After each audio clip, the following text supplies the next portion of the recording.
This ought to be an interesting debate, to say the least. They both have very aggressive debate styles. I think that we're going to enjoy this one quite a bit, and I think that they will as well.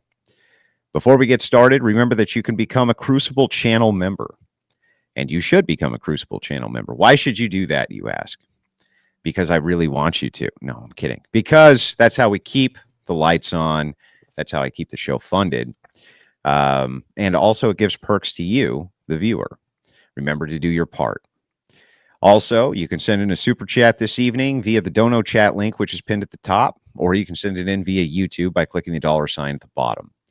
Also, consider giving the gift of a membership to the Crucible. We'd appreciate it very much. With that, a couple of announcements. Upcoming October 3rd, we have the big Pearly Things panel. That'll be a hell of a rumble. A lot of big names going to be on that panel.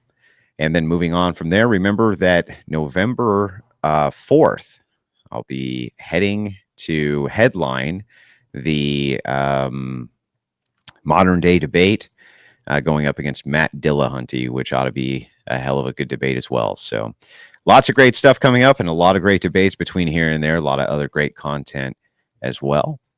Strap yourselves in for tonight's debate. We'll be right back with both of our debaters.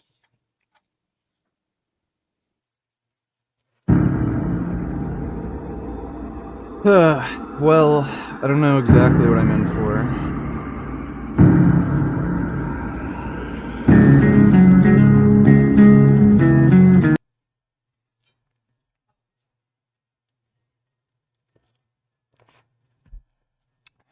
Yeah, Dillahunty is pathetic.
And to our debaters, thank you so much for joining us tonight. Starting with Vegan Games, nice to see you back. You've been on the Crucible many times. We're happy to have you back. Go ahead, take a minute, shout your channel out to everybody where they can find you. Yeah, so I'm Vegan Gains. You can find me on YouTube. My YouTube handle is also Vegan Gains. I talk about veganism mostly, but I also cover political topics, theology, pretty much everything. I have a wide, diverse range of interests. Gotcha. And then moving over to you, Father Joseph Swaden. Go ahead, shout your channel out to everybody where they can find you. Sure. Basically, you can find us at NFTU News and Apologetics on YouTube, where our website is nftu.net. We have a presence on a lot of different social platforms, so we're pretty easy to find. We cover true Orthodox news, ecumenism, modernism, basically, things that are relevant to our time, and this happens to be one of them. The question of diet is important, and the question of lifestyle, but we'll get to that. Thank you very much. I appreciate that. So, gentlemen, before we get the debate started, just a couple of housekeeping rules. I just expect both of you to adhere to moderation. I won't over-moderate, but what I will do is keep the direction of the conversation going where it needs to go. If there's a spirited back and forth, I'm not going to interrupt too much unless I need to in order to get the conversation back on track. I do understand both of you guys have an aggressive debate style. I'm okay with that. I have one myself. So what I'm going to do is I'm going to allow you to open up, Father Joseph Swaden, and I'm going to give you 7 minutes, and then Vegan Gains will have 7 minutes to respond, and then we'll open the floor up and let you guys go back and forth for about an hour, 20 minutes right in there. From there, we'll be taking on callers, getting to super chats. So if you guys out in the audience want to call in tonight, whether you're on Vegan Gaines's channel, you can go into the Crucibles Discord. The mods will give you the link. Same thing for any followers of Father Joseph Swaden. They can come over. Our mods will vet you and get you in for a call. And that'll be later. We'll make an announcement about 15 minutes before the callers need to start stacking up. With that, Joseph, whenever you're ready. Sure. Okay, well, good evening. This is kind of an odd topic. And I say that it's an odd topic because of the fact that as many Orthodox followers and people who listen to this would wonder, why would we debate a vegan? Orthodox Christians they fast for almost half a year, where we don't eat meat. We often don't eat fish. And we have often plant-based substitutes. Many of our own dietary and fasting regulations work with that, including in a monastic setting. And that is actually why I want to discuss it, because the why is the most important thing. When we fast, as Orthodox Christians do, we're doing it not only out of love for God, but to improve our own body and to some degree improve the environment. That's part of the reason for the Jubilee in the Old Testament. And that's where a lot of that comes from. I would argue that a vegan perspective is very, very different. Whereas fasting is an act of love on our part for God and neighbor, veganism is in some way, shape, or form, and I'm not saying anything about my opponent personally, but it seems to be almost a system of imposition. If I could quickly just share a slide here, I don't know if that's something I can do. Let me see here. I'm going to try here. Yeah, you can. You hit the present button. Yep, and then just click share, and I'll pull it up for you. All right, yeah, and I've got a few things, so we're going to start here. One of the things that is often asked, and in terms of why people eat meat, why people don't eat meat, this is actually a commentary that was collected by Alcuin of York, and it's talking about why is the eating of flesh permitted to man after the flood and not before. And the answer is because of the unfruitfulness of the earth, it is thought, and because of man's weakness. So it's to be understood ultimately that people were able, not just after the fall, but before the flood, were surviving primarily on vegetables, but that the quality of the earth had changed after the flood. And so there is a natural tendency where people could not be nourished in the same way. Now, I'm going to bring that up here, and I'm going to start switching a bit, because this is a standard Orthodox calendar. It's a Moscow Patriarchate calendar. I've moved it to Friday, so one can see that there is fasting, there's food with oil. For those who aren't familiar, there are different gradations in Orthodoxy in terms of fasting. First off, fasting and abstinence being two different things, one being not eating and the other one being limitation of certain foods. So for a good part of the year, including every Wednesday and Friday, Orthodox Christians of the general Eastern Rite, there's no fish even, there's no dairy, there's no meat, and among Western Rite, fish is allowed. But the more important thing is that this is every week, every Great Lent, and every Christmas fast, every Apostles' fast, every Dormition fast. These are multiple week fasts that end up coming close to almost half a year. So from that perspective, one would ask, why would then I necessarily be against veganism? I would say that to some degree, it almost seems like I'd be for it. And if you look even in the monastic orders of the church, St. John the Romanian was known for talking about different levels of asceticism. And what I mean by that is that as people grew older in monastic life, etc., some would give up the eating of fish. Some would give up even further, where they would just be eating fruits and vegetables. I believe y'all call that a fruitarian or something. The point is, till they're just literally, once they're very old, very skilled in asceticism, they can just survive even on the Holy Eucharist. Just the Holy Eucharist. But the problem is that without a moral background, without an orthodox understanding of what the fast is, without that struggle, you end up with this. Um, the simple reality is that unfortunately, uncontrolled, morally uncontrolled attempts at limitation of food can have disastrous consequences. I do not blame my opponent for the death of this vegan influencer. I do not blame my opponent for the death of this little kid who died because of the fact that she was being fed. The boy was being fed almond milk instead of real milk. Those people are victims of a system that is destructive. And I hate to say this, but even vegan gains here. I did not know I was going to be debating you until today. I thought I was debating another vegan, so you're kind of a vegan substitute. But in any case, the point is that even, I hate to say this, but insofar as you're an advertiser for veganism, unfortunately, you're also hamstringing yourself. I understand you're a bodybuilder of some type. Is that correct? I think so. Yep. And so the point is, you're hamstringing yourself because of the loss of nutrients and all sorts of other things that we could go through. It's a tear from a purely even non-spiritual standpoint. There is no real good case to be made for restriction of all animal content. But more importantly, from a spiritual standpoint, it's actually destructive. I understand that a lot of the whole modern vegan mythos is very similar to a kind of karmic retribution, that sort of thing. I don't know what your belief system is on that. I think it's worth discussing. But the point is, there's a lot we can do for our part, for God, for man, and for the earth, being good stewards of it. I just don't see veganism as some way that's even feasible. And I think I'm going to leave it at that. And thank you.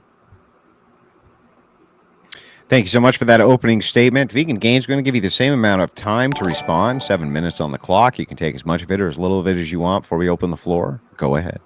Yeah, so I think we have a surprising amount of agreement. Coming into this, I thought you were going to have a different perspective, but one way in which we differ for why we might have an interest in eating a plant-based diet is just where we ground ourselves. I think you ground yourself in Christian ethics. I ground myself in a more modern idea of human rights, and I believe animal rights are a logical extension of human rights. And I don't see a substantive enough difference between humans and animals to where I would deny animals human rights. And I would just challenge anyone who disagrees with that to name a trait or set of traits that animals are lacking.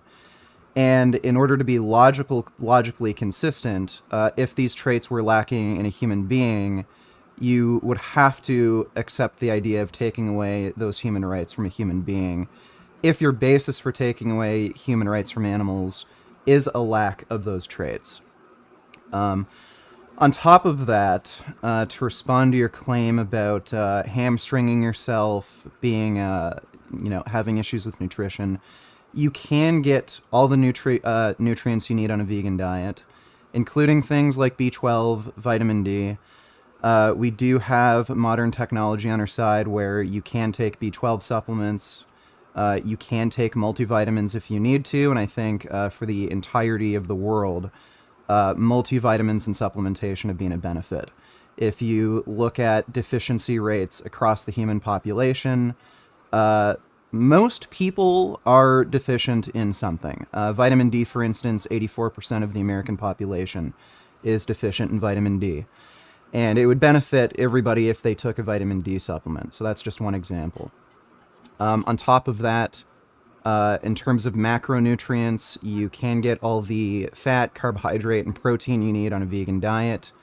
There's not a substantive difference when it comes to bioavailability of protein on a vegan diet. There are some differences, but generally there's about a 3% or so difference in terms of bioavailability. And when you look at nitrogen balance studies, the slope and intercept of nitrogen balance seems to be identical between vegan and omnivorous diets, so long as protein is equated.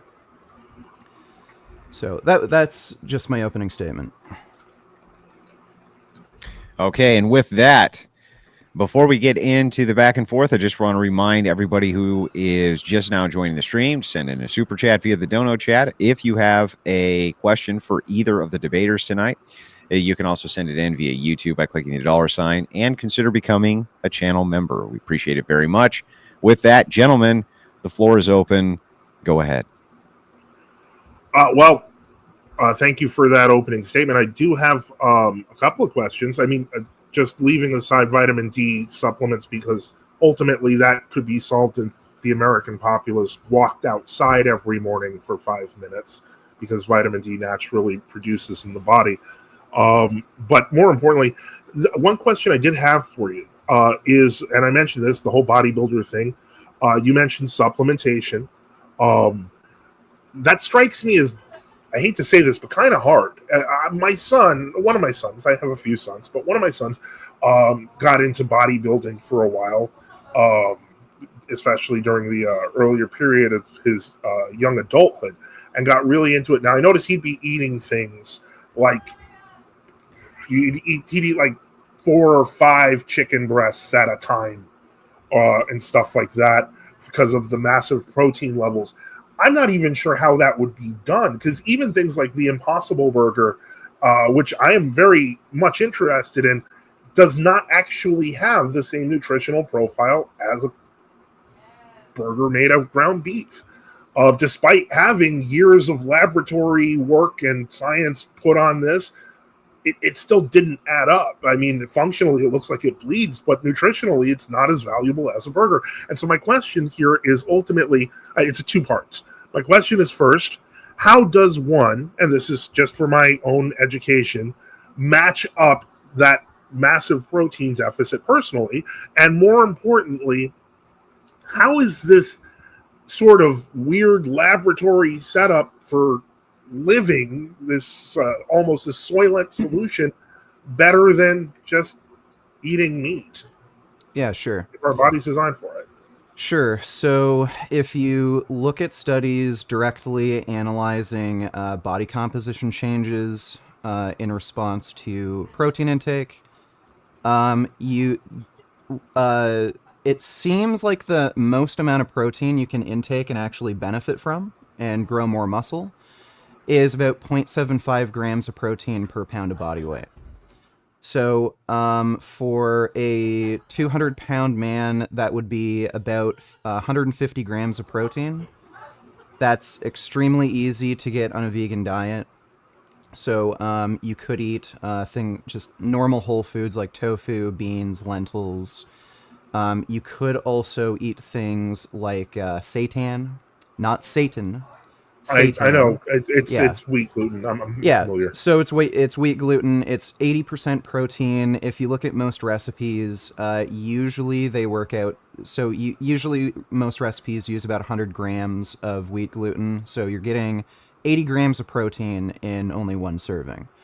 So it's very easy to meet your protein needs. And if you look at the paper, Dietary Protein and Amino Acids in Vegetarian Diets, a review, I believe it was a paper from Stanford University. They looked at nitrogen balance studies, and again, nitrogen balance is basically the only macronutrient that contains nitrogen is protein. So when you look at nitrogen balance, you're looking at protein balance. So if your nitrogen balance is negative, you're losing protein, so you're probably losing muscle mass. If you have a positive nitrogen balance, you're gaining protein, so you're probably gaining muscle mass. The actual slope and intercept of nitrogen balance is, again, identical between a vegan and omnivorous diet so long as protein is equated. So, yeah, protein isn't an issue on a vegan diet. Okay, so it's basically like most of the Is that a dog? Yeah, I got 3 dogs. Oh, interesting. I have a question about that. Yeah, and a cat. Later, but yeah. Oh, and a cat. Yeah. Oh, okay. I've got another question, but not yet.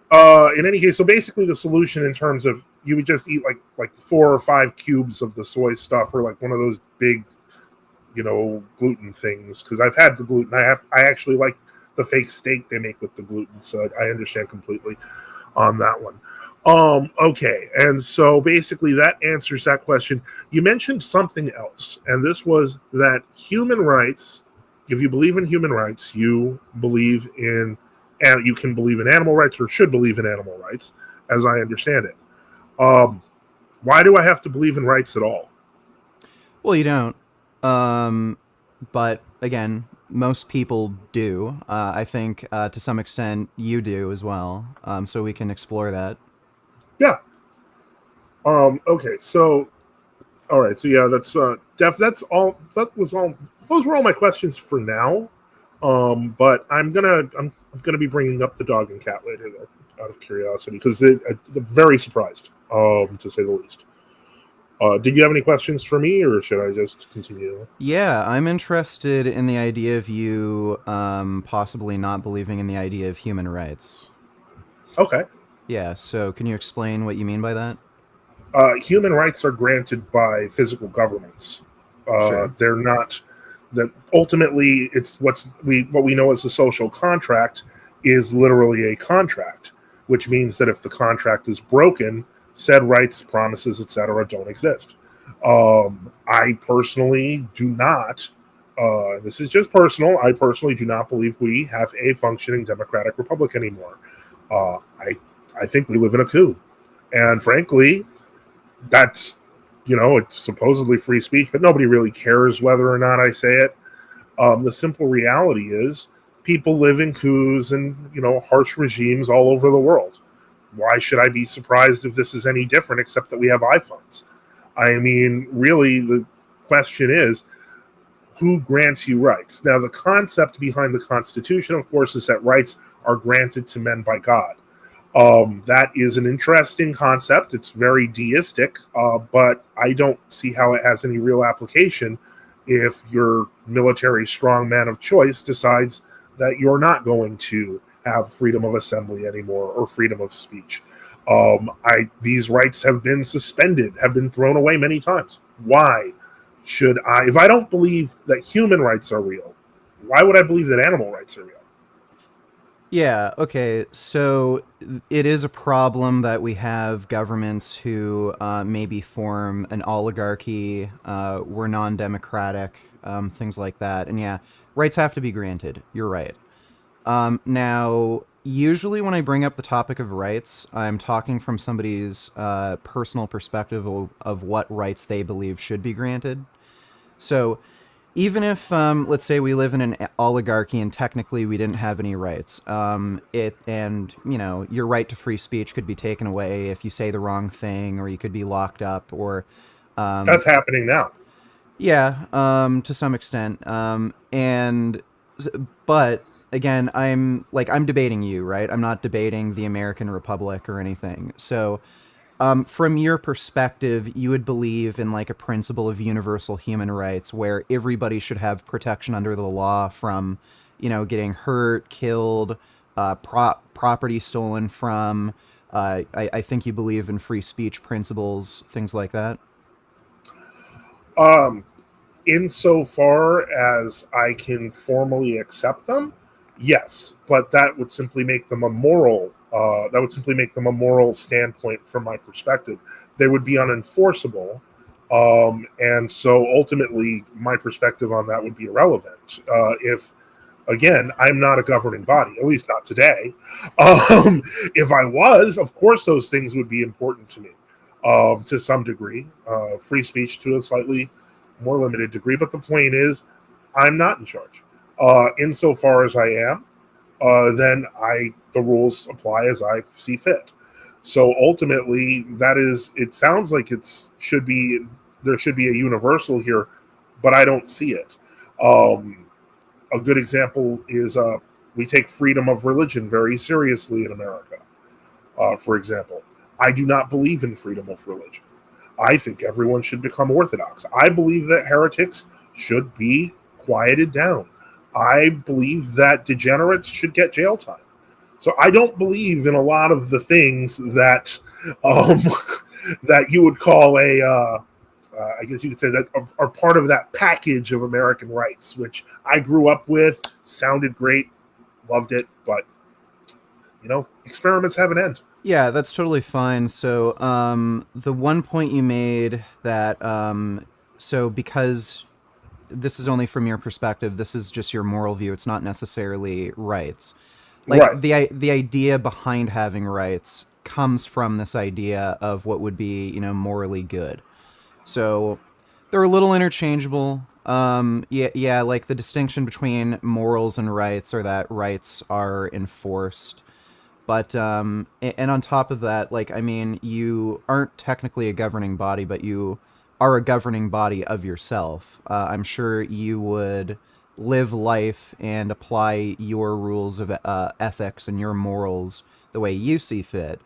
So we might differ in terms of what morals or what rights we would be interested in granting to human beings. Hmm. I'm a free speech advocate, and I believe in freedom of religion. To some extent, you're against free speech when it comes to heresy. Um, Well, most of I'm pornography. Pornography, I'm really big on. sure, sure. But I do think we agree on a lot of other things. I think we believe that people shouldn't be murdered, or think we shouldn't steal. I think we agree that children shouldn't be exploited. So, like, I am against child prawn. I don't know if I allowed to say certain terms on here.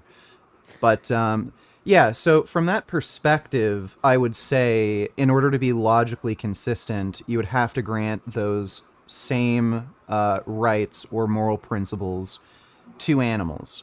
And I would ask you, from your perspective, could you name a trait that's lacking in animals that, if lacking in human beings, would sorry justify that difference in treatment?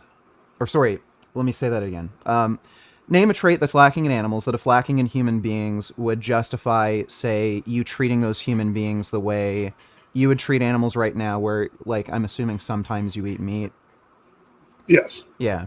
So, like, I'm just interested in what trait or set of traits a human being could lack where you would be okay with, say, having a human being at a burger or steak or something. None. I believe that a human being, unlike animals, is a unique creation of God. Okay. So it would be impossible for me to say that animals and humans are the same. I understand where your worldview may be coming from, and that's probably based on the whole evolutionary mindset that we're all animals and stuff. I don't believe that, and that's not the church's teaching. The church's teaching is that human beings are a unique creation by God. Okay, so being a unique creation from God would be the trait, essentially. And you think there aren't any human beings that lack that trait, but Correct. animals do lack that trait. Correct. Okay. That said, that doesn't. I don't want to. I don't want to. Remember that the human being in Orthodox anthropology is designed to be responsible for creation. And so, animals are part of creation. So it's not like we have a blank check to like factory farm and create like massive destruction. No, our job is to take care of the earth. And that's a responsibility that to some degree, I think, I think a number of vegans kind of instinctually understand that, but don't realize how much that is going through their philosophy. But yeah, that care of the earth is what makes us human.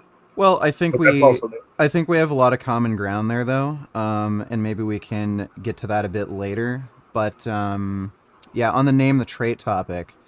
So, since you believe human beings should be granted these sorts of rights or moral value in your worldview versus animals, because they're a unique creation from God, if okay. we say if we hypothetically could find human beings that weren't a unique creation from God, you'd be fine with killing and eating those humans?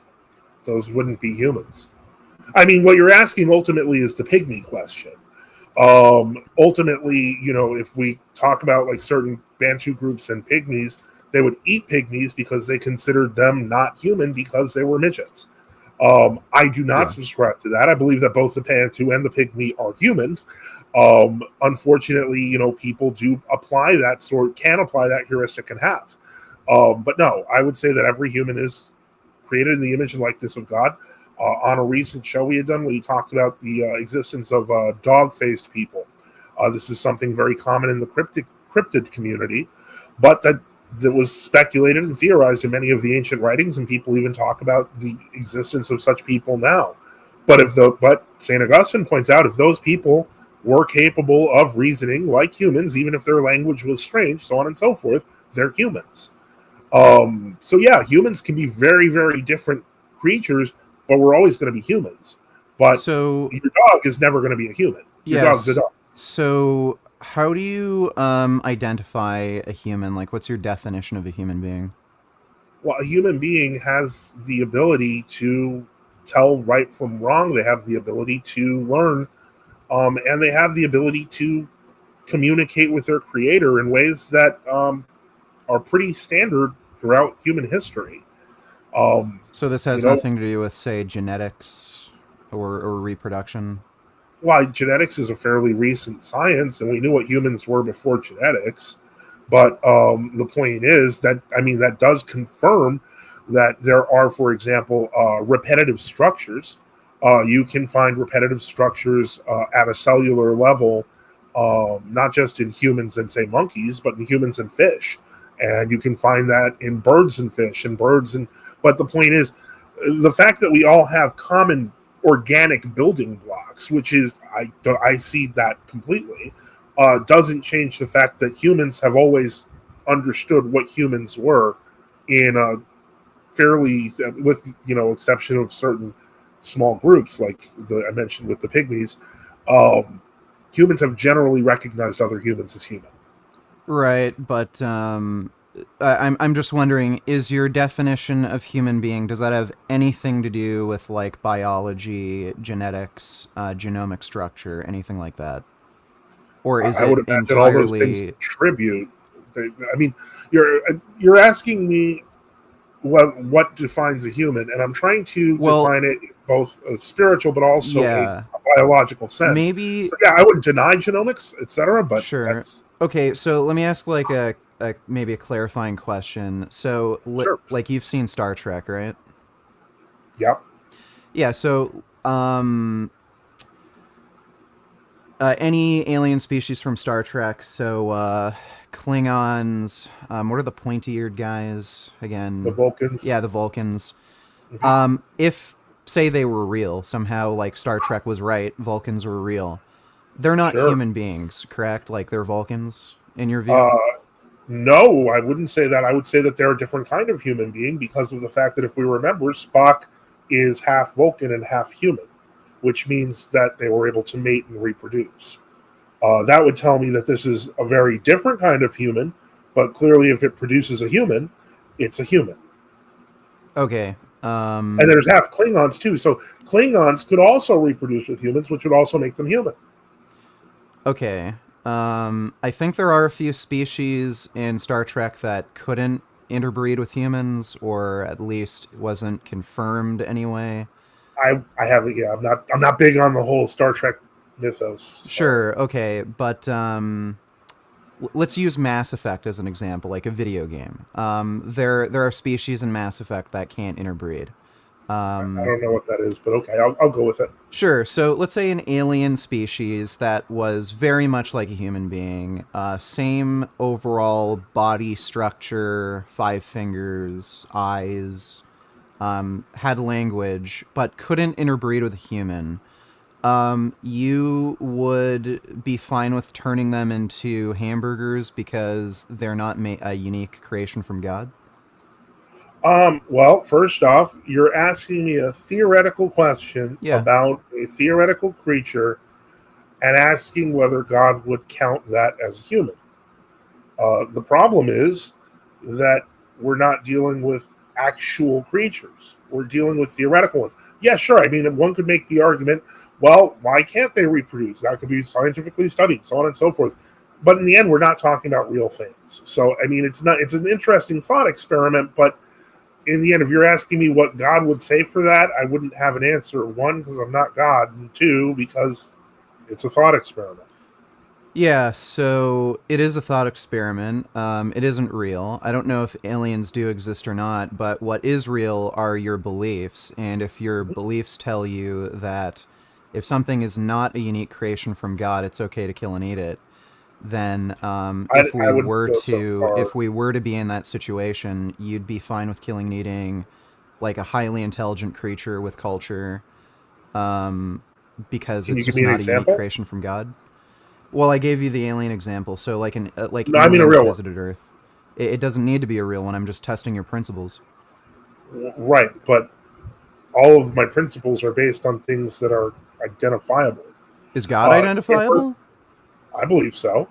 Okay, well, I've never seen God, never heard him, never spoken to him. We can I work on that.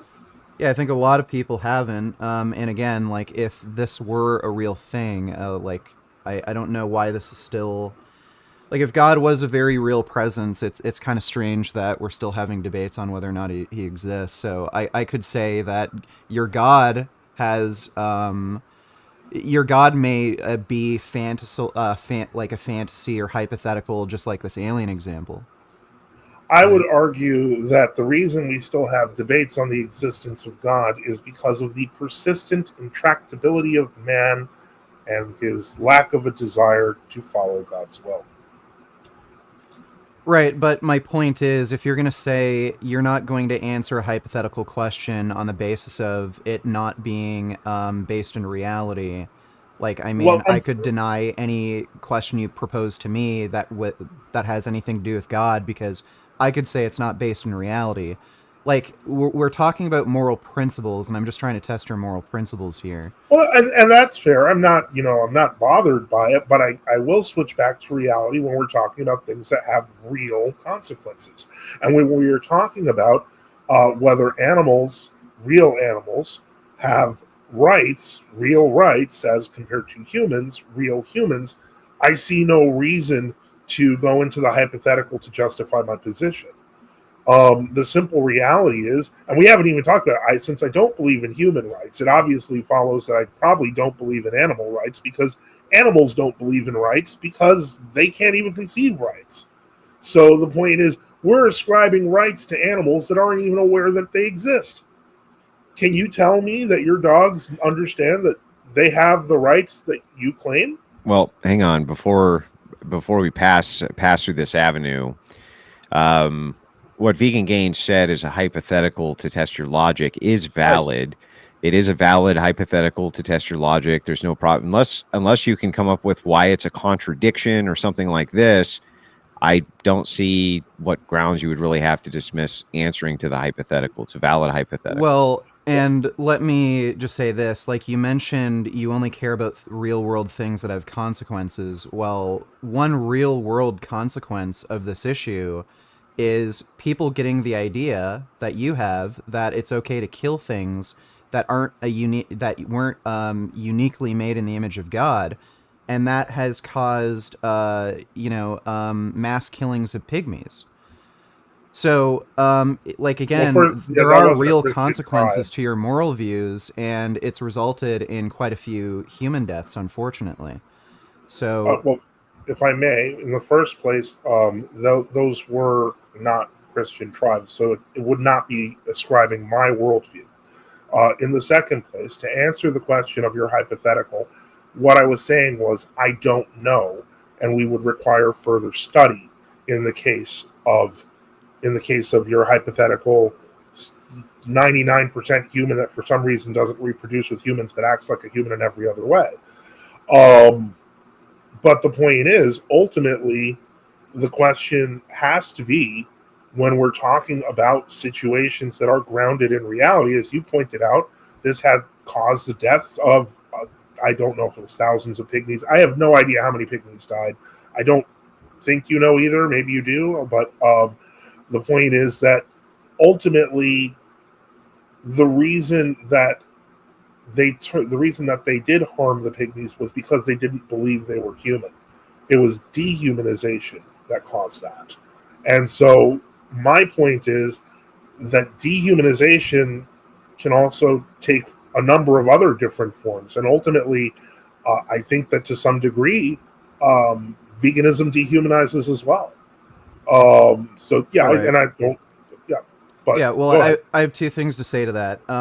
If people were following my worldview, they would have never killed pygmies. Whereas it is conceivable if people were following your worldview, they may have killed pygmies if they were I, convinced pygmies were not human and made in the unique image of God. your Secondly, worldview is 70 years old. oh, okay. Well, anyway, regardless, it is conceivable that those pygmies would have been killed if they were following your worldview, where it would be inconceivable if they believed in my worldview that they'd killed pygmies. I disagree completely. I think that the church would be very clear that pygmies are human, and I don't think that I would accept your position. I think that you're you're basically making an aspersion over my faith, but you don't actually understand it, and that's fine. But I'm not going to just sit here and say, well, that's actually what would happen. You're wrong. Okay, and secondly, you gave the answer. You don't know. You'd have to study. So That is a hypothetical alien. I outlined all the circumstances in the hypothetical. Like, what don't you know? Like, what information are you missing in the hypothetical where you'd give an answer like I don't know? Why they don't reproduce it the same way? That was my question. If Okay, it's humanoid, well, I would wonder why it doesn't work. yeah, sure. So, in the case of an alien civilization coming to Earth and they're not able to reproduce with humans, the reason they're not able to reproduce is because of incompatible genetics. Like the same reason a cat and dog can't reproduce, or the same reason a human can't breed with an ostrich. So, in that case, if we were to find a very intelligent, cultured race like Vulcans, or it could be any alien species that couldn't reproduce with humans for that reason, would you be okay with killing and eating them? I think, frankly, if we were dealing with a hyper intelligent alien race that could not reproduce with us, but could still travel through space and arrive, I think I'd be more concerned with whether they're going to eat us than whether we're going to eat them. Okay, sure, but as far as the question, if you'd be okay with killing and eating them, I wouldn't even know how to respond to that. Frankly, I don't like the idea of eating, say, for example, monkey, because it does bear some kind of resemblance to a human, but it is a popular dish in many countries. I personally, it doesn't strike me as something I would want to do. But I'm leaving that again. That's subjective. It's personal. It's my opinion. Would I have any moral grounds to say that such aliens, if somehow they weren't trying to eat us, that we couldn't eat them? I wouldn't. I would say that there'd probably be no reason we couldn't eat them. For the same reason, there's no reason we can't eat animals that try to kill us that are larger now. okay, and let's suppose the aliens weren't trying to kill and eat us and they're peaceful like us, or maybe even more peaceful than us, more benevolent. Would you be okay with killing and eating them on the basis of them not being a unique creation from God? In all honesty, with the theory that you've put up, I would have to seriously revise my question of theology. I'd have to revise my question of anthropology. I don't know.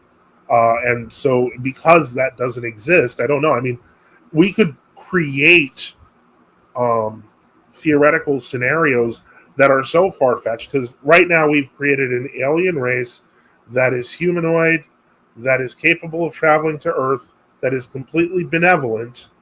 Um, I don't believe in aliens. I personally think that most of the alien deception stuff is demonic.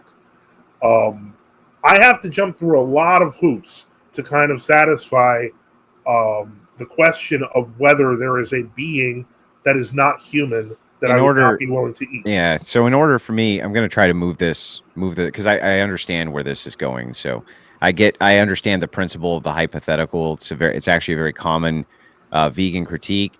So just kind of for the purposes of this, I just want to try to like maybe give a little clarification. Vegan Gains, you can tell me if I'm wrong here. What he's asking is that if you had a duplication of a human being, absent whatever the trait is that you consider to be the image of God, so let's say like a perfect clone or something like this, would you then be okay if it had all of the same physiological traits as a human being, but was absent whatever the other X thing was? What would you consider, or why is it that you wouldn't eat that being? Well, I would, in all honesty, if we're talking about that level of similitude, I'd probably consider the alien a human being. Okay. Okay, so if you're talking about an alien species that's extremely similar to human but just couldn't interbreed for, the same reason a cat and dog can't interbreed, you'd actually consider them human? I can probably, if they seemed human, if they reacted like human, then Okay. could, yeah. I mean, but effectively, there are humans who can't interbreed too. Yeah. So Yeah, I mean, there are people with genetic disorders, I'm so. not like, I'm not gonna like want to eat them. Okay. So that kind of clarifies something for me. So that your view on what a human is isn't necessarily, about genetics. So if like these principles of intelligence, culture, benevolence, maybe, um, if those were lacking in a human being, like, wouldn't that mean you would be okay with killing and eating a human? Because those are the traits that you seem to actually value, not like genetics being able to This, interbreed. well, this, I usually try to couch those in potentialities. If people say, for example, break the law, I don't think it's high time to eat them. Yeah. I think that would be illogical and that would be very anti-human. But the point is that I would think that valued characteristics in humans do kind of represent an important part of who they are. So yeah, I have no problem with saying that, but I don't believe like if someone isn't good that we can eat them. That strikes me as odd. Right, but I'm not just talking about not good. So like if we were to find somebody who's human, so like they were born from a human, Okay, but say they were extremely unintelligent, where their intelligence might be able to be compared to a wolf. And let's say they also acted like a wolf. They just, they were killed raised by things. wolves. Yeah, let's say they were raised by wolves. There are feral children that were raised by wolves. And they completely lose their ability to use language, culture. They can't conceptualize, a being like a god. Would you be okay with killing and eating them? I don't think that that's necessarily true. I don't know that animals don't conceive of God. That's an odd. I have a dog attacking me, by the way. That's why I'm doing the hand You motions. think animals can conceptualize God or like Yeah, perceive him? a Okay. higher item. Yeah, That's higher interesting knowledge. because you said that dogs or other animals can't conceptualize something like rights. They can't. Okay, but they can conceptualize a being like a god? Sure, Okay, would you... animals can understand hierarchy, but that doesn't mean they understand law. Right, well, that would be true for a lot of human beings, though, as well, right? So there's human beings that can't conceptualize law, but they could maybe conceptualize God. There are humans that are like that, and But, yeah, but you wouldn't be comfortable with killing and eating them. why would I be comfortable with killing and eating them? Yeah, like, I would say that, too.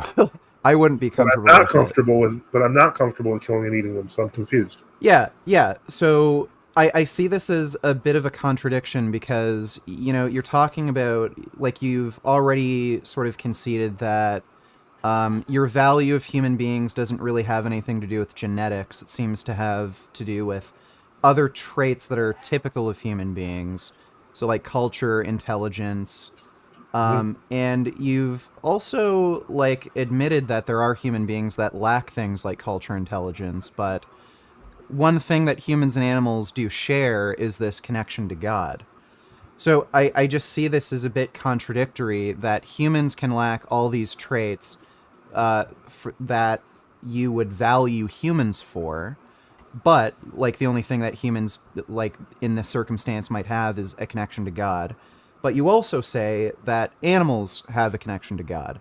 So Mhm. there's no difference between, like, I don't see any meaningful difference between a comparable human and a comparable animal, but you'd be okay with killing and eating the animal, but not killing and eating the human. That seems like a contradiction to me. Why would I want to kill a human? I know. There's not really any reason, but my point is I don't see any reason for why you'd want to kill and eat an animal. Because I'm hungry. Yeah, okay, so that would be contradictory again. If we trait Why? equalize, well, we've already trait equalized the human and the animal to where, okay, the human completely lacks culture, intelligence, only has a connection to God. The Hmm. animal lacks intelligence, culture, but has a connection to God. The only difference here is genetics, but we've already kind of solved the problem. We've already sort of sorted out that problem that you don't really care about genetics. So, if they're trait equalized, but you treat them completely differently, that seems like a contradiction to me. Okay. Well, I think that that's fair. Now, one thing that we did point out is that this hypothetical human is born of another human being. This means that they are part of the human community. An animal is not, particularly a herd animal, or particularly an animal on a farm that is specifically farmed for the purpose of eating its meat. These are not the same thing, and I'm confused as to how you could equate them. And this is Okay. something that's actually kind of always bothered me about a lot of like PETA ads. Like there was this one with like a pig on a barbecue stick on a roast, and it said he died for our sins. Like to me, that's insane. And frankly, I think that when you treat animals that do not understand people in general, like my loving dog here, as though they are humans, that's also insane. The reason it's insane is because they're not human. I think that we're playing, I hate to say this, but we've gone through some hypotheticals and some, theoreticals and some very extreme cases to try to equate you and the dog behind you. And they're not the same thing. Okay, so you mentioned in this trait equalization scenario, a human that lacks intelligence and culture, they're still part of the human community. They're still human. Wouldn't well that community has to do with socialization, and you could be thrown out of a community or rejected from a community, or never being a part of the community. Like in the case of a feral child, like there have been kids who were born from parents who were living out in the middle of the wilderness. Parents died, and the kids were saved by like wolves. So they're not part of the human community. Just like rights, community is something that's kind of granted to you. So Part of being again, human. so again, I see this leading to a contradiction. If we trade equalize the human and the animal, you'd be okay with killing and eating the animal, but you wouldn't be okay with killing and eating the human. That's a contradiction. Well, So part of the either problem is that we keep talking about trade equalization, and I'm not sure that that's actually a proper way to proceed. If trade equalization can make you and your dog appear equal in the eyes of the law, something is seriously wrong.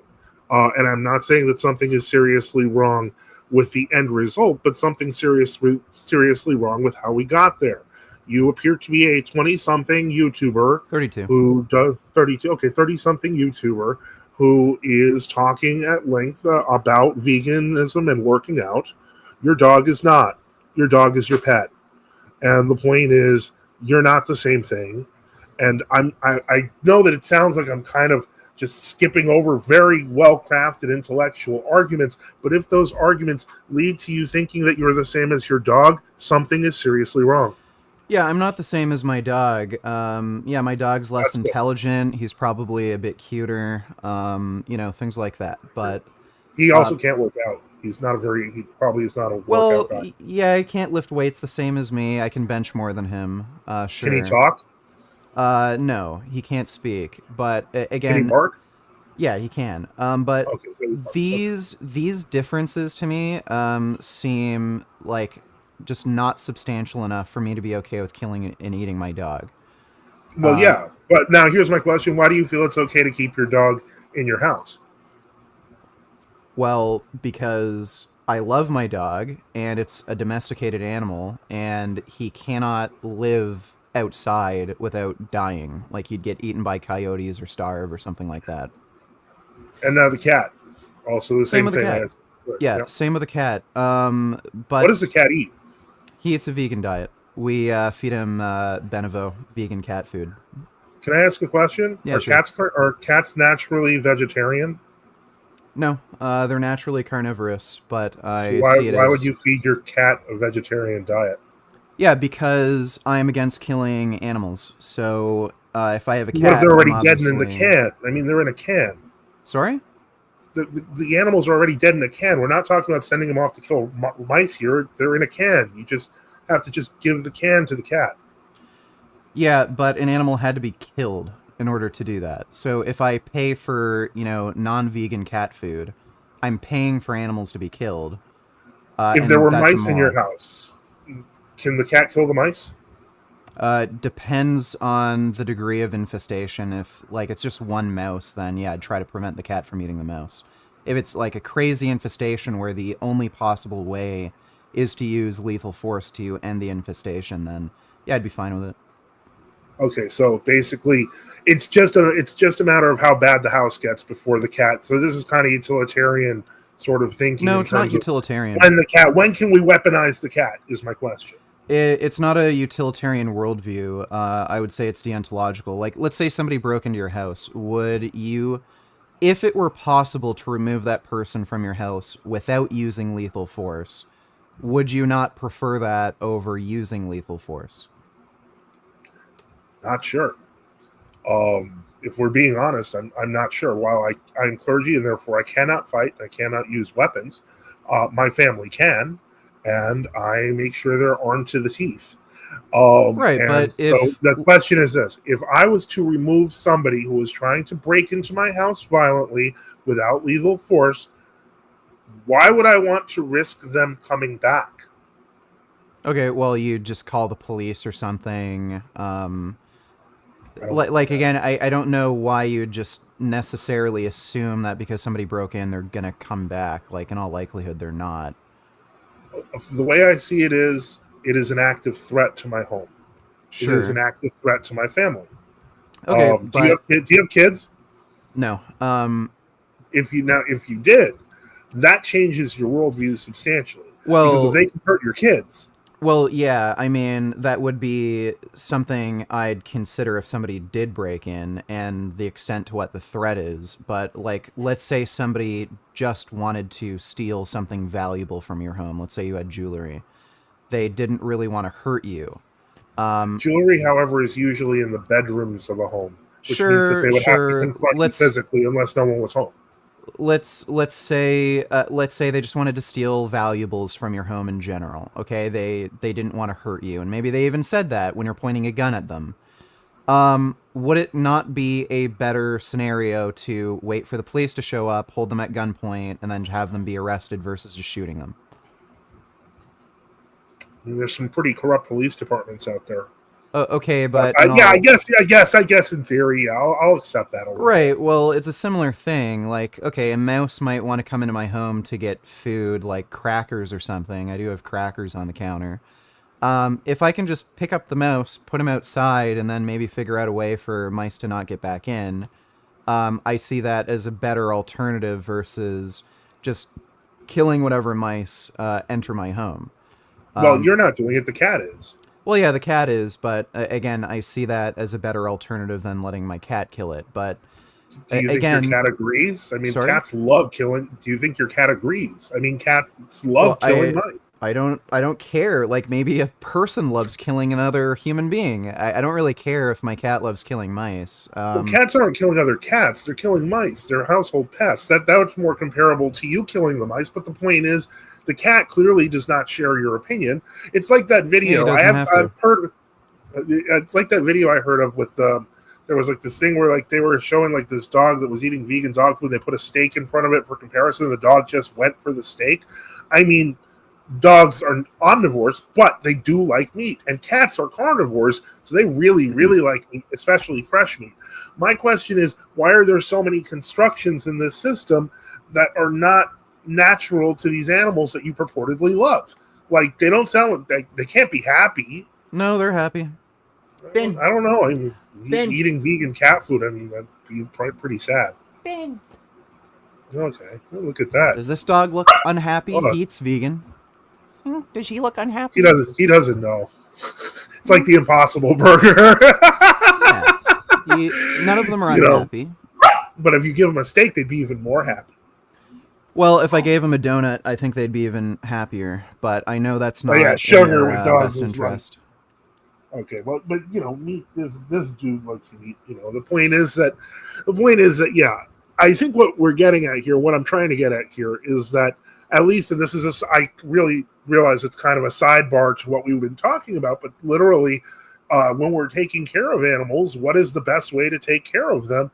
And I can't see veganism as a solution, especially for carnivorous animals. It seems like it's more for the entertainment of the person than for the actual animal's welfare. Well, if we have a concern with animal welfare, there's other animals that exist besides our cats and dogs, and the animals that are being fed to our cats and dogs, I think we should be concerned for their welfare. Why? So, well, okay, well, what can you name a trait that's lacking in a cow that, if lacking in a dog, would make it okay to kill and eat dogs or feed them to other animals? Okay? So what you're asking me now is to compare cows and dogs. Now, cows being barnyard animals that produce a surplus of milk that cannot be usually fed to calves unless it's By the fresh. way, the only reason And they they're produce a surplus of milk is because we either give them hormones or we've selectively bred them to produce a surplus. That's actually not true. We've been milking cows for centuries, and these hormones are less than 20 years old. So no, that's incorrect. But more importantly, they Well, eat they've been grass. selectively bred as well. Well, so we could argue that. We could argue on the question of selective breeding. To me, it's not relevant. The idea that cows suddenly were selected. I mean, we're talking about. I hate to say this, but animal technology that's 4 or 5 thousand years old. Yep, So that's all it's it kind of takes. silly that we're going to go into this argument that they've been selectively bred that way, when we You know can that selectively. wild bovines also have milk surpluses. I So don't it think doesn't. there's any wild cows. I'm pretty sure they don't exist. Even if you go to Africa, they've actually all been domesticated as well. Okay, and I don't know if that's necessarily true. I'm pretty sure there are wild bovines, but I can double check that. Actually, Yeah, they might have turned feral, but they're, as far as I understand, they're all cows have actually been domesticated across the entire planet. So there might be some cows living feral, but they yeah. actually originate from selectively Well, bred even animals. even the term feral implies that they have a certain status, when in fact a feral cat is almost as dangerous as its wild counterpart. This is also true with dogs that turn feral. Effectively, yeah, sure, they might be bred smaller, but they're still quite dangerous, much more dangerous than domesticated creatures. It's well, when we Sure. start talking about the feral nature of animals, we're talking about wild animals. I think we can agree there. So, Well, it's a bit semantic, but they originated from a domesticated species, so they are different from their well, original wild counterpart. what did the domesticated species originate from? Well, they originated from a wild animal, but like again, they were selectively bred and their genetics have been changed. And that Well, happens genetics within are a changed very with any. like you can alter the genetics and the appearance and the physical characteristics of an animal through selective breeding within only a few generations. So, I'm aware. but yeah, the point I'm making is, if you think it's like wrong for me to feed my cat a vegan diet, and we should be concerned with animal welfare, the animals that we're feeding to these animals, I think we should also be concerned with their welfare. And I don't see a meaningful difference between a cat, a dog, and say a cow, chicken, or pig. Well, okay. Now we've mentioned breeding here. You have domesticated animals at home. Those are bred, correct? Yeah, but they're rescues. I didn't buy them from a breeder. Okay. That's fair. Much respect for that. What were the cows bred for? Yeah, they were bred for either meat or milk. Okay, so they were bred for food, Yes, but I'm against that. but that's what they were bred for. Yeah, correct. And if we bred dogs for food, would you be okay with killing and eating dogs? They do that in China. Right. So I'm are not you saying okay I'm with that? for it. I mean, I'm not okay there or not okay with it. I wouldn't personally do it. I cannot imagine that. I've heard a dog sausage tastes okay. I have heard that, and apparently in the post-Soviet period, people did often use dogs to make sausage in factories. And frankly, with all the spices, you can't really tell much of a difference once it's generically shredded meat.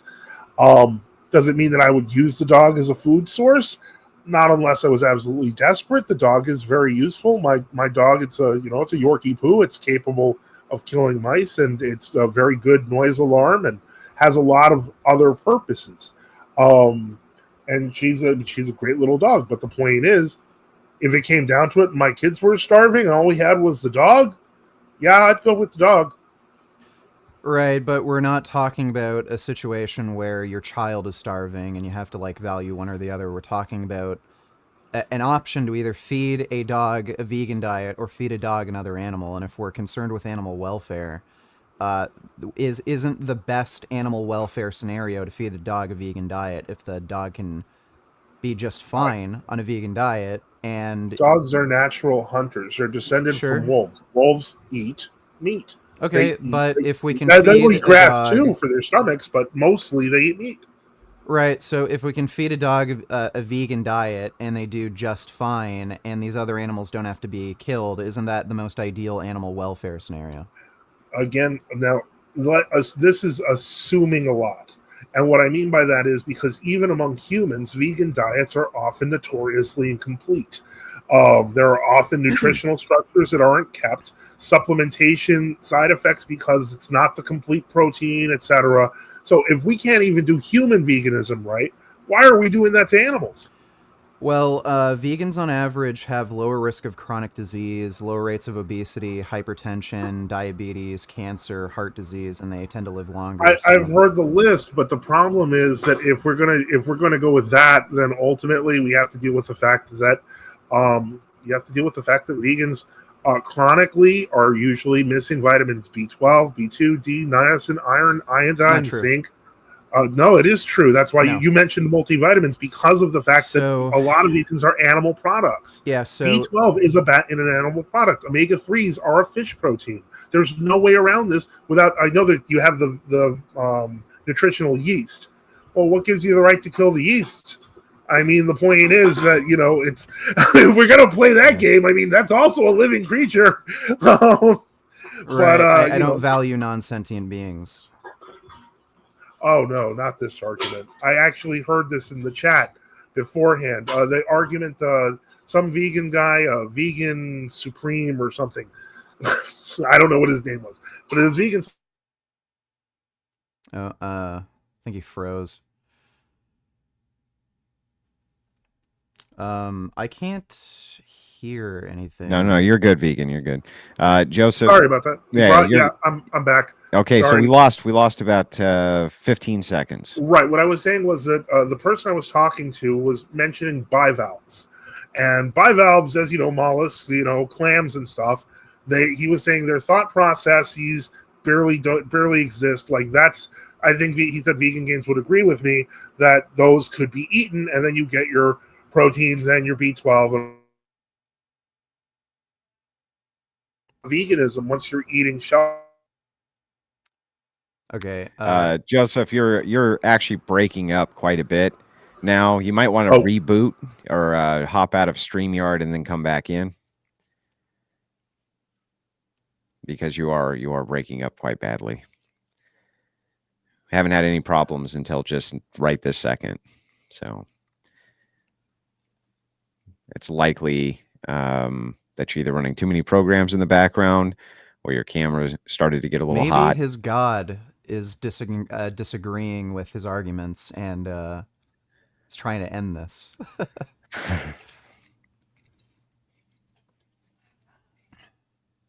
It's clearly divine intervention. It's not fair. It's not fair, vegan, because if you're gonna try, I can't even say anything back because I'm the moderator. It's messed up. Hey, there you go. Looks good on this end. Let me get rid of this second view. There's two of me. Yeah. You're good. Okay. So what I was talking saying about was bivalves, and then you cut off. Right.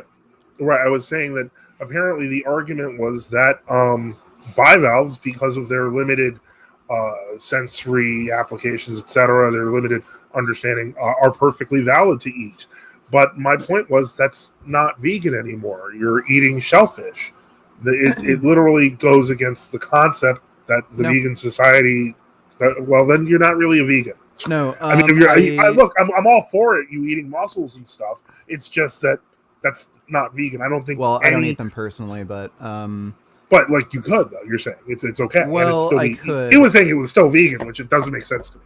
Yeah, so the vegan society definition, I don't agree with. I think their definition is reducing the suffering, death, exploitation of animals as much as reasonably possible. That's their definition.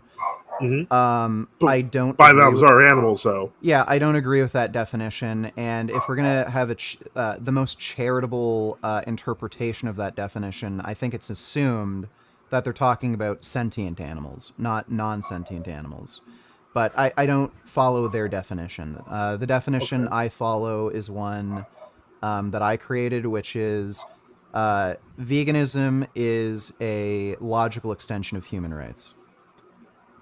Okay, but now I have a question because you mentioned sentient animals. Um, can you define that a little bit for me? Yeah, so sentience is the ability to have a subjective experience. Do fish have sentience? Yeah, they can have a subjective experience, Like what? like pain. It's Uh, pretty clear they can feel pain. I've read otherwise that fish actually have difficulty feeling pain. It's not common. Okay, so then basically we're talking. Okay, so a grasshopper has feelings, correct? In all likelihood, so like again, we have to make we can't even know for sure if other minds exist out of our minds, but we're like going How do we outside know of that that with the fish? assumption. So like we have to make a few assumptions about reality to talk about this, but I think we can kind of skip past some of the more meta philosophical stuff. But yeah, in all likelihood, I mean they do have very primitive brains, but they do have things like eyes they can probably see, you know. Well, the reason I ask, and again, I personally find this practice somewhat abhorrent, but like take for example in Japan, there's a common popular trend of eating octopi live, Yeah, well, and octopi are so highly sentient. They have very complex brains. They have eyes. They have nervous system. They can clearly feel pain. okay, how do you know? Well, again, outside of like solipsism, like all the methods we use to determine whether or not something's sentient, it's apparent in octopi.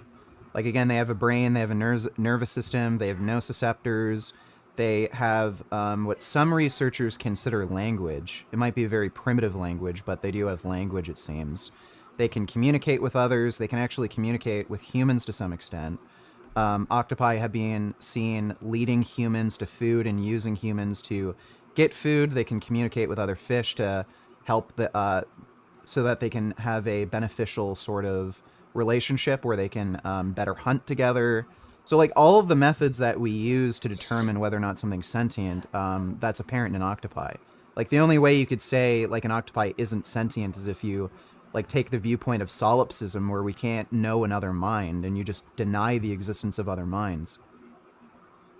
Okay, so basically you're saying octopi then definitely are sentient. Yeah.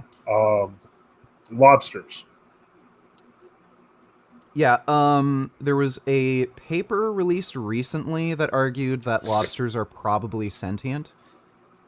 Again, they don't technically have a brain. What they have is a very complex collection of nerve ganglion, which is essentially a very primitive evolutionary step towards a brain. And they have nerve ganglion collections within each limb. So they don't So they have don't like a have a brain. centralized brain. They don't have a centralized brain, but they have like a collection of nerve ganglion around where their brain kind of you'd expect it to be. They have nerve ganglion around their claws, their tail, stuff like that. But again, they do have With eyes. They seem to react to stimuli in a stimuli. fairly intelligent way. They seem to display pain. So the propensity of evidence seems to suggest that they're sentient. Even though they don't have a brain. Yeah, again, they have what would be considered an evolutionary step towards a brain. It's still not a brain. Yeah. It's just some Yeah. nerves. Okay. Okay. They're nerve ganglion. So all right. So the lobster is somehow sentient, even though he has no brain. Got it. They could be. Okay. So but again, the propensity of evidence seems to suggest that they likely are. They're more likely to be sentient than non-sentient. And I would just use the precautionary principle of, I'd rather not risk committing harm. how do you feel now? I assume you're against abortion then as well. I'm against abortion when the fetus is sentient, but pre-sentience, I'm fine with abortion. Pre-sentience. Let me see if I understand correctly. You're giving the benefit of a doubt to a lobster, but not to a human. Yeah, so I think we can both agree at the moment of conception, a fetus, if you could call it that, is non-sentient. It's a baby. Like they're two I call cells. Call it a baby. Well, we're talking about the moment of conception. Is it or is it All not right, yeah, sentient? To me, sentience is not a standard to adhere to. So yeah, I would say no, it's not sentient, Okay, but that doesn't yeah. matter. It's still a human. Okay, so you would consider a single cell with the male and female gametes connected to each other to make a unique genetic profile. That is a human being? Yeah, in its earliest form. Okay, so again, this is kind of strange to me because you're in favor of protecting a single-celled organism, but you're not in favor of protecting something like a dog from getting eaten for meat? Well, I mean, I could flip that right back around on you, and I would say that it strikes me as odd that you wouldn't defend a human that is single-celled, but you would defend a lobster that has no brain. Yeah, but again, the assumption is the lobster is likely sentient, whereas I know for sure, and even you admitted, there's no way a single-celled human is sentient. But I know a single-celled human will eventually be sentient if it's taken care of and not killed. Right, but if you can control the outcome, it won't be. In other words, if you kill it, is Yeah. what you're saying. So you can kill the human, but you shouldn't kill a lobster, even though it has no brain. I'm just trying to understand you. Yeah. So the human isn't sentient. I don't have a problem with killing a non-sentient creature. Can you see why I might start thinking that veganism's a little misanthropic? Well, again, you're the one who's fine with killing and eating dogs. I'm not fine with it. I would not personally do it, but the point is, I know it can be done. Right, but you're okay with ripping apart little kids, so it's fine. I'm not in favor of ripping apart little kids. We're talking about a single-celled organism. It's not single-celled for longer than 24 hours. By the time you discover it is far from single-celled. Most pregnancy tests pick that up around 8 weeks. If at the earliest, it's usually around 11. By around week 13, it has fully formed limbs. So yes, you are tearing apart a baby. Yeah, again, if we look at the number of different conscious creatures we're in favor of killing, I think you're in favor of killing far more than I am. Well, yeah, except I'm not in favor of killing humans. Well, we've gone through the name the trait process, and the best answer you could give me is I don't know, because when we trait equalize, you gave me the answer I don't know, so maybe you would be okay with killing humans. Well, if they're invading my house, I think that we've clarified that.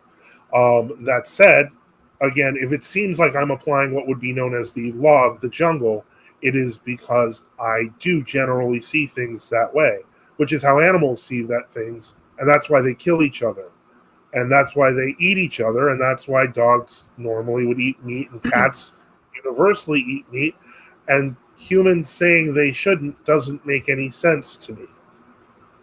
Humans saying they shouldn't eat meat? Yeah, because if that's what they're used to, I give the animals what they want. My dog and cat love that. They've never asked me for a vegan diet. Okay, what if your cat and dog loved eating people? Then they'd probably have to be put down.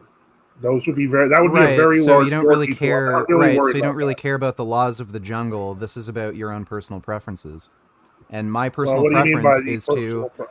my personal preference is to not harm animals, but harm humans. No, like I unborn don't. humans. So if we're going to talk about like what is human, I think we have different definitions. We But do, but clearly, in my definition, a human baby that's not born yet shouldn't be killed, and in your definition, it can be. So that is a very big difference. yeah, pre-sentience. And on top of that, you're unwilling to kill certain animals, but still willing to kill a human being that has not interfered in your life or committed a crime because it hasn't even been physically born yet. Well, it hasn't interfered with my life, but it might interfere with a woman's life, and if it's non-sentient, I don't see an issue. Okay, so in other words, if it's okay to kill a human if it inconveniences a woman, is that my understanding? If they're non-sentient. Oh, if they're non-sentient. Okay. Now keep in mind, as I mentioned, by week 13, it would be very hard to argue that the baby is not sentient. At least if you're applying the same standard as a lobster. Am I correct? Yeah. I think the earliest the earliest evidence we have that a fetus is sentient occurs around 8 weeks, where you see non-reflex neural activity. So that would suggest some sort of perception going on rather than it around 8 weeks. That's the earliest possible evidence. Like that's the earliest evidence we have right now that a fetus might have some degree of sentience. So again, and that's from non-reflex neural activity. So it's not from like poking them and then there's some like nerve signaling that happens and they might kick or something. It's neural activity that doesn't have to do with a reflex. So it's possible that they're sentient at 8 weeks. The best evidence that I would say that a fetus is sentient is around 12 weeks. That's impressive. To understand correctly, you're saying that a human being probably does not have sentience until the second trimester. Yeah, between 8 and 12 weeks. While at the same time ascribing sentience to a lobster. I just want to, I'm going to hammer this because I really, really want you to visualize what you are saying. I want you to visualize a lobster in a tank, and I want you to visualize a fetus at week 12, but picture it. It is a human fetus that is growing and becoming a full-size baby. That's what they do.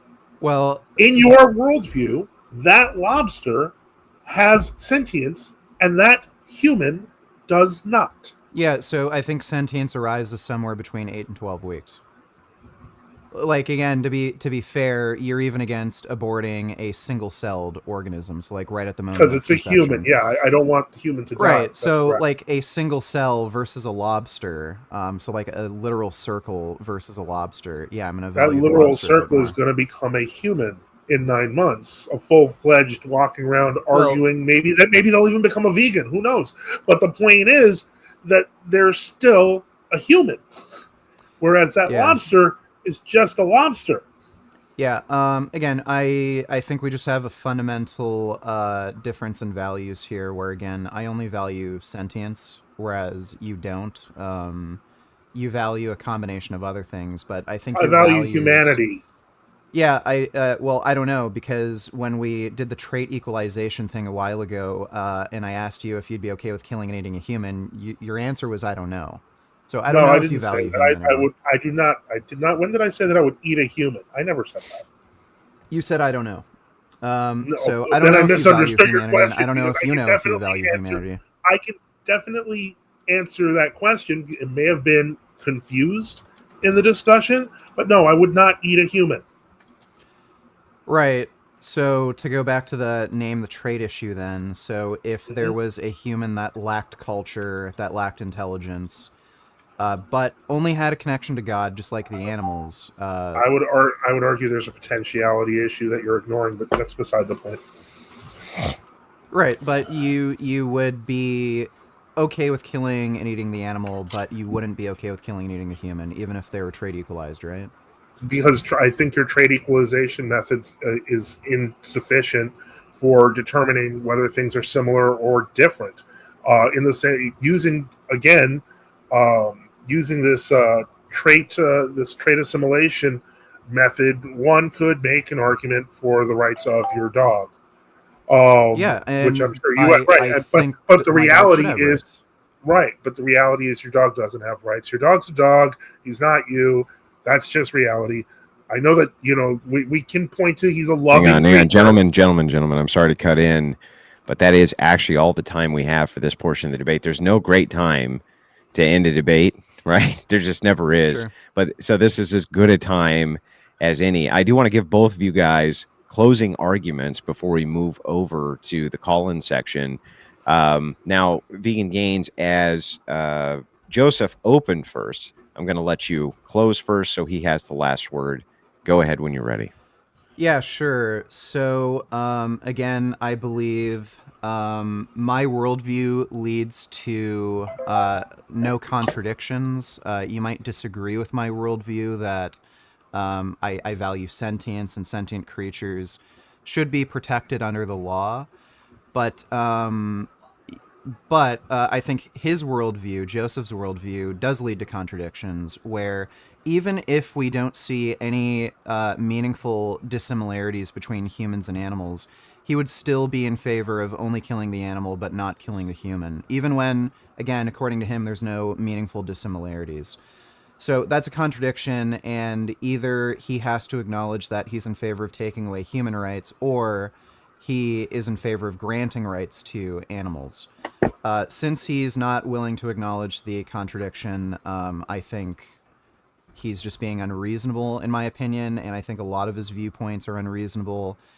He believes it's okay to kill and eat dogs, which is something I'm totally against, and I think a lot of people are against. Showed you my little dog Finn on stream. I think it would be horrible to kill a cute little dog like Finn, or any dog for that matter. And I think a lot of animals, including chickens, cows, pigs that we eat, they're sweet, sentient, intelligent, curious animals that can feel love and affection just like we can. And they should be protected just like your dogs or cats, and just like you or me. So that's my ending statement. Understood. Thank you so much for that closing statement, Vegan Gains. Moving over to you, Joseph, whenever you're ready. I think I kind of pointed out at the beginning of this debate, and there's a reason I threw out the dead vegan influencer as well as the baby who died, because she was fed almond milk. And I think this debate helped confirm things, confirm pretty much some of my suspicions. As pleasant as it was to talk to Vegan Gains, the simple reality is that when we take away the concept of rights, because I don't believe that those exist without enforcement mechanisms, there's no real good reason to believe in the concept of animal rights. But more importantly, that ultimately veganism, for some reason, seems much more anti-human than pro-animal. We find this, we had this discussion. Ultimately, Vegan Gains is kind of, I'd say he's a middle of that kind of, he takes the middle of the road democratic position that babies are usually, as long as it's to a certain period, that's it's okay to kill them. He puts it as this nebulous notion of sentience, which apparently doesn't apply to a small child, even though it applies to a lobster without a brain. That said, again, I'm not surprised. I'm a little sad. I thought the theoretical question of the alien was kind of pointless. I do not like the idea that dogs are eaten, but I am not against their being eaten in case of that situation. Do I like what's going on in China? No, but I don't feel guilty about it. It's not me. I have a cute little dog, and I'm not going to torture her by feeding her vegan dog food. I have a cat. A cat's a carnivore, and I'm not going to play house with the cat and force the cat to eat something it doesn't naturally eat. There is something to be said for just nature in this, and it's, I think, largely been forgotten, misplaced in this weird, constructed modernist world. And from that perspective, I think I'll say thanks, and we'll leave it at that. Appreciate that closing statement. Remember, ladies and gentlemen, you can still send in a super chat. We'll be getting to all those tonight. We have some callers who are coming in, but before we do things a little bit differently on the Crucible. Once the closing statements are done, we do consider this portion of the debate to be closed. moderator usually takes notes throughout the debate and can ask some questions at this point. And I have a couple that I want to ask. In this case, just one for each debater. With Vegan Gains, there'll probably be one follow-up with this, depending on your answer. But you claimed that a human pre-sentience has no moral value, so essentially killing it is fine. That's correct, right? Yeah, that's correct. Okay. But eggs also have no sentience. Can we eat them? Chicken eggs? So eggs don't have any sentience, but there's an issue with the industry of egg-laying hens, and it's the egg-laying hens that I have an issue when it comes to mistreatment, not the eating of eggs itself. So you would say that the eggs themselves and the eating of the eggs contribute to the kind of like bad or mistreatment or bad thing that's happening to the hens, Yeah, correct? so if you're buying unfertilized eggs, you're paying for the mistreatment of the hens. But if you were to find an unfertilized egg just somewhere, eating that unfertilized egg isn't harming anybody. But how come that criticism does not apply to you for abortion? If you were killing them pre-sentience, doesn't it support an industry that kills them post-sentience? Well, no. If you're only so if you're just paying for an abortion pre-sentience, I don't see how that's necessarily supporting. How would it not? How could it possibly not be contributing towards the bills and the payment and the everything else, which would go into the abortion of children who do fit your definition of sentience? Yeah, so there's different doctors that are going to be comfortable with abortion at different periods. There are doctors who will refuse to perform an abortion at 12 weeks. There's some that will refuse at 6 months. So it's not really supporting an industry of aborting fetuses at a later date. It's entirely due to whatever the whatever the morals of whatever doctor or clinic you're going to. Especially if let's say you had a clinic that did abortions from, as early as whenever it's detectable, pre-sentience, all the way up to 9 months. If they were aborting the children who were pre-sentience, you couldn't possibly make an argument that that was not contributing to the killing of children post when you consider sentience. Yeah, I still don't think so, because there are abortions that you would consider ethical. So there are, like, say, children that die in the womb, and then you'd need an abortion in that circumstance, or else the mother would die. So would you be in favor of the mother just dying of a severe infection? I'm not sure how that answers the question, though. Even if I was, for instance, for that, it's still, and even if they were doing the right thing by doing those abortions, let's just say that they were, I still don't understand how it could be possible that if it was pre-sentience, so you have no problem. I understand now, what you mean. Yeah, I understand what you mean. Yeah. So these are all personal choices. So like the dissimilarity between the egg industry and the abortion industry is that when you pay for eggs, you're harming another person, like in this case, an egg-laying hen. And you're not, like, you buying those eggs, it's creating the same set of circumstances no matter who's buying them. Whereas if you go in for an abortion and the abortion is ethical, and like in the case of, say, the fetus dies in the womb, and if the fetus isn't aborted, the mother's going to die. You're not creating the same set of circumstances that where a child is dying or a child is being killed, like a sentient child. So Vegan Games. Yeah. Question: have you ever raised chickens? No. Okay, just a little thing. When you raise chickens, they can't count. So you see, when you take the eggs, as long as you leave one, the chicken doesn't count. I don't think you understand what I'm saying. I don't. I'm trying to understand what's the moral. You said taking from another person. I actually do. It's not. If you watch the animal rights documentary Dominion, there's a section where they talk about the egg laying industry. If you want to know more in detail, you should watch that documentary. I'd recommend. No, I actually do understand the criticism, and I've worked most of my professional career inside of giant factories which process meat and kill animals. I understand the process well, and I understand the criticism of saying that by going to the store and buying the eggs at the store, that come from these kind of mass giant plants, that Right. you are contributing towards the kind of mistreatment of these animals. That is the criticism.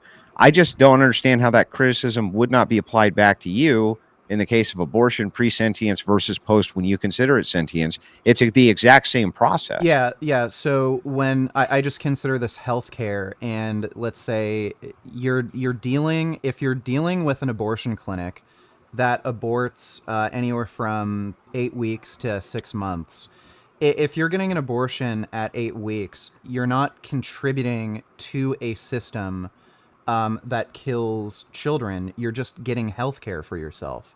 So this is just a set of personal choices that people are But you would be making. well, if you're buying the egg, you're not technically going and harming the chicken Well, you're paying yourself. for the abuse. Right, but that would be the same thing if you No. consider You're at some point paying you Just for because do. you the call it service healthcare to get doesn't an make it ethical healthcare. abortion. Okay, let me ask this then. Maybe I'm confused on this point. What point do you think the child has sentience inside the womb and it's no longer okay to kill them? It's somewhere between 8 to 12 weeks. You think so? So Yeah. like maximum charitable, let's give you 12 weeks. You would consider anything post 12 weeks to be murder. Yeah. Okay. So if that's true, and you had a clinic that did them from every which way, and let's say the more popular one was below that sentience line, it still would be funding all the abortions that were moving past that sentience line. The criticism is just as equatable to you as it would be for us. I don't see how you're funding. Well, the clinic's making Yeah. money, right? They're making and they're paying money, their staff, right. and they're paying their light bill, and they're paying for their equipment. They're paying for all of this. But yeah. So even if we acknowledge that, I don't think you should literally have to kill yourself just because other people are doing something. Well, let's say it's not life-threatening. Okay. Which is most cases, right? Most cases aren't 99% of them, yeah. life-threatening, so it's not life-threatening. Yeah. But you are still contributing to all of those abortions that happen, which are not life-threatening, which are past the point of sentience. Yeah. How could you So- possibly not equate the same criticism? So you can't control what other people are doing. So you can only control what you're doing. So if you're going to get an abortion, say at pre-8 weeks, where I would consider it an ethical abortion, I don't see you doing anything wrong. If somebody wants to do an abortion after 12 weeks, they're the ones doing something wrong. And I don't see how you're contributing to their personal choice. Because if you go to a clinic to have it done, that does kill the children after this point of sentience, because let's say it's lawful to do so, Yeah. you would be then using your issue- wallet to contribute the same way you would Well, as no. buying the eggs, right? No, the issue would be that it's legal to do so. Not that.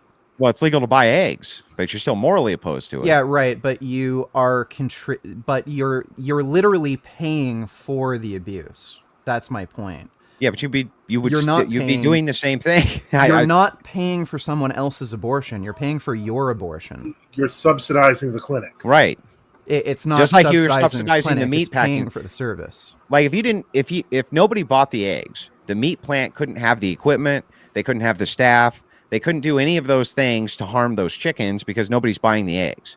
It'd be the same way in this case if the clinic did far more of those pre-abortions Okay. than the post-sentience abortions. Okay. Wouldn't you be morally Let me- obligated to be against that? Okay, well, are you against factory farming? Me? No.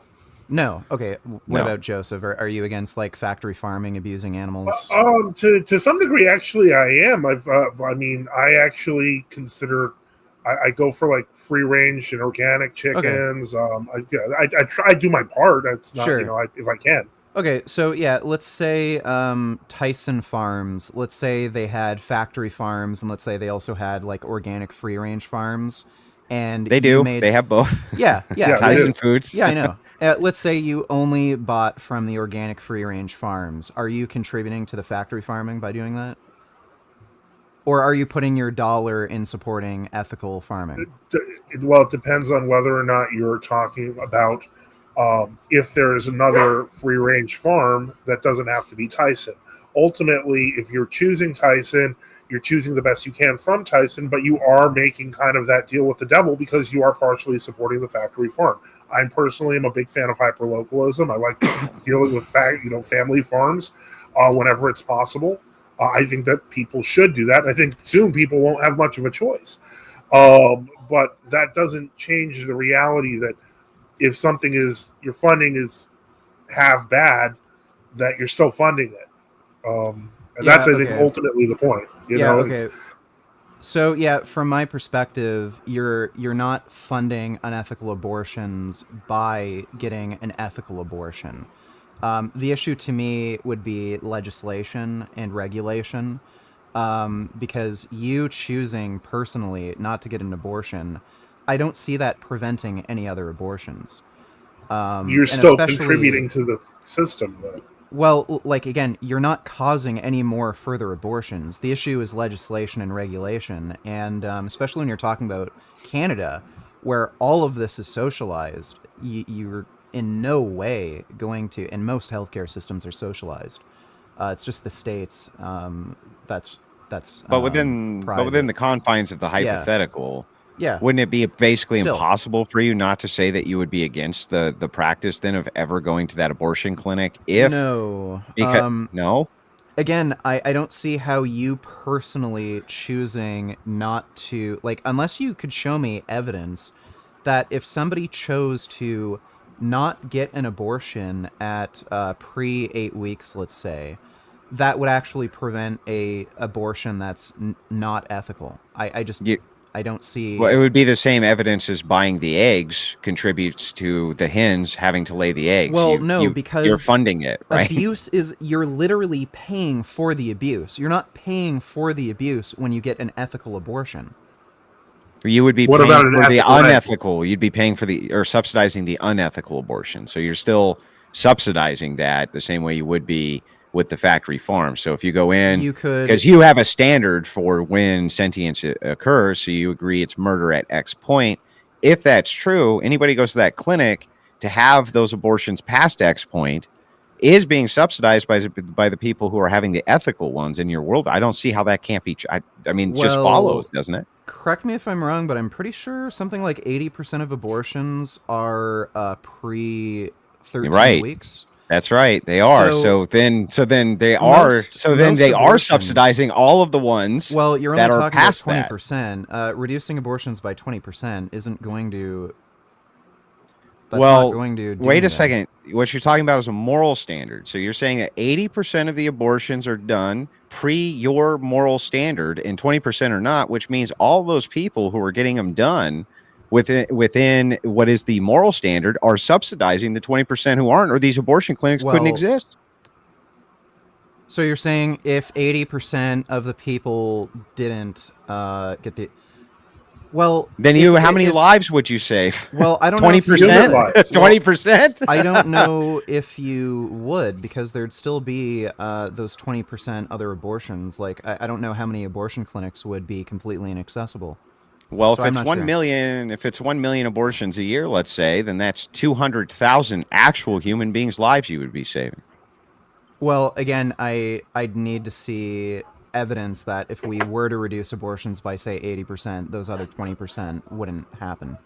Well, I mean, surely you would agree that the massive amount of funding for the abortion clinics, if it was reduced by 80%, would be far less likely to have the type of equipment and the type of medical staff that's available. I mean, an 80% reduction in funding?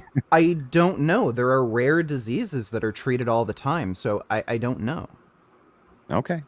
I appreciate it. That kind of got into more of a spar than I want, but I enjoyed it very much. Thank you for humoring me with the questions. Joseph, I'm not going to be any easier on you. I am.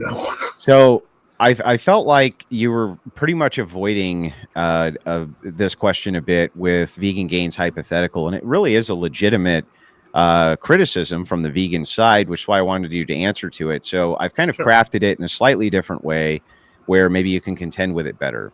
Okay. Assume that we had a cloning machine. A human being went inside, they got cloned, and a perfect duplicate of them walked out of the cloning machine. This is the year 2500, okay? Sure, okay. Is that a human being? Yes. So that is that human being made in the image of God? Yes. How does that process work, that a clone would be made in the image of God? Because a clone shares genetic similarity to the original. It's like twins. They're both in the image of God. So then if it's genetic, which is what Vegan Gain's point was, then there must be some genetic dissimilarity that you're going to point to as the distinction between the animal and the human as to why it is that you can't eat the animal, or you can't eat the human, but you can eat the animal. Well, yeah. I mean, ultimately, I don't believe that animals are made in the image and likeness of God. I believe they're created by God. I believe they're beautiful. I believe they're wonderful, but they are not humans. And so but it therefore, says just genetic then? if we're going to be, I mean, if we're going to be all rough and tumble about it, yeah, I guess I'd have to go with that. I'm not Well, saying that then I like if it eating, is, then what is the genetic distinction? What is Well, this humans- genetic distinction that you would attribute to an animal that a human doesn't have? They have a central nervous system, they have a brain, they have all of these kinds of same markers, right? And forget the Sometimes. lobster for a second. I don't Well, care. Kill all the lobsters you want, but what about like a dog? What would be the distinction there that you would make for on a genetic level and say that's the thing I'm pointing to? That is the distinction. I actually brought up dogs because they're subjective. The simple reality is that there is no objective marker. While I personally would not eat my dog and VG would not eat my dog, across the world, there are people literally farming and eating dogs. The idea that it's, in other words, I don't have a personal stake in eating dogs. I love my dog and I wouldn't eat my dog, but I can't actually say that if someone in China is eating a dog, or Korea, or whichever country you choose, that it's morally wrong. I'm not in a position to judge them because I don't know how they treat dogs. What if the dogs are more vicious there? That's my argument for eating turkeys. Turkeys are nasty, violent creatures that attack humans on a regular basis. I think they should all be beheaded. I'm really okay with that. And you know, I'm just the gonna run to point the is, bathroom real quick. Sure. oh, okay, yeah, no, I understand. But the point is that, yeah, ultimately, that's what it comes down to. That, But I they're mean, not- being made in the image of God can't just mean genetics. There must be something else that it means. well, it's the nature of the human being. When we talk about the image and likeness of God, what we're referring to is that He created us with a free will, with the ability to think. There's a lot of theological concepts. He didn't behind create it. the clone. We created the clone. Well, you didn't create the clone, because to create the clone, you would have had to create the genetics. You copied the genetics. So, so then there is nothing more than the genetics. This is becoming circular. Well, how is it? Okay, I'm confused. So, How is it circular? so if there's this other distinction where you say we're created in the image and likeness of God, right? There's a process that's put in place, I'm assuming, for this to happen. If the process is removed and instead there's a perfect cloning machine and you just step through it and suddenly there's a duplicate of you. No, it would be the genetic in that case, because that would imply that test tube babies aren't in the image and likeness of God. Of course they are. But what if there was something else in the genetics which showed you could test and you knew they were a clone? So you knew that they weren't. There was some genetic distinction which happened so that you could actually make the test and say, okay, you're a clone. You're not a person who was born from a womb. Now there's a genetic distinction, but they have all of the other qualia. Could we eat that person then, or would they be a person? No, still not. No, so then there's still got to not. be something more than genetics here. Well, there is, and it's ultimately a theological discussion. It's about the nature of the soul. It's about the unique nature of human creation, that even were we to replicate it in some sort of weird way, without fundamentally and seriously distorting a person with, like, say, a chimera or something, which is stuff that they're working on now, that's still a person. Okay. I would even say some chimeras would still be people, like the dogmen. I feel like that's somewhat inconsistent, to be honest with you, but I'll let it stand because, you know, it is what it is. There's nothing I can do about it. I mean, we can try the question again. I do want to move on to callers while we're waiting for them. I don't see any in the queue, which is odd because I know there was a bunch in the Discord who wanted to come in. Let me go ahead and we'll get through some of these super chats.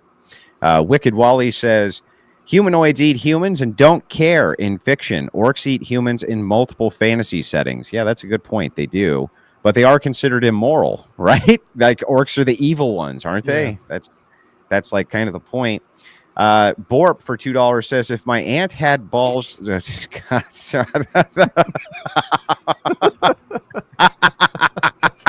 That's a good one. okay, back to the super chats. Eddie than thou for $20 says, keep up the good work, Andrew. Yeah, no problem. I appreciate it very much. Grow Greensland says, aliens, schmalians. Okay, fair enough. Aliens, schmalians. Petrogard says, VG, hypothetically, if your grandmother's mind was transferred into a block of tofu and the tofu's non-mind was transferred into your grandma, would you care if for tofu grandma while jailing bears? I don't know. Yeah, so I if a sentient mind was in a block of tofu, I'd care for the block of tofu. So yeah. Okay. Marshall Forward for $10 says, Crucible brings best content, bar none. Hey, I appreciate that very much. A lot of people really enjoyed this debate. I did too. Made by Jim Bob Show sends in $5, says, VG, if I raise $500,000, would you sell your dog to me for a community feast? No, my dog is priceless. Gotcha. What if the dog only had one day to live? Would you sell it for $500,000 then? I don't know if I'd feel comfortable about that. Like, he's a family member, and I feel like I'd be betraying him on his last day on Earth. Raise it up to $1 million. I'll do it. Yeah, do it for $1 million. Made by Jim Bob Show for $5 says, VG, can fish form opinions and judgment about pain? If so, how did you determine that? Yeah, so there's a fair bit of research on whether or not fish are sentient and can feel pain. Basically, they have all the structures required to feel pain, so they have a brain, nervous system, and nociception. And if you conduct experiments, so one of the experiments was injecting acid into their lips, which is where they have a very large nerve cluster, they will do things that you would expect if a fish had pain avoidance mechanisms and was feeling pain. So their heart rate increases. You see an increase in different neurotransmitters associated with pain. They'll rub their face and lips up against whatever glass tank they're in. So there's enough evidence to suggest they have pain, unless you're going to take, the position of solipsism that we can't know another mind. There's enough evidence clearly to suggest that fish feel pain. Okay. Made by Jim Bob sends in another one and says, VG, when a rattlesnake strikes, is it making a choice? And if yes, why do headless snakes still strike in response to stimuli? I don't know if headless snakes actually are still alive because they're cold-blooded. So their metabolism might be slow enough where even if they're headless for a while, they can still think and feel. So I'm not sure if headless snakes are making a conscious choice. I would assume, again, because they are sentient, they are making some kind of choice to strike. They're headless? AC, who's been a member for 2 months, appreciate that, says, do animals feel pain and die in nature? And can localized farming, in addition to hunting, replace industrial farming without evil food supply control? That's to either of you. Yes. Yeah, so animals do feel pain and die in nature, and I don't see a problem with industrialized agriculture necessarily. It kind of depends on how it's done. Obviously, I'm against industrialized animal agriculture, but I do think if we're going to have a population of 8 billion now, you probably do need industrialized agriculture. There's just better ways of doing it where you can maybe use less land, less greenhouse gas emissions, things like that. Okay. This one comes in from Petrogard for $2. Says Sola Vigtura. Checkmate. I don't know what that means. Okay. He's making a Sola Scriptura reference, which is often a Catholic and Orthodox criticism against Protestantism. So it's like yeah. Well, now I explained the joke, so it's not even funny. But anyway, for $10, Made by Jim Bob sends in. He says likelihood equals favorable outcome, unfavorable outcome. You need to observe the favorable outcome of lobsters being sentient before you establish likelihood. When have you observed the favorable outcome? I don't really understand that question. It's a descriptive question, whether or not lobsters are sentient. I don't know whether or not it's favorable or unfavorable. Well, right. Well, that's what he's saying. To kind of formulate his question, what he's asking is, from the lobster's perspective, absent sentience, how can you tell what the favorable outcome for the lobster is without essentially making just an assumption that it's favorable to it? I'm still not quite understanding. Like, if the lobster was sentient, me thinking it's sentient would be favorable to the lobster. Like, is that what No, he's...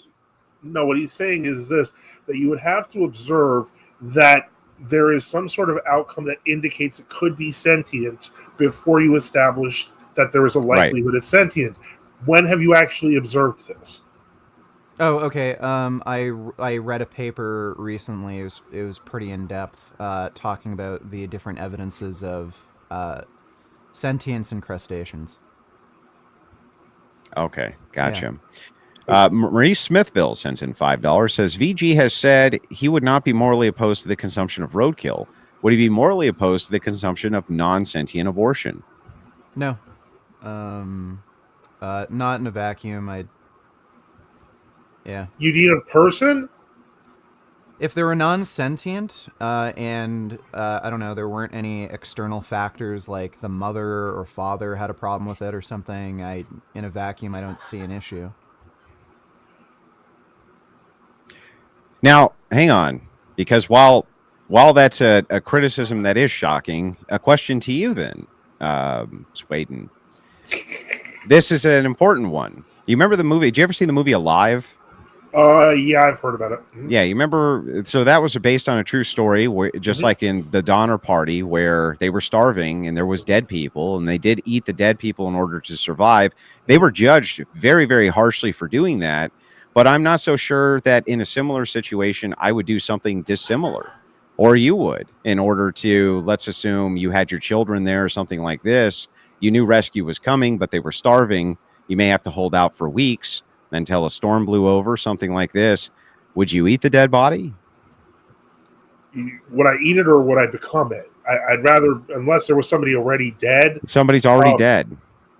Honestly, in that sort of situation, as much as I would hate to admit it, I'd probably eat the dead body. Right. So then that does allude to some type of morality there, where we do consider a dead body, while the consumption of it is seemingly morally abhorrent.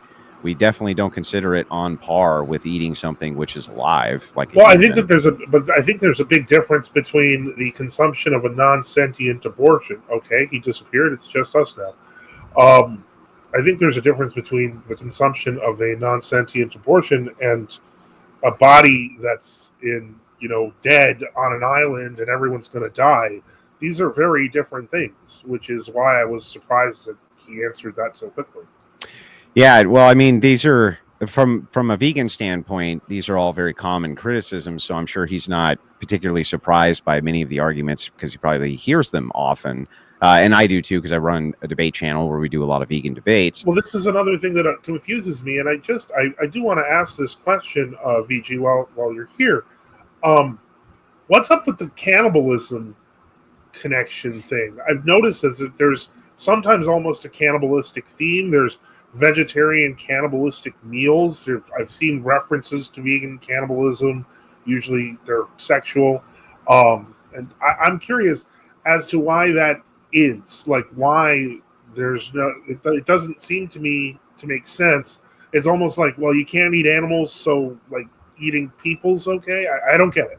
Yeah, well, usually when cannibalism's brought up, people just ask it as a hypothetical of, okay, if somebody's already dead somehow, is there an ethical issue with eating them? And it's basically to test whether or not we care about sentience and not something else. And again, like, I don't see in a vacuum, assuming you're not, say, offending the person's family somehow by eating the person, like, I can't think of anything for why it would be morally wrong. Right. Well, from my perspective, there would be the problem of sacrilege, because you're defiling the dead body. But in an emergency, crazed situation, yeah, that's what. I don't see anything Yeah. wrong with like mutilating a corpse, like it's a corpse, unless like again you're offending the person's family somehow, something like that. I would say it's still a moral wrong to do, but I would say it's a greater moral wrong to let children starve to death, absent this choice being there. I think that falls in line with the duties of Christian ethics, and I also think it's a tough question. Yeah. And I'm not sure that there's a great or right answer. Like Well, it's I actually looked through some church fathers' writings to try to find mhm. answers on this. And you know, as shocking as it may be, church fathers don't really sit around and pontificate as to whether or not you may have to eat a dead body in a survival situation, right? So it's actually hard to find the information on it. I'm just kind of left to my own logical deductions on this. Well, it's interesting that you bring that up because the one thing that does apply to, which was something that we did discuss in this debate, is in terms of violence against somebody invading your home, etc. Um, as clergy, we're not supposed to engage in violence. In fact, if I did even to defend my family, I would be deposed. That said, the question always comes up, and it comes up among clergy. People ask, well, what about the fact that, what if I have to defend my kid from a robber or a rapist or a killer? Well, you take the deposition.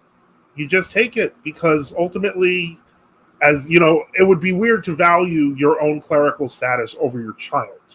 Right. So sometimes you have to make a hard decision. It's just part of it. Yeah, I understand. Made by Jim Bob for $2 says dogs have rights. Finn have the right to eat meat. No, he does not. He doesn't have the right to violate the rights of other animals. Same with this cat. Well, the He's cat, a I was going to vegan say, cat. the cat named Finn, that poor suffering cat. He's a big, strong kitty. He's just trying to escape now. He's like, I don't want this discussion, man. I just want some meat. Dave 2P3 says, love the debate. Great show. That's for both of you. Appreciate that. He also sent in $20, said absolutely nothing. Just wanted to show support for the program. $5 comes in from AC. Says, there is an industry for abortion. Hens have trauma, but not mothers and fathers. Oh, I see what he's saying. Yeah, so birth can be traumatic. Postpartum depression is extremely common, and there's quite a few suicides as a result. So, abortions can be traumatic, but that's a decision that the mother's making for themselves. When you buy eggs, whatever abuse that the hen goes through, that's not their choice. What about the person that's being aborted? Well, if they're non-sentient, then they're absolutely not going through trauma.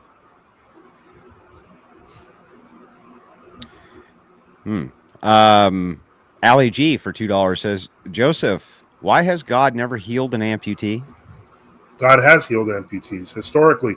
That's where the icon of Saint John of Damascus, I believe it is, with the three hands shows up. Because what had happened was the emir cut off his hand because of his writings while he was in prison, and the Theotokos healed his hand. So when the jailers returned, they saw that he had two hands, even though the third hand was cut off. And that's what's symbolized in the icon. It's not common, but it can occur. Is there any photographic evidence of this? Of the hand or of the of the person healing? not having a hand and then having a hand again. Well, considering that occurred in the 8th century, I would say probably weren't cameras back then. But Right, I'm sure that there are modern healings that do have some sort of evidence. So we can debate that in another. I'd love to debate the question of miracles. Sure. God saves Kyrie Elison for $50 in what is it? What is SEK? Is that something South Korea? I thought no, it's not. It's like something. I don't know. It's like Swedish money or something. I can't ever remember. Swedish kroner. Let me just see. Yeah. You can't make an omelet without breaking some vegans. I believe that is how the saying goes. Lord have mercy. Okay. Daver. It's krona, by the way. Yeah. Okay. Daver sends in $5 and says, VG, if an abortion was done ethically according to you, would it be vegan to consume that abortion miscarriage? Yeah, so I already answered that question. Yeah, I don't see... I can't think of an argument for why it wouldn't be, like, unless somehow you're going to offend the mother or something. But, yeah, at least in a vacuum, yes. And then Matt sends in a $5 super chat and says, this has been a great debate. It's also interesting that I agree with Andrew that adults can play video games and it can be healthy for them. I appreciate that very much, Matt. Enslaved by Truth, member for 2 months, says, can we check the material tag on VG's chair? Is it made from ethically aborted fetus skins? Yeah, it's synthetic leather. I checked before I bought it. Gotcha. AC for $5 says, can VG disprove a soul image of God at conception, and why veganism tied to so much communism, Gnosticism, and Satanism? Pretty loaded question, but I'll let you take a crack at it. Yeah. So there's something called an unfalsifiable claim. You could claim anything. You could claim a glib glob exists that's somehow different from a soul at conception. Okay, like maybe a glib glob exists. I don't need to disprove that. It's your job to prove it, and I haven't seen adequate proof of a soul. And I haven't seen adequate proof of a lobster's consciousness. Right, well, again, it's kind of up for debate, but from what I've seen, the general consensus is they are sentient. And why is veganism tied to so much communism, Gnosticism, and Satanism? Communism, well, there's a lot of left-leaning vegans, but from my experience, most aren't in favor of communism. They're more democratic socialists. Gnosticism, again, like you're talking about younger people who are just a little more progressive, you're going to see less atheism, more atheism, less, theism. Satanism, I literally don't know what the hell you're talking about. I have not met any vegan Satanists yet. I have met vegan Nazis, surprisingly enough, but not any vegan Satanists. For $2, define sentience. Yeah, Can each of you define sentience? So sentience is the ability to have a subjective experience. That is what sentience is. You could use something like consciousness interchangeably, but the typical definition is ability to have a subjective experience. I would define it as awareness, in the sense that if a creature is capable of being aware of its surroundings, then it is sentient. That said, that's not a very high bar for me. That's a little more like sapience, but sentience would be required for that. Okay. All right. Fair enough. Over on the Dono chat side for $5, Orthodox Midwife says, Rachel's book came in the mail today and I'm stuck at home with a fever. Shout out to Occult Feminism for making my day better. You're very welcome. Thank you for buying the book. That goes directly to Andrew Wilson's gun slush fund. $15 comes in from Toe Knuckles, who says, thanks for all the great work, Crucible. This is for the cigarette fund. Hey, I appreciate that very much. $10 comes in from Sentient Produce Aisle. Vegan Gains. Vegan Gains. Would you eat any of the VeggieTales cartoon characters? Oh, dude, that's pretty funny. Come on, that one's good. I'm not familiar with VeggieTales. I've heard of it before, but I'm not familiar with it. You'd eat Bob the tomato? That's pretty good. That was pretty okay, funny. If they're sentient vegetables, then no. 'Cause they're sentient. No. Fair enough. $5 comes in from Quay, who says, question for Vegan Gains. Let's say we got a fetus shake, a kind of eggnog, just the chicken eggs were replaced with clumps of cells from consensual and legal abortions. Can you name the trait of this drink that will disqualify it as a legit vegan meal? No. I don't see why it would not be vegan. I don't want to touch this. Okay. All right. Well, that was the last. No, I'm sorry. There was a couple more that came in. $5 comes in from AK, who says, 1 in a million diseases that are much more expensive and complicated than late-term abortions still get studied and treated. Any random emergency room can do a late-term abortion. It would still exist without a subsidy. Maybe, but would it be reduced is the question. And isn't the whole point of this whole thing supposed to be harm reduction? And if you could save, let's say, even 50,000 lives because you took these measures that reduced funding by 80%, wouldn't you? Wouldn't you do that? I think that's kind of the point. $5 comes in from JK Fuerte, who says, VG, your girlfriend and dog have equal rights. Someone has a gun to your head and you have to eat one of them. Who do you choose, and what's your justification? I gotta ask my wife first. She really, really loves Finn, so I'd have to ask her. Would you dismiss whatever she gave as her preference, though? Because, like, I would. If my wife said, no, save the dog and not me, I'd be like, shut up. I'm not doing that shit. You're stupid. That's what I would say to her, literally. Yeah. I'd be like, no, I'm not doing that. I You would, think I'd I mean, you would respect do her that, wishes. right? No, You wait, just- really? I don't think she'd Really? forgive me if I killed Finn, if she wanted Finn to live. I feel like you're going to be having a discussion about this later. Probably Maybe. not. We've actually Uh, talked about this sort of thing before. If we discovered that plants were also sentient, would VG just starve to death? Possibly. If we did discover plants were sentient, like some might be sentient, some might not be. Kind of depends, but maybe. It depends on the degree of sentience too. Like sentience is just a subjective experience. So if plants could, say, only experience like the color blue, I wouldn't really care about that sentient experience. Okay. And then a last minute super chat came in from Matt for $2 who says, and it says, I love the Ukraine. Man, he's got some strange super chats tonight. Anyway, I appreciate all the super chats and support for the stream tonight.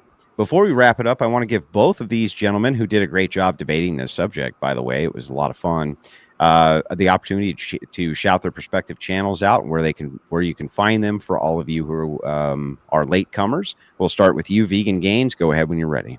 Yeah, so you can find me on YouTube, Vegan Gains. I'm also on Instagram at vegangains.real. And I know you'll hate this. I have an OnlyFans, and I might do a photo shoot with a transsexual soon. So you can find me on OnlyFans at Vegan Gains. Okay, appreciate that very much.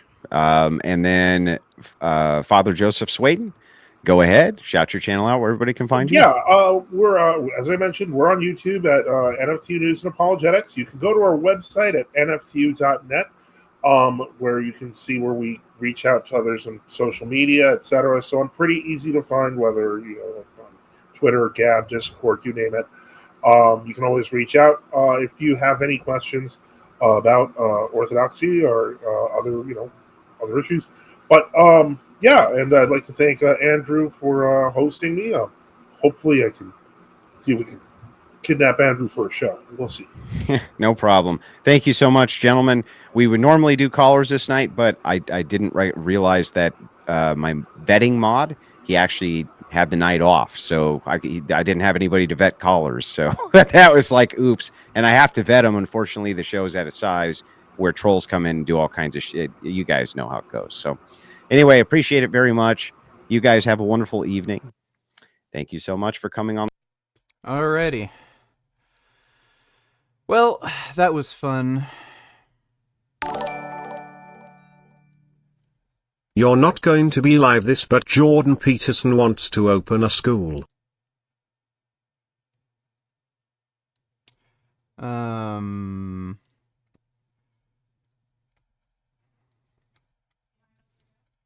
All right. I'll just get through the Streamlabs donos first, and then we'll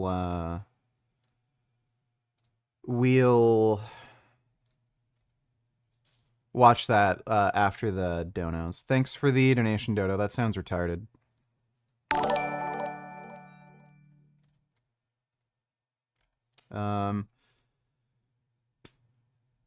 Kosovlo, Serbia donated $2. We categorize men and women according to objective biological sex, not gender, because in the domains of safe spaces, sports, and medicine, only biological sex matters. I used to lecture in research methods and remember the lecturing on the continued. Catastrophic outcome for females of a sleeping tablet trial that only used biological males. Obvious lack of knowledge on trans issues. I'm deeply troubled that your knowledge about physics is similarly flawed and the Earth might indeed be flat. Okay, sure, whatever you say. Thanks for that donation, Cassell. That is weird. Who's the trans girl? She's a trans OnlyFans model, and she said she'd be interested in doing a shoot. If God were real, then he wouldn't make babies so goddamn fucking ugly. They are so fucking ugly and need to be thrown against a hard surface. That's a good point. Thanks for the donation, Dodo. Yeah, the some girl who's an OnlyFans model said she'd be interested. She has a huge OnlyFans channel. That's why I'm considering it. And I wouldn't do like a sex video, obviously, but I was thinking of just taking erotic photos with her. Shoot them with the gun with the bullets and don't miss, okay? I think that was from yesterday. I accidentally did that thing.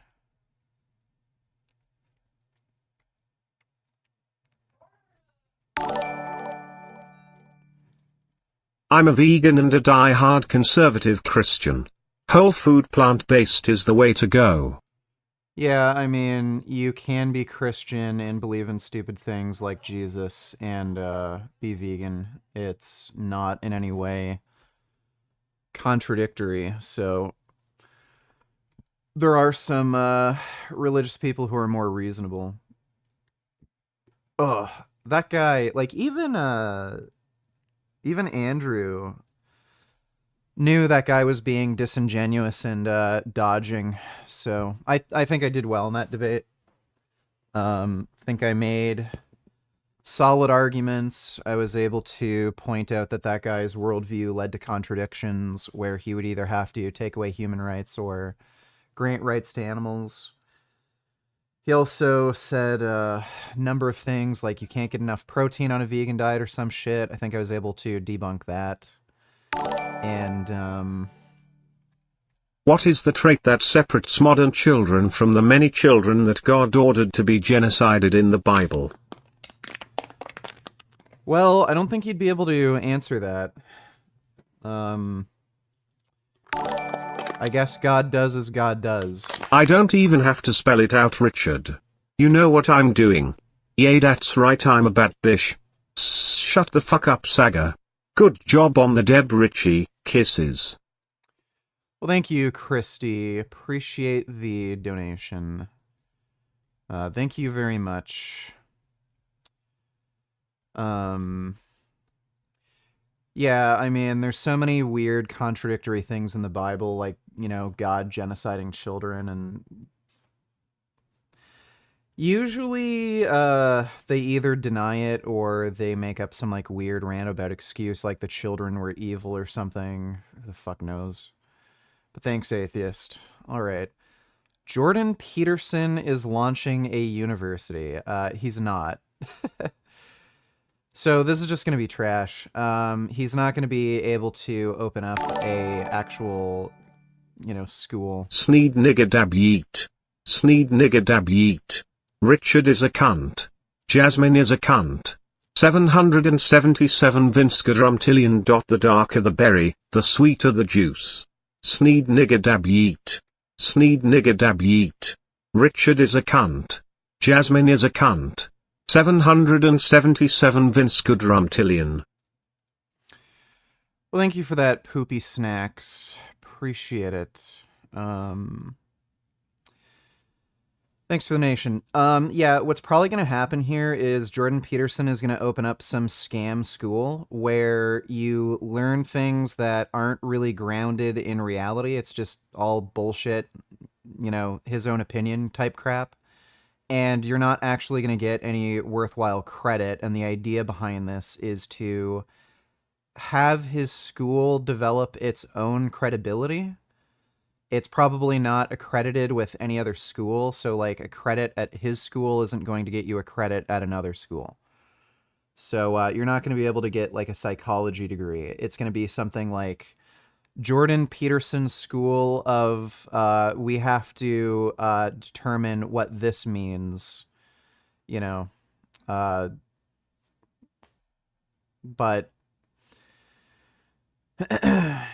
this is a dumb idea. Dodo Tillers, I don't understand how the hell it's legal for a moke like Peterson to open a public school. I mean, haven't they seen what he said on Capuses? It's not a public school. It's going to be a private school. And yeah, they even say in the description it's an unaccredited university. It's not a university. Like, again, the idea behind this, I can guarantee you, is for it to develop its own credibility, which it's never going to. Thanks for the donation, though, Dodo. Dodo donated $2. If you gaming tonight, can you start in an hour? Can't make any guarantees, but we'll see. Oh my god, this is incredible. Let's see. You explain the timing then of the August 6th WhatsApp message. Why is that evidence of some wrongdoing? I'm not an expert on the timeline. I would love to have President Biden and his family to tell us about all the timelines. But if he's not the president or the vice president at that time, where's the wrongdoing? He wasn't even a candidate for president at that time. He was a candidate. In August 6th of 2017? Apparently, what source are you with? I'm with NBC. So apparently you'll never believe us. I'm not saying I don't believe you. I'm asking you a very direct question. You presented a piece of evidence that you say came on August 6, 2017, that demonstrates that Joe Biden was using political influence to help his son. If he wasn't a political figure at that time, the first WhatsApp message you put up, how does that demonstrate that there's some sort of political influence being put over him if at that time he's not an elected official? I'm definitely not going to pinpoint one item. I think we've outlined... You presented it. It was your first thing that you brought up. So apparently you don't agree with it. So it's not that I don't agree with it. I'm asking you to explain it. I'll take the next question. Oh my god, dude. That was one of the most embarrassing things I've ever seen. That's incredible. Dude, why are Republicans just so retarded? So you make it up, Gavin Newsom is on Hannity doing his best to debunk GOP misinformation.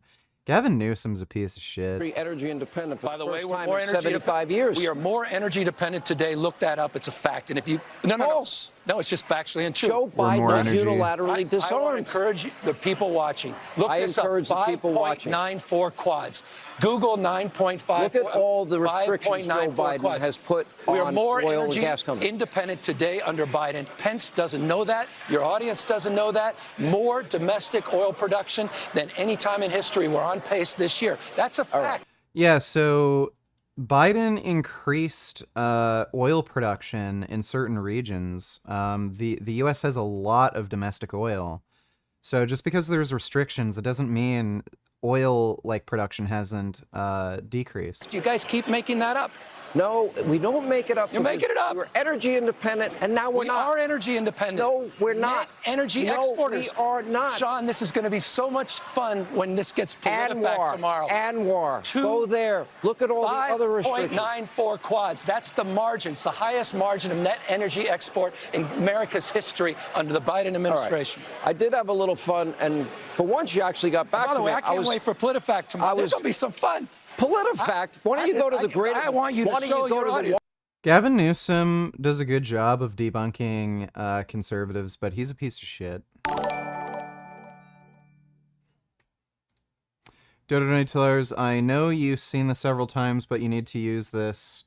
Put it on your resume when you apply to be a professor at Jordan Peterson University. You would get the job right away.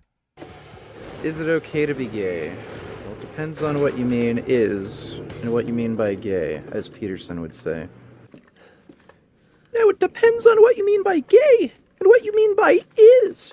Now, first of all, the word is. When we say that, is the present, is now. But are we always living in now? Well, of course not, because look what I'm doing right now. Well, if we were to talk about that, we're talking about that something that happened in the past. So the present is only something that is happening right now, which is only a point, a moment in time.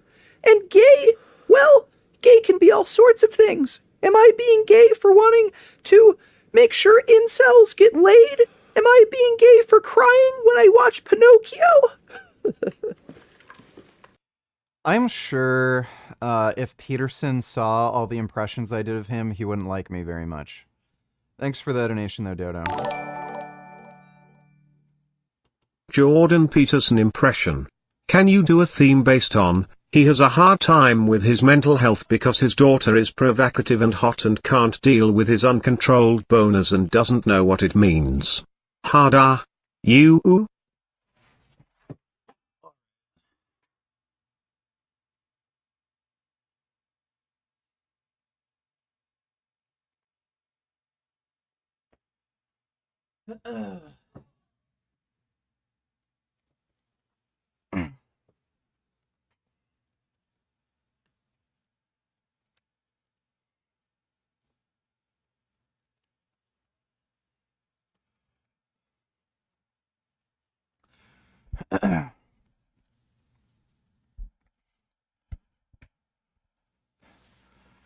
Now, I went to the beach with my family the other day down in Florida for a vacation, and I noticed my daughter, she was sitting over by the pool, and her legs were spread open a little bit, and my eyes kind of wandered in between her legs, and I saw this very smooth, genitalia poking through her swimsuit, and it kind of reminded me of the time when I had that dream about my grandmother, but my grandmother, well, I could see her bush right through the bathing suit.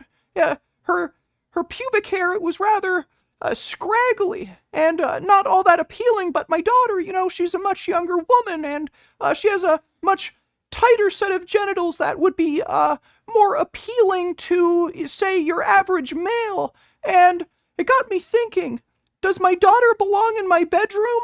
Well, I don't know. I don't even know if she belongs in the workplace, because I bet she would be quite a distraction to a lot of men, And I'm just trying to rationalize and think about what that really means.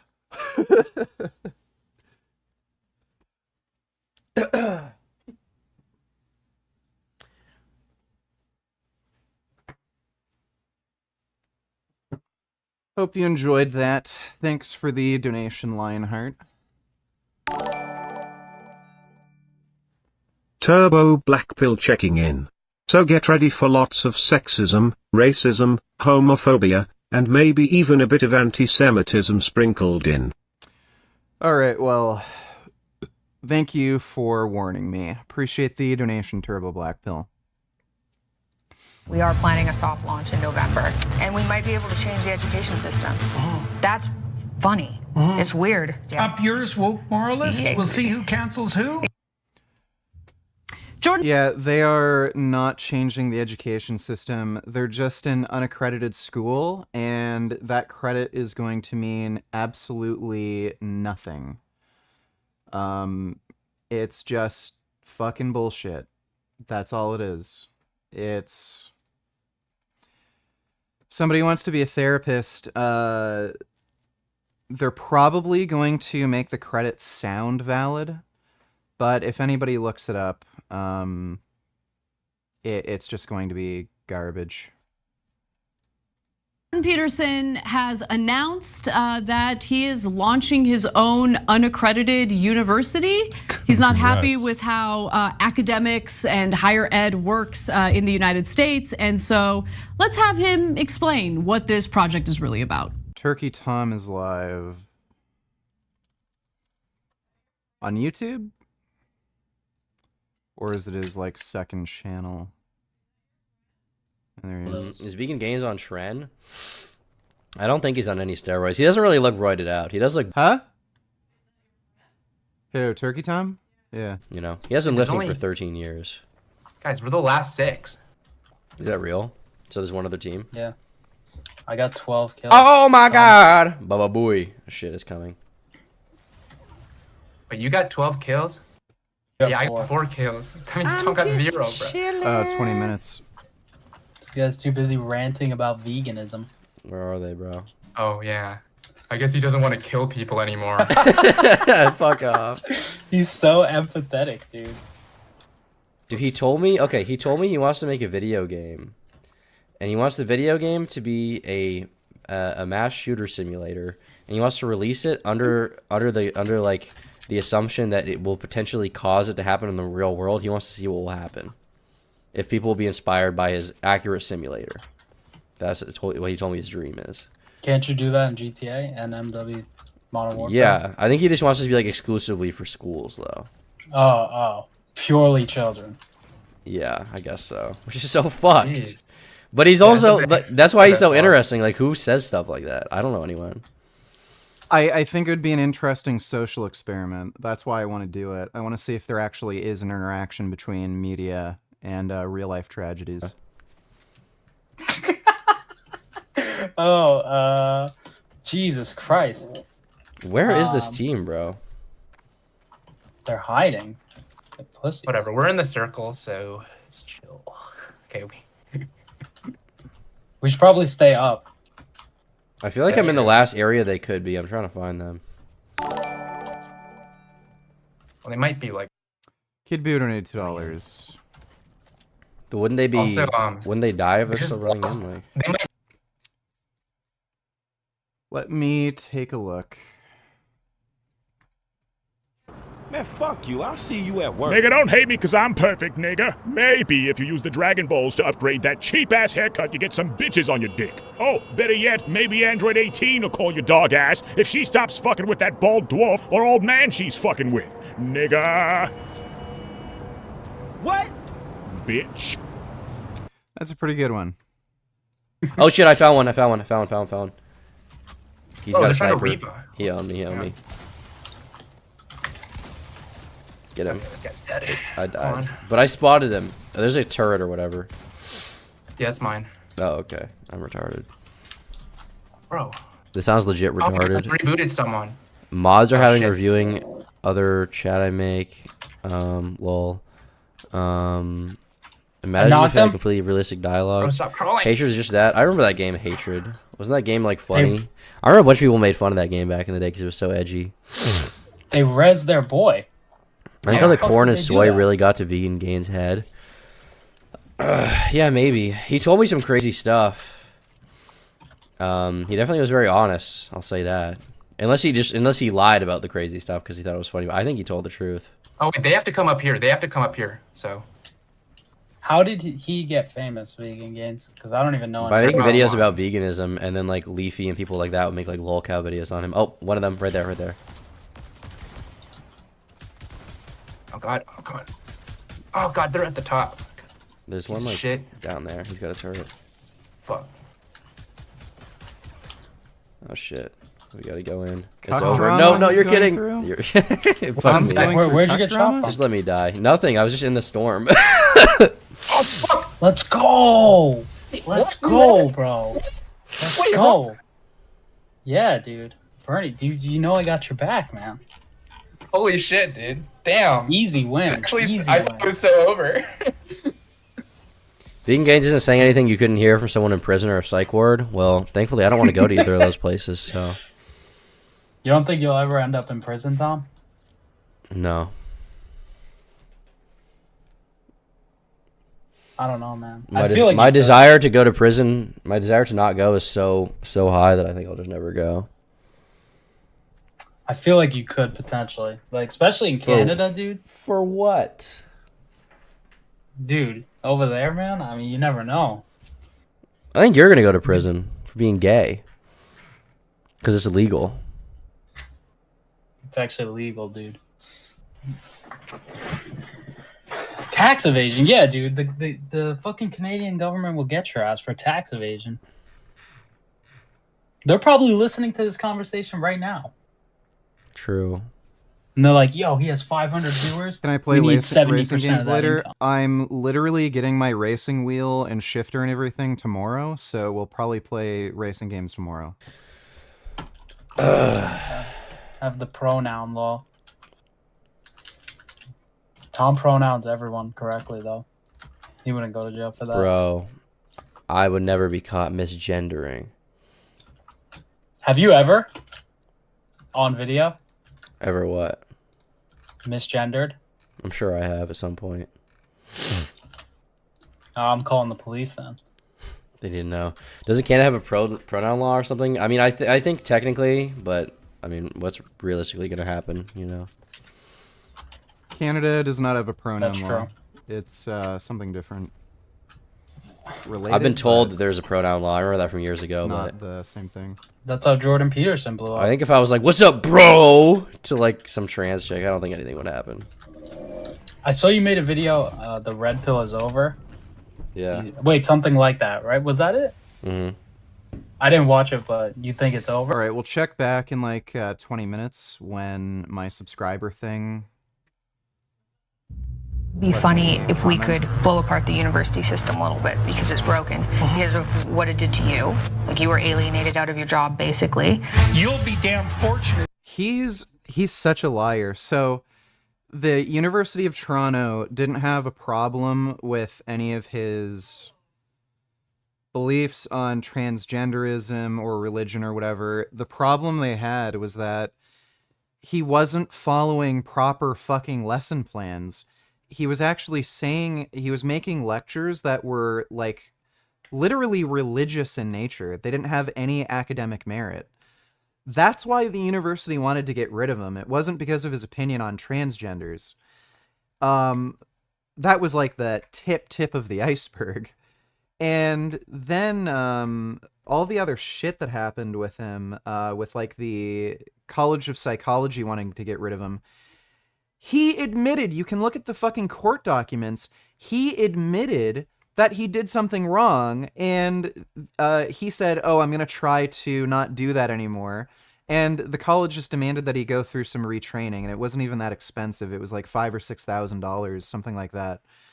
Which is pennies for him. Like, if I could afford something like that, Peterson can afford that just fine. And he refused for whatever reason, and then, like, he's just such a fucking weenie. If we can provide you with a list of people who've graduated, and if you had any sense, you'll employ them preferentially because we did the rigorous screening work. I know how to do the rigorous screening work because I studied that for like 25 years. A degree for... That is a lie. Nigga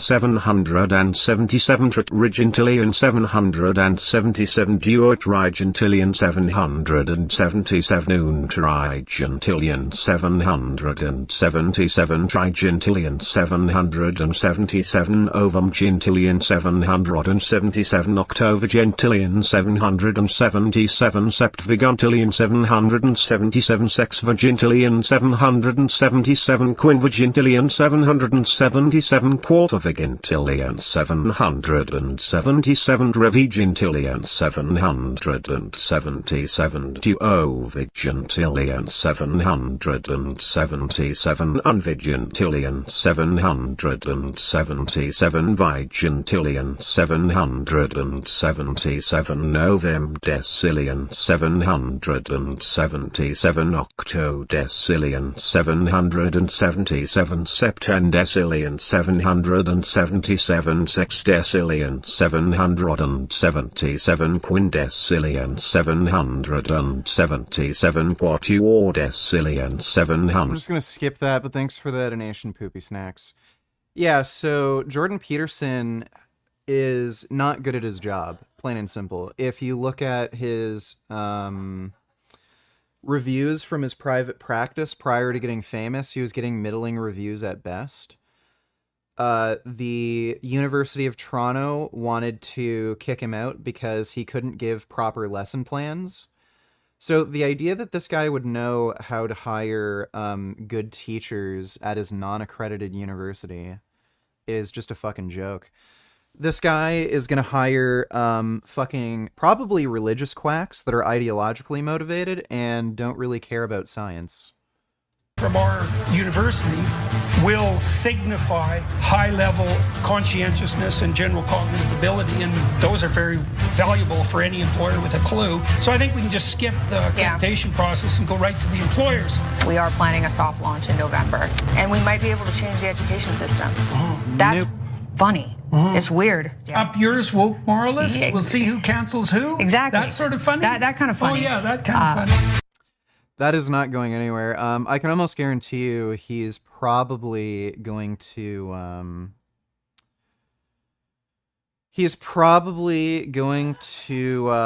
fail. and it's going to run for like a couple years and then get shut down because it's just going to be too expensive to run and it's not going to take in enough money.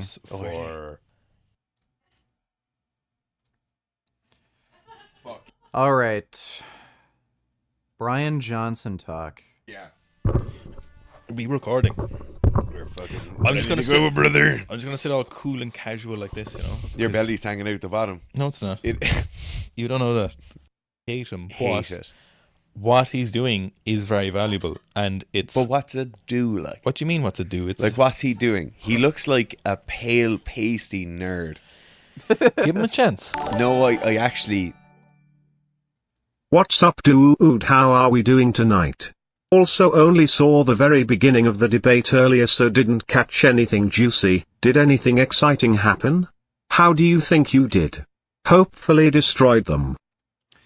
It wasn't super exciting, but it was a very good debate, and I think I did quite well. I was able to prove that his beliefs led to a contradiction, and he wasn't acknowledging that contradiction. So I was able to prove that he would either have to take away human rights or grant animals' rights. I was also, the discussion kind of also crossed into health a bit, and I was able to debunk some of his health claims. He was saying, like, vegans can't get enough protein. I was able to demonstrate that, yeah, like, vegans can get enough protein. I really hate how this mic won't go lower. We were also talking about vegan pets, and I made a good argument in favor of vegan pets.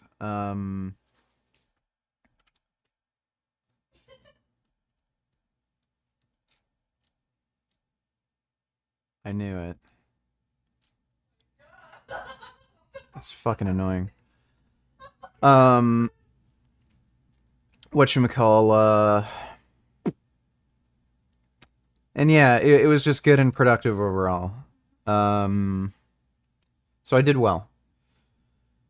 And I am going to upload the debate later, so you'll all be able to watch it. But thanks for the donation, Andrew Kinda Lifts.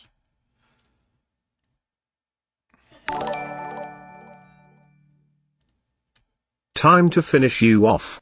Black cock in Richard's mouth, black cock in Richard's mouth, tranny cock in Richard's mouth. Tranny cock in Richard's mouth 77 septentrigentillion 777 sextrigentillion 777 quintrigentillion 777 quatuortrigentillion 777 trotrigentillion 777 duotrigentillion 777 untrigentillion 777 trigentillion 777 novumgentillion 777 octovigintillion 777 septvigintillion 777 sexvigintillion 777 quinvigintillion 777 quartervigintillion 777 trevigintillion 777 duovigintillion 700. Just gonna skip that, but thanks for the donation, Poopy Stinks. Really dislike it. He is doing an actual public service. The place he occupies in my mind is the same as like the mothers who. I think the real benefit to Brian Johnson in doing this anti-aging thing is he's creating a cultural interest in anti-aging science, and like so far there hasn't really been a cultural interest in it. Anti-aging or age reversal isn't really something that's being studied, and it is literally the most important health problem there is. Everyone's going to get older, right? Like, not everybody's going to get cancer, not everybody's going to get heart disease. A lot of these diseases are avoidable too, but aging is something that you cannot, right now with current technology, stop. So if there's a cultural interest, that means there's going to be more research and science put towards it. So I think Brian Johnson's doing a good thing. Kid Boo donated $2. Let me take a look. Yeah, I don't know. Oh, people are calling because of this shit's funny. Yeah, we've already seen that. Why are you so mad about a little cigarette? I'll smash this goddamn camera right in front of your face. You don't do that. You do that shit again. I swear to God. I swear. Yeah, we've already saw that. Sneako's stupid. Thanks for the donation, though, dude. Wrap their children in bubble wrap and keep them inside the house for their entire life. No, that's what he's doing. he has chosen a degree of risk and involvement in his endeavor. Richard. How the fuck is Keffels invited as a guest speaker for Progressive VidCon? Lol. Also, can you guesstimate Turkey Tom's body fat percentage? Yeah, Keffels is a manipulative fucking just liar who's just basically stolen money from fucking people. That is insane. She's not a real progressive. She's just an opportunist. And Turkey Time's body fat percentage, it's probably around maybe 15-ish%. He's not chubby at all. He has like a flat stomach and everything. So doesn't have abs, but he's not at all chubby. So estimate around there-ish. Thanks for the nation though, dude. Been way too long since I posted a pic of Maui for you. Here he is 5 years ago when he was slim and not a fat gordito.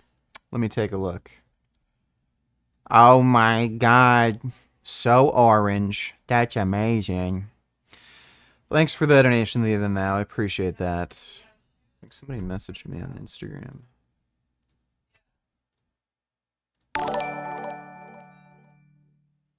Why are you a bitch ass nigga skipping Poopy Stinks donation? He has literally donated $1 million to you or so. Vince Goodrum and Turkey Tom are so much better than you and I would love them see you teabag you.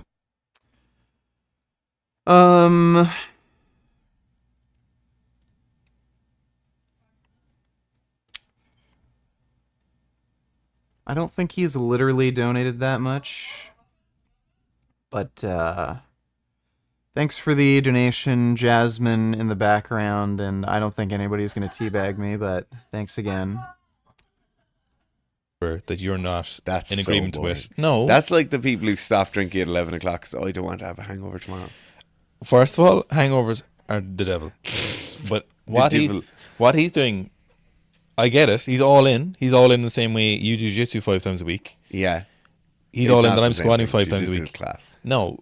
He is doing something that he wants to do. So making a judgment based on what makes him happy, I think, is a very poor call to make. Yeah, sorry. I just judge him as a human being for that make him happy. You can say, I would never do that. But you can't say it's a bad judgment call from him. And anyway, beyond his personal enjoyment, which I don't really care about, right? I'm very interested in what he's doing in terms of public service. He's in a very unique position where he's a fuck ton of money and he wants to do this. Yeah.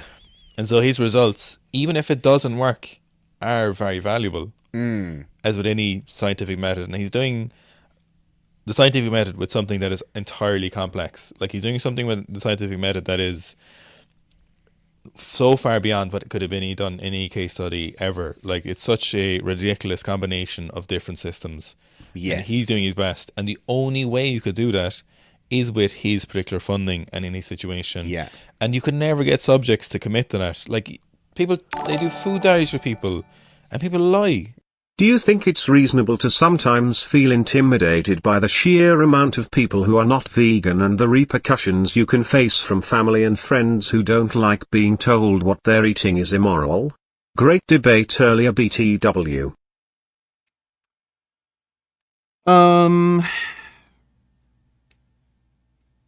Yeah, it can be overwhelming for sure. And if you think about it deeply, like, yeah, it is for sure frustrating as fuck. But, you know, you gotta kind of do what's good for your mental health and block it out when it's, you know, necessary to block it out. And when you're doing activism, just kind of keep that in mind, how important what you're doing is. But thanks for the donation, OmniVegan. Appreciate it. Yeah. Like, people can't even tell the truth what they're eating for a week. I just feel like Brian Johnson is the kind of person who'd say no to sex because it would mean he gets to sleep 20 minutes later. He does. He says that, yeah. Does he actually? No, he goes to bed on time. He is committed to his goal. That's what I really like about it. That makes me sick. That's like being like, oh, he's committed to his goal, but his goal is genocide. Nah, that's not the same thing. Well, like it's genocide of his own life. Like. But he says he's very happy, though. How can he judge someone else's happiness? Same way I judge the people who are really happy playing like Magic the Gathering. Yeah, well, that's fair. But on Brian Johnson's side of thing, I think it's a super interesting thing. And he's giving it away for free, essentially, his information. What He is giving it away for free. Yeah. He's giving his med away for free. Look, if he sells products, what about it at the end of the day? Yeah. You know, it doesn't matter. He might sell a good product. He might sell something useful. Like 10% of his calories come from like olive oil or something. And I think he's going selling olive oil from a particular place in Italy or somewhere. Do you not appreciate the thing he's doing? No. Why? People have done way weirder things I've appreciated. I just really don't like. Maybe it's I don't like him as a person. Are you afraid of health? That's like the... You think these two dudes are full of shit? Is the heaviest, most gnarly metal song that you enjoy listening to? Do you like VR porn? Why did Ellie let Abby live? What's your theory? Well, I think Ellie let Abby live just because she realized it wasn't going to bring Joel back. I think that's why, really. And let me see if these two dudes are full of shit. You can't build strength swinging giant swords. Well, you can build strength lifting heavy things, so that is true. And one of the oldest strength training methods... Hi Richard, it's me Air and the awesome asthmatic special needs autistic kid you forgot about. What have I done to be left alone by you? I tried coming over the other night and Jasmine literally told me to get the fuck out of your complex or you would beat me. I don't think that ever happened. You must be another Aaron P. But, thanks for the donation, Aaron. Appreciate it. So one of the oldest strength training methods was to swing a very heavy mace around. And that was both strength and conditioning for sword swinging. So you can build strength doing something like this. Is it ideal? No. Though I can guarantee you those swords are not particularly heavy either. But thanks for the donation. And do I like VR porn? I've never gotten into it or used it, so... I couldn't tell you if I like it or not, but I've never used it. The needles I want to move in the directions I want to move them are utterly different from Brian Johnson. Yeah. Like, I have no interest in, like, your skin age on your face. Do you know when he does, like, the face scan and it's like... But some people feel really good if they look good, you know, and it's good for their mental health or whatever. Exactly. Just because you've got great skin, you know. Brian Johnson's the anti-aging guy. Not Liver King. It's funny how they have the same names, but they're just totally different. Not ever. And Brian Johnson wasn't blessed with great skin. He used to do his therapy, you know. Oh my god. No, I think it's... But like the thing if he doesn't like sunlight. Yeah, I'm not sure. So the UV damage, I suppose, is the argument there. But surely it's better to have a few more wrinkles. And get sunlight. And get some sunlight, like. It is not. It is not better. You should get as little sunlight as you can. I suppose that's arguing nuances rather than arguing the principle of the whole thing. Oh, I missed the question about the gnarliest metal song.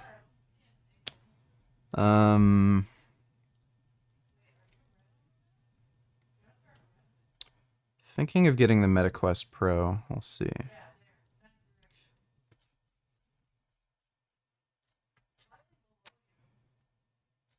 Where is it? Not Earth Crisis. Was it removed? Oh, what the fuck? I think the one song I really liked ended up getting removed.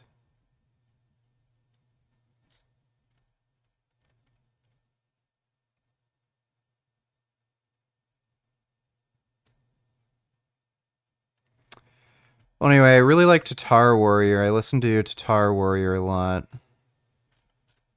Tatar Warrior is fucking sick. Where was it again?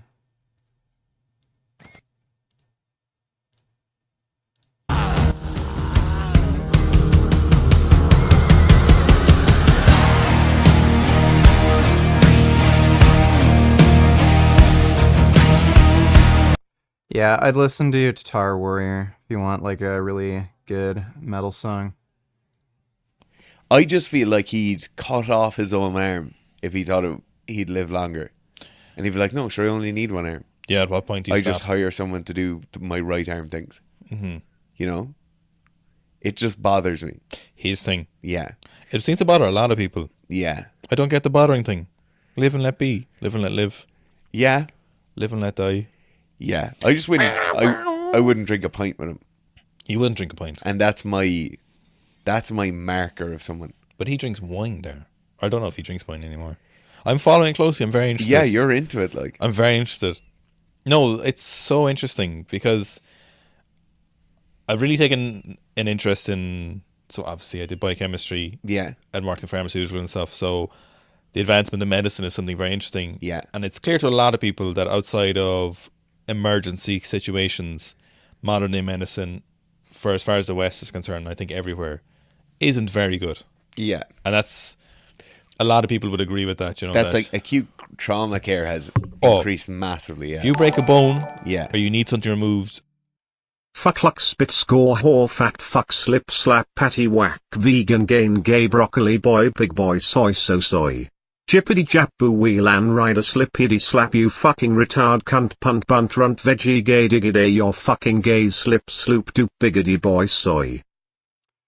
Thank you for that. Appreciate the donation, I am Niagara. Or you've a vascular issue or whatever it is. Yeah. And you need a very skilled, educated person to do something for you. Yeah. Great. Never been better. Medicine is the place to go. Yeah.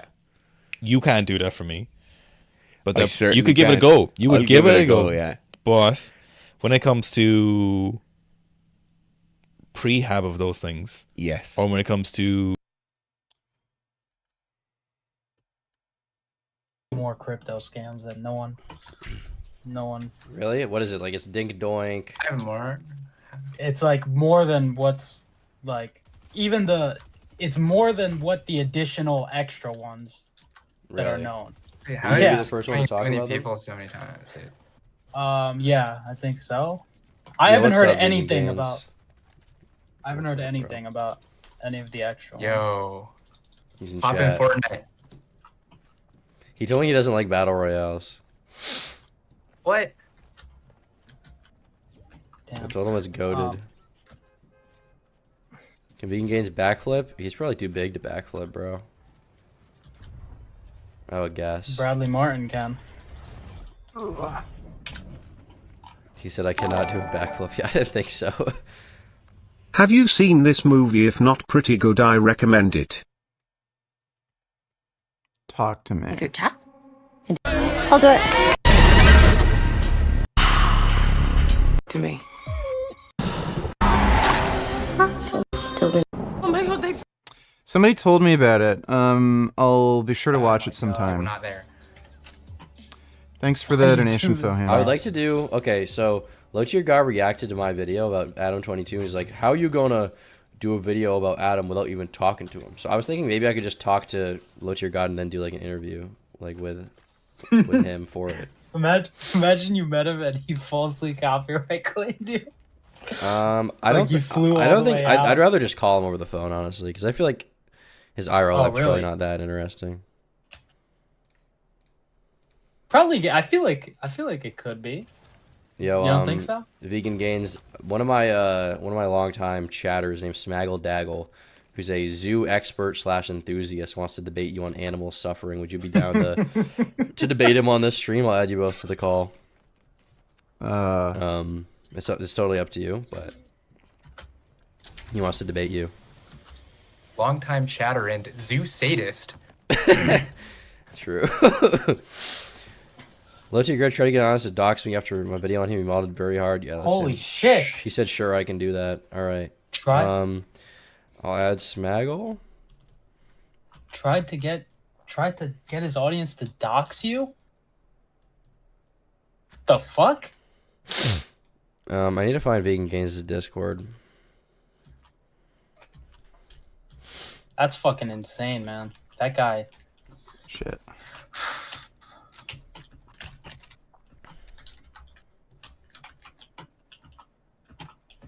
I might have to do a video on his ass. Vegan Gains, is your name on Discord Mr. Horse? Is that you? It is you. You're Mr. Horse? That's so cool. Yo, what's up, Smaggle? Yo, what's up? All right, Mr. Horse. Are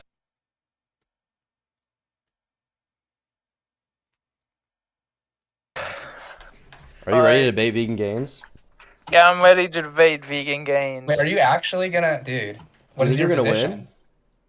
I don't know if I'm gonna win or lose. I just want to know more of his points about like animal suffering and all that. I want to talk to him about that because Oh I'm yeah, very, you like that. I forget. You embellish that. Yeah. Oh yeah. Aren't you an advocate You for like revel animal in it. suffering? As we discussed earlier. He's what we could call an anti. Calling all carnivores Zeusatus. What's up, Vegan Gains? What's up? What's How's up, it going, Vegan man? Gains? Alright. What's up? I'm a big So this is fan. Smaggle Daggle, the kid with the speech impediment. He wants to debate you. Yep. Alright, dude. I just want to know, how can you be against animal suffering of all kinds, but you are pro-genocide of lions, tigers, wolves, and other meat eaters? That doesn't make any sense. How can you be anti-animal suffering, but then be pro-animal suffering? So I'm against rights violations, and killing carnivorous animals would reduce animal suffering, since carnivores have to kill many animals over the course of their lives to live, whereas herbivores don't. So that would reduce animal suffering. I don't think it would, because herbivores have been known to eat meat at certain points. It's not common. It's not at all common. It is very rare. But there has been certain times where hippos have consumed animals, where I know like things like giraffes and elephants eat bones of certain animals. I just don't see. You want to kill all carnivores, but you're against animal suffering. I didn't It say I just wanted to doesn't make any kill all sense. carnivores. I said I'm in favor of killing carnivores when it would reduce rights violations. So I Yeah, don't know so how you could claim killing off carnivores would reduce suffering and death when you just acknowledge the fact that herbivores rarely kill other animals, and you acknowledge that carnivores have to kill other animals to survive. Yeah, I'm also pro ecosystem, and I don't think killing off carnivores is gonna like help the ecosystem. It's gonna harm the ecosystem. Yeah, in what way? It's gonna harm. What? In what way? Like, what does that even mean? So, do you know about the wolves in Yellowstone? Yeah, you realize the authors who made that original paper disavowed it, and they found that wolves did absolutely nothing to affect the flora and fauna and the population of deer in the ecosystem, and it was actually climate change and poaching. Can you send me a link to that? Yeah, I could probably find something. Let me see.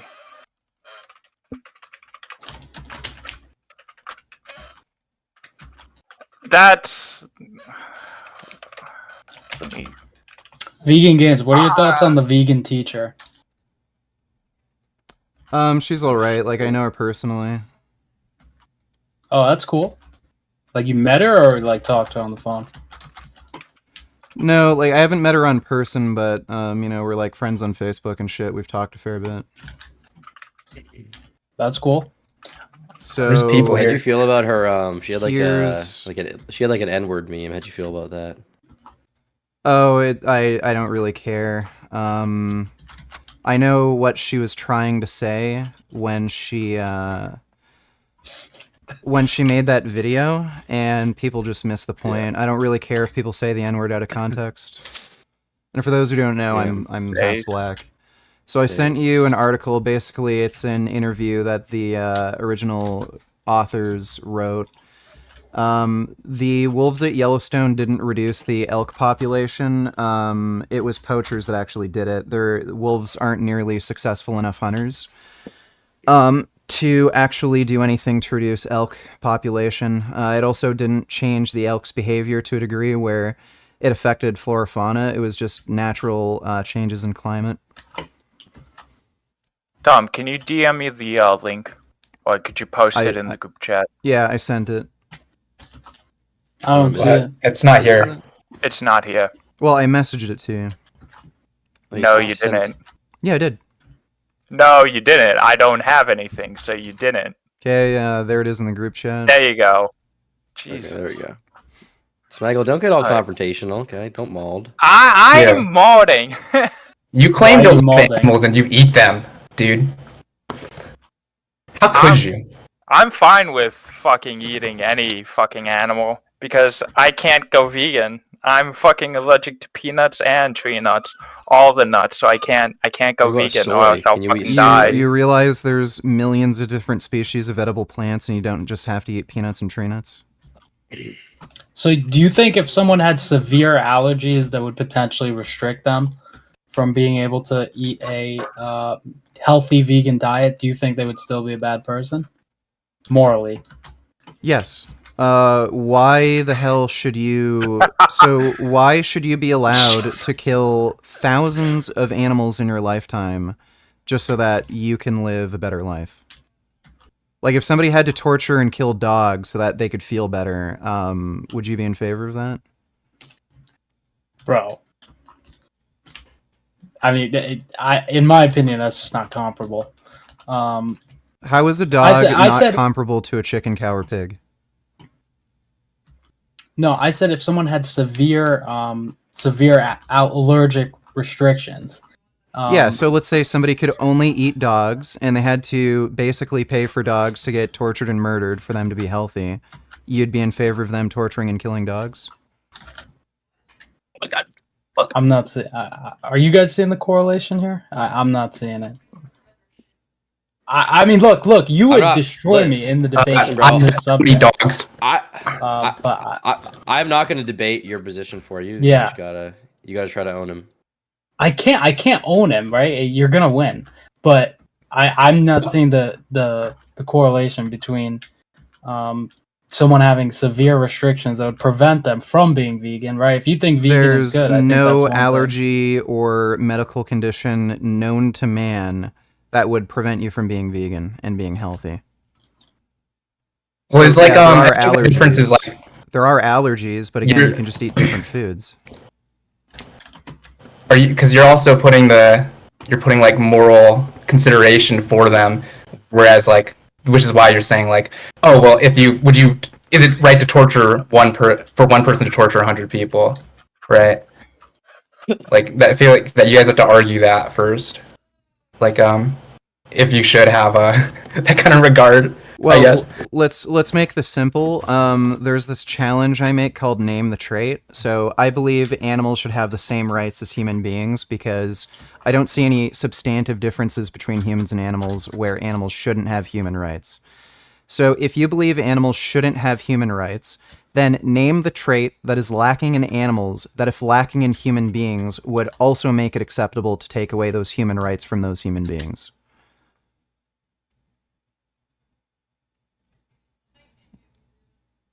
I'm not going to disagree with you there. What if they're retarded like Smaggle Daggle? Yeah, nice one. But if you think all animals should have human rights, then that would mean that you would think that carnivores should have human rights. Therefore, why do you think that carnivores should be? You are in favor of carnivores being killed if you think they should have human rights. Yeah, so if they have human rights, under the same circumstances, if a human was going around killing other humans, we'd kill them. If that was the only way to stop them from killing other humans. But most carnivores don't attack their own. They go after other prey. That doesn't... What you just said was cannibalism. Well, that doesn't matter. Okay, so wait. It kind of does. No, it doesn't. Okay, I'll make a different hypothetical for you. So, do you know xenomorphs, like from the movie Alien? I guess, yeah. Yeah, so if xenomorphs were running around killing and eating humans, and that was their, like, natural food to eat, they're predators, would you be in favor of xenomorphs just killing humans, or would you want to eradicate all the xenomorphs? Well, they're an alien species that aren't Let's just from say they were planet natural. Earth, so Let's say they were natural to Earth. Well, then you're doing a lot of...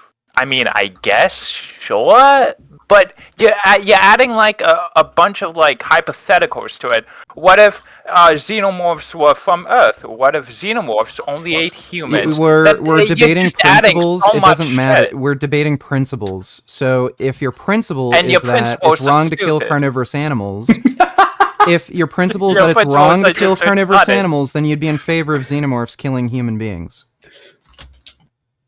What? That just makes what? If you believe carnivorous animals should be allowed to go around killing, then if there was a carnivorous animal that was hunting down humans, you'd be in favor of just allowing them to eat humans, right? No, I think that if there was a man-eater, like a man-eating tiger or lion, I do support them going out to kill that specific animal, but not kill every single animal in that species. Let's say that there was an animal where its natural prey was human beings. You just let them eat human beings? You know what? Yeah. Because okay, well then you're retarded. No, I'm not, because there are certain animals that, like saltwater crocodiles, that can kill humans. They don't have like, they just see humans as like another species of animal, and you know, so you want people to get killed by crocodiles? No, that's well, not you what just I'm said saying. you just said you do nothing to stop crocodiles from killing humans. So.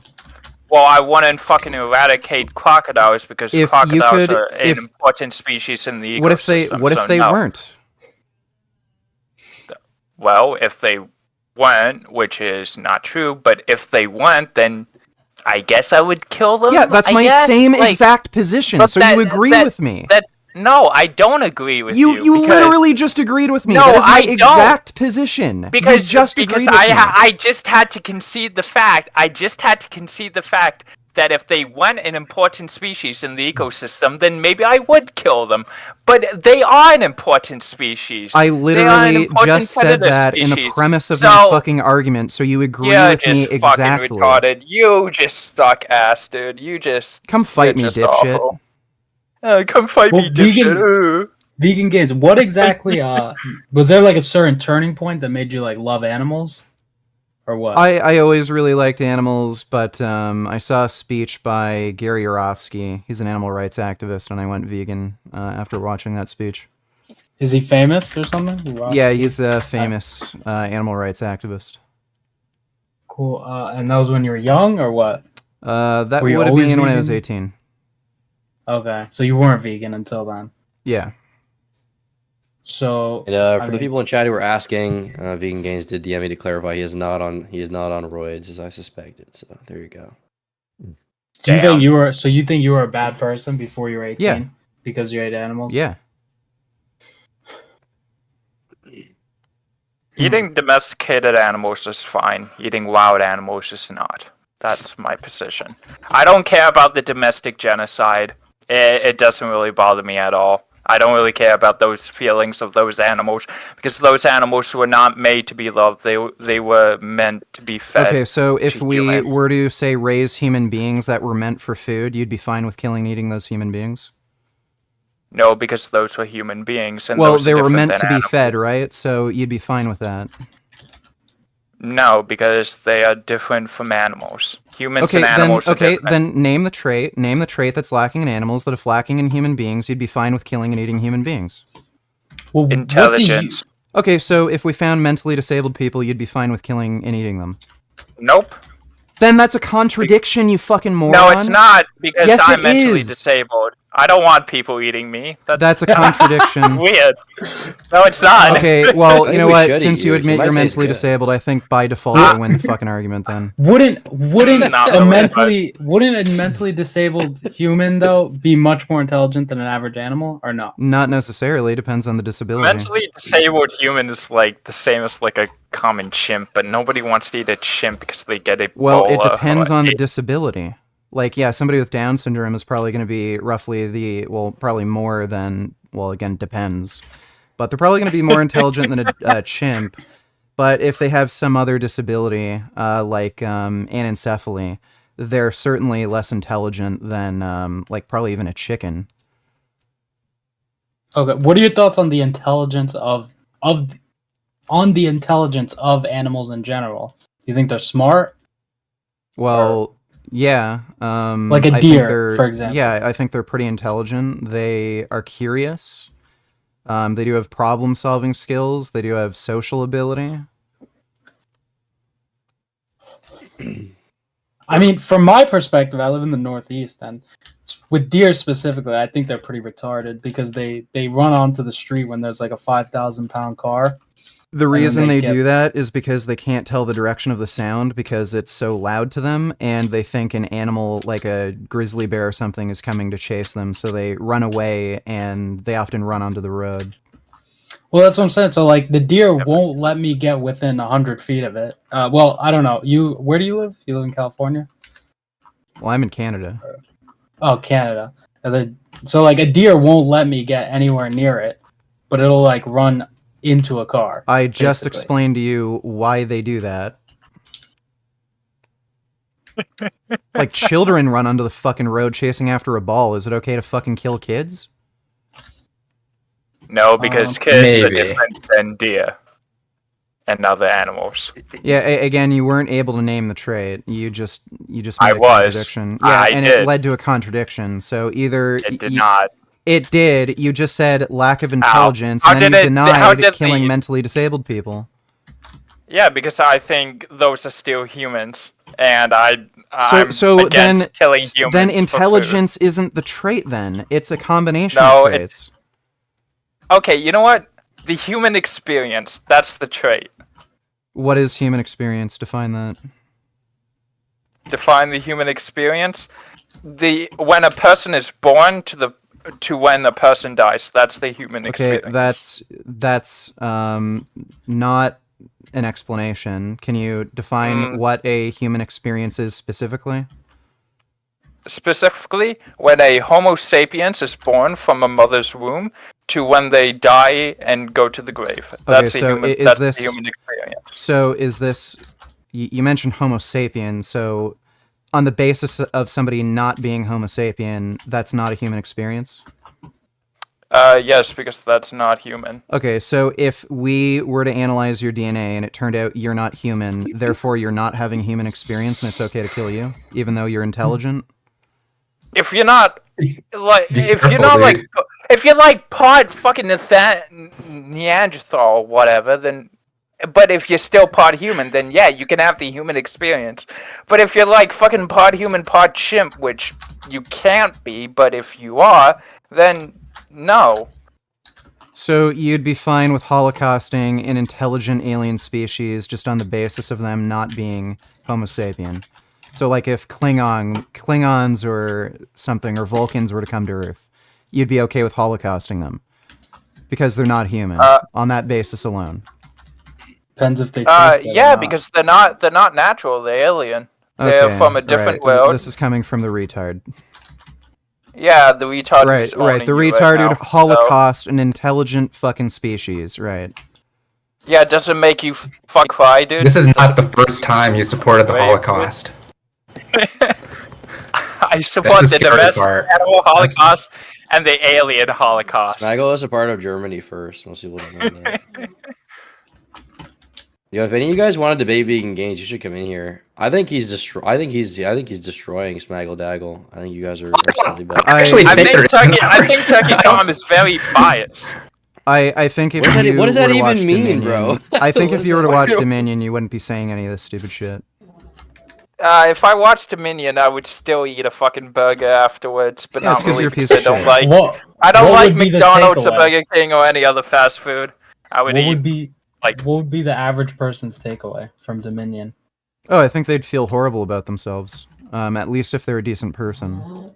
I get what for like a day, and then then I'll eat a fucking burger with chicken wings. I don't like it would affect me for like a day or two, but like they're domesticated animals, they're not wild animals, so I don't really care. If it was like a rare breed, then I would care a little bit more, but not as much as if it was a wild animal. We could consider So you a that's it. domesticated animal since you're mentally disabled. Are you even able to live on your own? I am able to live on my own. I'm just not living on my own right now. Yeah, do you need government assistance? Nope. Okay. Hey, Lucifer, Yeah. if you want to debate Vegan Gains, put your Discord tag in chat, and I'll add you to the call. Could I add Gamma to the thing? He wants to debate vegan. I'm gonna do one at a time. Maybe we can do him after, but I just don't want to crowd it too much. All right. He's ableist. I mean, I guess. Who cares? It's kind of funny though. Who the fuck Fucking, cares? what's his name is ableist. He just said he'd Holocaust mentally disabled people.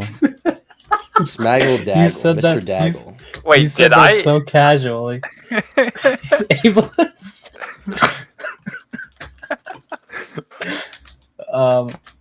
Hey, Tom, can you put in chat? Can you put a poll if I won, a Vegan Gains won? How long believe that you wouldn't eat a human? I don't How really. long- Okay, to be honest with you, Smaggle, I think you would win that poll. So I'd be unsurprised. And the reason why, because I think a lot of people have a hard time confronting what Vegan Gains said. So, Okay, yeah. dude. Dude, the thing is, you did make a big contradiction. You couldn't. You could not logically defend your point. You couldn't. Vegans, do Logically you think? defend what point? The point that Do you- eating animals is cool. Do you If think they're there's domesticated, anything? I don't care. That's my point.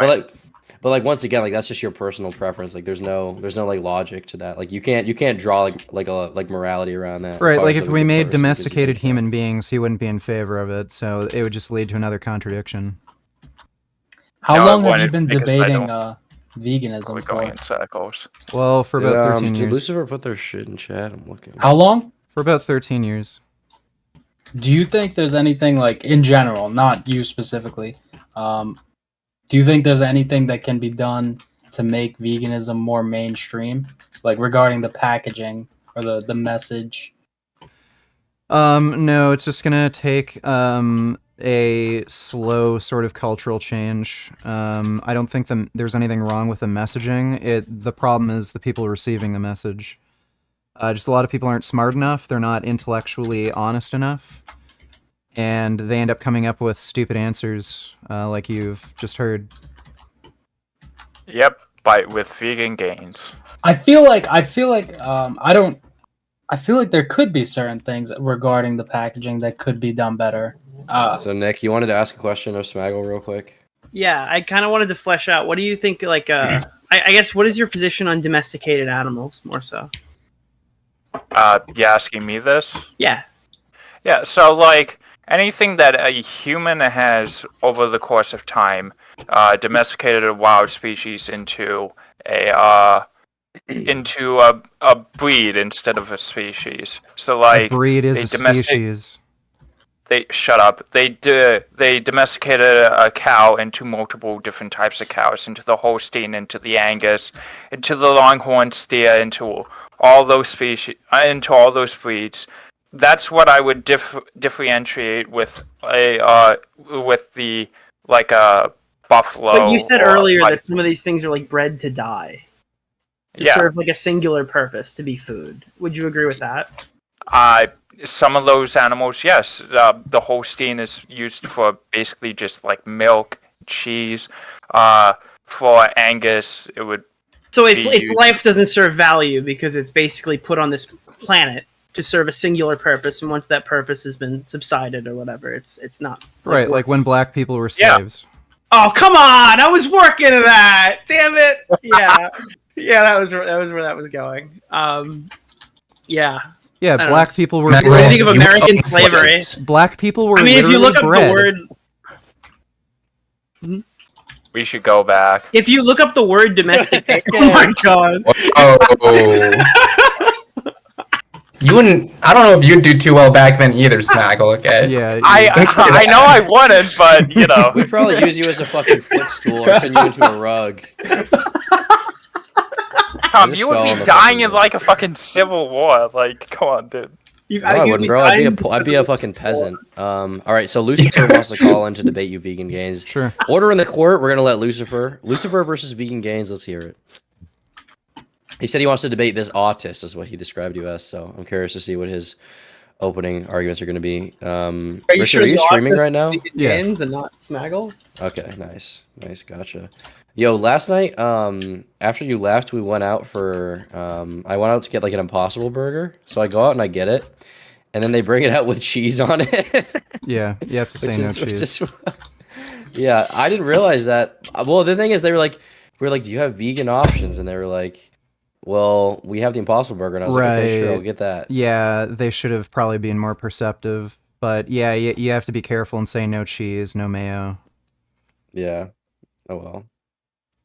I ate it anyway, to be honest. I did. It's a rookie mistake. But you know, next time. Shit. Exactly. Do you often? We're so fucked. Do you often eat the same thing like consistently, Vegan Gains? Yeah, my diet's pretty consistent. What does it look like? I guess he's saying like, do you have like a boring diet? I guess is his real question. Well, I feel like most bodybuilders do. Like it's not terribly boring. I eat just a mix of fruits and vegetables and like tofu, seitan. Speaking of Satan, Lucifer, what's up? How's it going? You want to debate Vegan Gains? Yeah, so just out of curiosity, Mr. Gaines, why do you find it okay to eat vegetables, stuff like that? Plants, I mean, in a matter of speaking, they are alive, or at least they were at one point. So, I mean, even if they don't have intelligence... Yeah, they're not conscious. That's why I don't care. But they have veins, they feel things. No, they don't. No, they're not conscious. You can't feel anything if you're not conscious. Not specifically, no, but like you still have the ability, like they're still alive in a way. I don't care if they're alive. I only care about conscious creatures. Why would I care? Like, why would I, like, if a rock were alive, why would I care about a rock? Like, I only care if it's conscious. But if a rock was alive and it ate meat, would you kill it? Yeah, if it would reduce rights violations. Oh, that's cringe.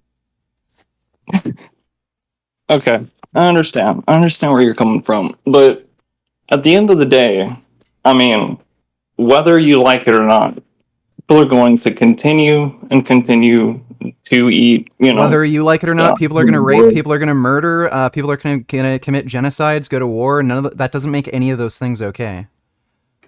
Right, but why is it so bad that we eat animals? Because why is it so bad that we commit murder and go to war and commit genocide? Like, we're just going to do it anyway, right?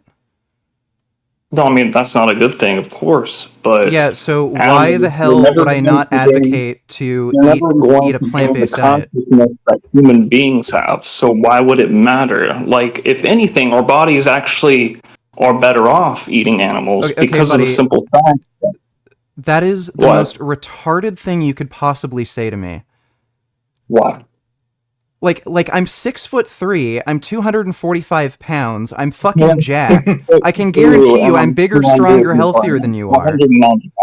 Sorry? I don't give a fuck how big you are. I'm 6'2" and I'm 190 pounds. I don't fucking care how big you are. How much do you bench? How much do I bench? I mean, I work in a factory, so I don't really bench. I don't really know how much I bench. Okay, but, so you know, I can bench 380. I could probably bench at least twice what you can. So do you think I'm not getting enough nutrition? Getting back to the conversation, don't give a fuck about how much you could bench. Like, don't really care if I could fight you or not. We're going back to this conversation now. Simple fact is whether you like it or not, humanity has benefited from being able to eat. Lucifer, just to moderate a bit, can we go back to that argument? So the reason he said that is because you said humans are better off or healthier because of eating animals. And Vegan Game's point is, well, he's a case study of someone who doesn't eat animals and is way stronger than anyone. I mean, in this call, certainly, right? Way stronger and healthier. By the way, so that's his point. If you look at the Adventist health studies in the Oxford vegetarian cohort, vegans live longer and they have lower risk of chronic disease. So I don't know how the hell you can claim that we're better off eating meat. I don't know. I just find that we are better off eating meat. To be fair, that might not be entirely accurate because there's probably more vegans in areas where you can afford to be vegan, right? No, like so when the studies are conducted, they adjust for confounding variables like socioeconomic status. I mean, to be honest, it'd be awesome if everybody could, you know, stop eating animals. But either way, I mean, one, they're tasty as fuck. Two, that's not an argument. I mean, that's not an argument. No, I was just saying that in general. Two, it's just like that we can mass produce them, so it's kind of a scenario in which we have to have them either way, and they're stupider than us. So We don't have to have animal agriculture. How could you make that claim? It's just easier. No, it's if not. anything. No, it's not. It's harder. It requires way more energy input, and it reduces the food supply.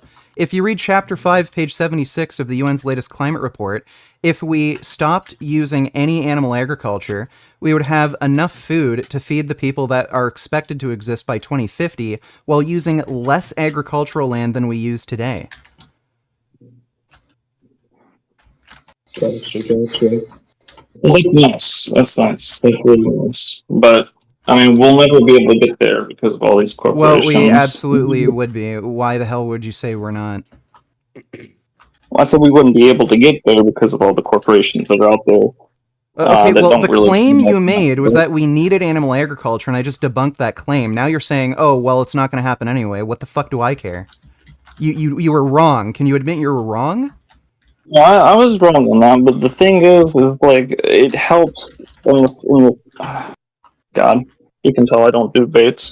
But it's just a simple fact that it helps us as a culture, as a species, to eat these animals. Like even though right now in our modern day and age, we don't really need it. We don't need it at all. But then why are our you ancestors- advocating for a Holocaust? our If you ancestors- acknowledge our we ancestors- don't need it, it's less healthy for us, it's actually reducing our food supply and contributing to food insecurity, then why I mean, support honestly, it? if we didn't have to mass produce them, that would probably be better. It'd probably be a lot less strain on humanity. But like back, our ancestors did need them for sure. I don't care about our ancestors. Our ancestors also practiced fucking genital mutilation. What the fuck do I care if a bunch of stupid proto-humans smashed squirrels on a rock and ate them? True, but like, I mean, I don't know, man. I don't know. But you can win the argument. But either way, I feel like honestly, if we had animals, we have animals for a reason. I don't think it's a problem that we eat them. Honestly. Oh, okay, wait. If you're gonna claim that, what's the basis of that argument?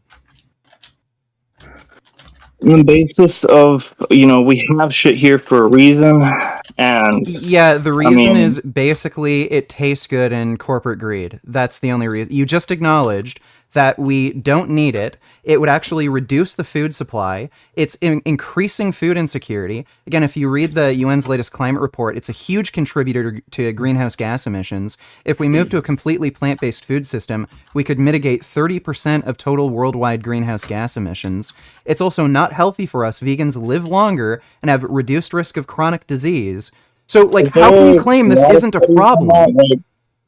I mean, when were those studies made, if I might ask? What and do you like mean? how long? UN's like, latest climate report, that was like in 2017 or 2018? I'm talking about like vegans actually living longer and all that shit. Well, the Adventist health studies started back in the 1980s, or actually no, in the 1970s. The Oxford vegetarian cohort, I believe, started either in the late 90s or early 2000s. So the cohort's been going on for 20 years.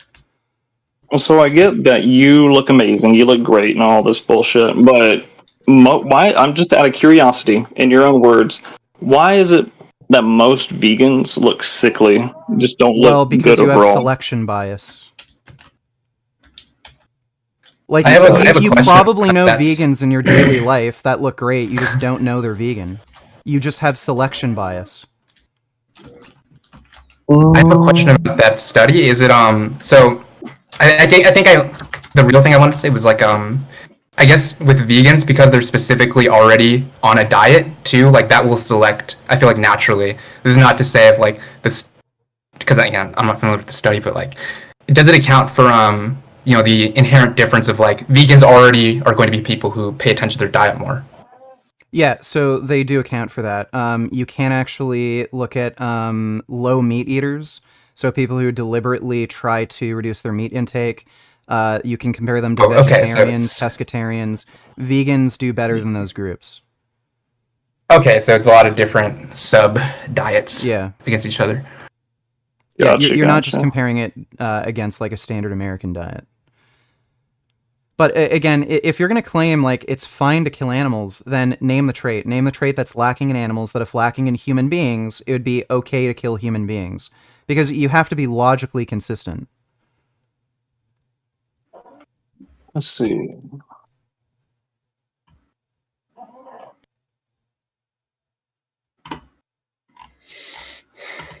All right. Well, Lucifer, thanks for calling in. I appreciate it. Is there any last words? Not really. I thought I could take them easier than this. I still stand on the side that you can eat animals and it's completely fine. I've never really debated before, so I'm not really prepared for this. But you know what, Vegan Gains, I hope you live a happy life and I hope you enjoy it, man. I hope you enjoy don't your live long vegan. if you're going to keep eating animals. Oh, thanks. I mean, I appreciate it. A vegan W. Vegan Gains W. Thanks for When calling do you in. when do you think veganism will be mainstream? Vegan, if you have I'm to not bet sure. money on it. I'm not sure. I think once we have like lab-grown meat and it becomes more economically viable than animal agriculture, you're probably going to see animal agriculture go away and the idea of animal rights be more culturally acceptable in society. You think it'd be like Vegan. 2040, 2080? Yeah, like I think in our lifetimes, I would expect by 2050. I don't want this to be a debate question, more just like a genuine question. Like, what do you think of omnivores? Like, would you kill black bears and brown bears, or would you let them live but only let them eat plants? Yeah, so if it would reduce rights violations, then I'd be in favor of killing like black and brown bears or other omnivorous animals. If it wouldn't, then I wouldn't be. Ideally, like, yeah, we'd have these animals in captivity and we'd just feed them a vegan diet. But I don't think you can really do that. Just because there's so many of these animals. Mm-hmm. All right. Monkey Maniac, welcome to the stream. What do you want to say to Vegan Gains? So I just wanted to like find some like common ground, you know? Sure. Okay. Hell yeah, dude. Jump in there. Yeah, yeah. So Mr. Vegan Gains. Is it not ready yet? Go back to lobby. I work out quite a bit, all right? I work out and I get that nutrition's important. And I'm not here to argue about nutrition. I'm here to argue about you mentioned an American diet, and I think we can agree about a lot of things there. Okay. So I think that the American diet, I think it's rooted in lots of really, really terrible practices that kind of come from the Industrial Revolution, where you have stuff like meat packing plants, all the unsanitary conditions there, and it was just really a machine of suffering, as so to speak. And I don't agree with that, and I think that it's lots of those problems are still present today. But I don't think a necessarily full vegan approach to it is where it's no animal products at all. I don't think that's necessarily the solution. I think the best solution is to kind of dismantle lots of these harmful industries that we find. But I feel like if people have a better connection to the food that they eat, like if you raise chickens or something, I feel like you can consume animal products more comfortably. Yeah, why would any amount of murder be okay? I'm not advocating for murder. I'm advocating for, like, you know, you raise chickens and instead of like eating the chickens, you get like eggs and shit out of them, you know? Yeah, so the issue with that is chickens only lay eggs for about a year or two until their egg laying completely stops. So you would either have to have massive, ridiculously huge farms of chickens to keep laying eggs, or you're going to have to kill and eat them. On top of that, male chickens don't lay eggs, and about 50% of chickens hatched are male. So what are you going to do with the male chickens? Again, the standard industry practice is to kill them. And secondly, you're breeding animals that are guaranteed to have health issues. No. You have me mistaken. I'm not speaking to solutions. I'm speaking more towards the problem. Because I don't know how to solve the problem of the meat industry, okay? I'm not claiming to know the solution there. You stop supporting No. That's the solution. I get that you can stop supporting it, but you need to accept that there's got to be some alternative to that still involves some form of animals. No, it's called eating plants and nothing but plants. Well, what the fuck are you gonna do with all the animals once you shut it all down, you know? What do you mean? We breed them into existence. Well, yeah. We do breed them into existence, but There I are mean that more there can be heads moral of, ways. there are more chickens, more heads of cattle, more pigs than ever in history. It's because we breed I'm them saying into that it's existence. a problem that is more indicative of, things like overpopulation, stuff like that. How do we get the most amount of food, the most amount of people? These are problems The most that, amount of food, yeah, further... again, if you they further these devices that the meat industry uses to further the suffering of animals, and I don't agree with that. So you produce the most amount of food by only making plant food. Plant food is I'm so efficient that any amount of animal agriculture you do will actually reduce the food supply. Again, if you read chapter 5, page 76 of the UN's latest climate report, we could feed the I'm not population that would interested be in that. expected to exist by 2050, which I think is 12 billion, while using less agriculture than we use today. So, and that's on a completely plant-based food system. So why would you have any animal agriculture when it would reduce the food supply and it harms animals? Well, you can argue that there's lots of history behind food as well. Well, who cares? I don't and care about certainly history. lots of cultural history. Yeah, there's a lot of cultural history of Holocaust, talking about solutions murder. that are very Why would I personal care? to people. Whenever I don't you're care talking if about you like worldwide chicken. solutions, It's you need to murder. consider, because if you're going to be realistic at all with your solutions, you need to consider nuances between cultures that may value certain I foods. do not And if you're fucking gonna care get if somebody likes collaborations on chicken. any level with any other country, you're going to have to understand that you're going to need to be willing to compromise with people to make progress. No, there's no compromise when it comes to a Holocaust. Would you Because there's, like, compromise this- with this Hitler? really- Would you there's this compromise really, with Hitler? really- If Germans really wanted to kill Jews, would you make a compromise? You have a very, very militaristic approach to this that really doesn't consider militaristic. lots Who's of the cultural... who's the one rounding up animals and murdering them? I mean, there's kind of differences between the Holocaust and what we're doing now. I mean, Hitler did it just because he believed he was superior. It's not like he was eating You a are bunch doing of it fucking because Jews. you believe you're superior to animals. I mean, if you Why can the- find evidence so are you- that Hitler was eating Jews, that'd be really nice. The only I'd actually reason like to hear you're that. in favor of killing animals is because you think you're No, superior no, to Paul, them. I'm asking you now, like, where's the evidence of Hitler eating Jews? I just want to know that. He didn't eat Jews. The point I was making Wait, then why is it compared that to it's the a Holocaust? now? Holocaust. Why is it compared to the Holocaust? I mean, How is really? it any different? The only different is that it's ongoing. We keep breeding these animals into existence, and it never ends. And that way, it's worse. Yeah, but why are we killing them? We're eating them. That Hitler didn't do it to eat So them. He you would did it be 'cause fine he hated if them. if Hitler I mean, killed Jews to eat them? I love cows. I don't kill them because I hate them. I You kill would them be because they're fine tasty. with Hitler if he ate No, the I'm Jews? saying that you're connecting this to the Holocaust when it's nothing fucking like that. It absolutely is extremely It isn't. similar. It is Okay, extremely okay. similar. The only Where meaningful is the difference. big dinner plate with a Jew on The it? Okay? only Where is it? difference Where is so sorry. Would you have not called it a Holocaust if Hitler ate the Jews? I mean, by your logic, yes, I would have said, yeah. You know what, Vegan Gains? If he was chowing down on one, I agree with you. This is totally like a Holocaust. Then, if you agree, if that's the only difference, and even if that difference doesn't exist, It's you'd not the still only call it a difference. It's just the Holocaust. first one I can think of. I'm sure there's a billion fucking things that I can think of that are different from the actual real life Okay, extinguishment of the Jews. Let's make this Then simple. A bunch of cows dying. Let's make this simple. Name the trait that's lacking in animals that if lacking in human beings, you would be fine with killing and eating those human beings. No. I'm trying to sell this home. You Your can't perspective justify of this your position. So is again, like if you're going to completely justify murder, disconnected from if you're any going to concept justify of murdering humanity, animals, that if you would if you're going compare to justify one of the murdering worst animals, genocides in human history, where someone was only extinguishing 6 a million bunch of people Jews were killed. just for the Billions sake of animals per killing year them. are killed. Just for the sake of killing them, they weren't even getting anything out of it. In fact, they lost resources. They lost resources. That doesn't killing them matter 'cause to they me. just fucking hated that them doesn't so matter much. to me. It is comparable It to the matters to me Holocaust. because you are fucking thinking of this like you are not a human, like no one else is a human. You're thinking with numbers. There's nuance. There's culture.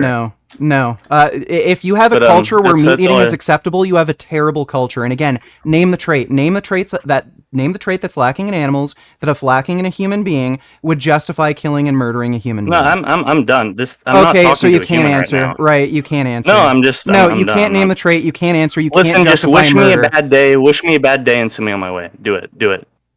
Say Go that you don't want me to choke be on healthy. your next meal. Stop fucking chewing. Monkey there it Mechanic is. W. There it is. Monkey Mechanic W. There it is. Vegan Thank you. Games That's what I was Now. waiting for. I got my little souvenir. What do you, Bitch. Vegan Gains? What do you think the main difference between the Holocaust and the way animals are treated on a mass scale. Well, the only real difference was that the Nazis intended to eradicate Jews, whereas with animals, we don't want to eradicate them. We want to keep producing them so we can keep murdering them. And in that way, it's worse. You're just contributing to an ongoing, never-ending amount of torture and death. Mr. Gotcha. Pumpernickel says it was proven Hitler was a vegan. Well, thank you for No, the he donut, wasn't. buddy. He said he was vegetarian because he was a terrorist. He was in jail for terrorism. And when he was running for political office, people didn't want to vote for him because they thought he was a crazy, violent psycho. And he lied about being vegetarian, so people thought he was a peace-loving person. Has anyone ever beat you in a debate? I've lost debates on abortion, but veganism, no. Okay, Nathan, Not even- what's your username if you want to be added, buddy? I don't Not know even what close to losing on vegan. I Like, think- No. oh no, wait, you just were in here, weren't you? Yeah, Nathan was just in here. It's Gamma now. All But right. Do you want to add him? yeah, I'll add Gamma. Vegan I do games. want. Oh, go ahead. Go ahead. No. I just want to ask for a follow-up question because you did say something about omnivores in captivity. So what do you think about zoos and aquariums? Do you think that Well, it's they're bad animal or is it prisons. good or is it? They're Oh, just it's animal prisons for prisons. animal. They're prisons for So animals. you don't care about the conservation and all that. You just think They it's animal don't. prisons. They do not contribute to conservation efforts. They do, in but most, in most circumstances. they do. They don't in most circumstances. They do. No, they don't. No, they don't. They fundraise money, and they also They can do that they without also having breed- animal prisons. They also breed up the animal. They breed up endangered, extinct in the wild species. Yeah, and then they just send stay in them a over prison. to- And then they just stay in a prison. They don't get rehabilitated. Most of the sometimes animals they stay never in the ever get prison, rehabilitated. and Most of them don't have any sometimes they intention of move. rehabilitating them because they use them as attractions. So no, in most cases, zoos serve no functional purpose.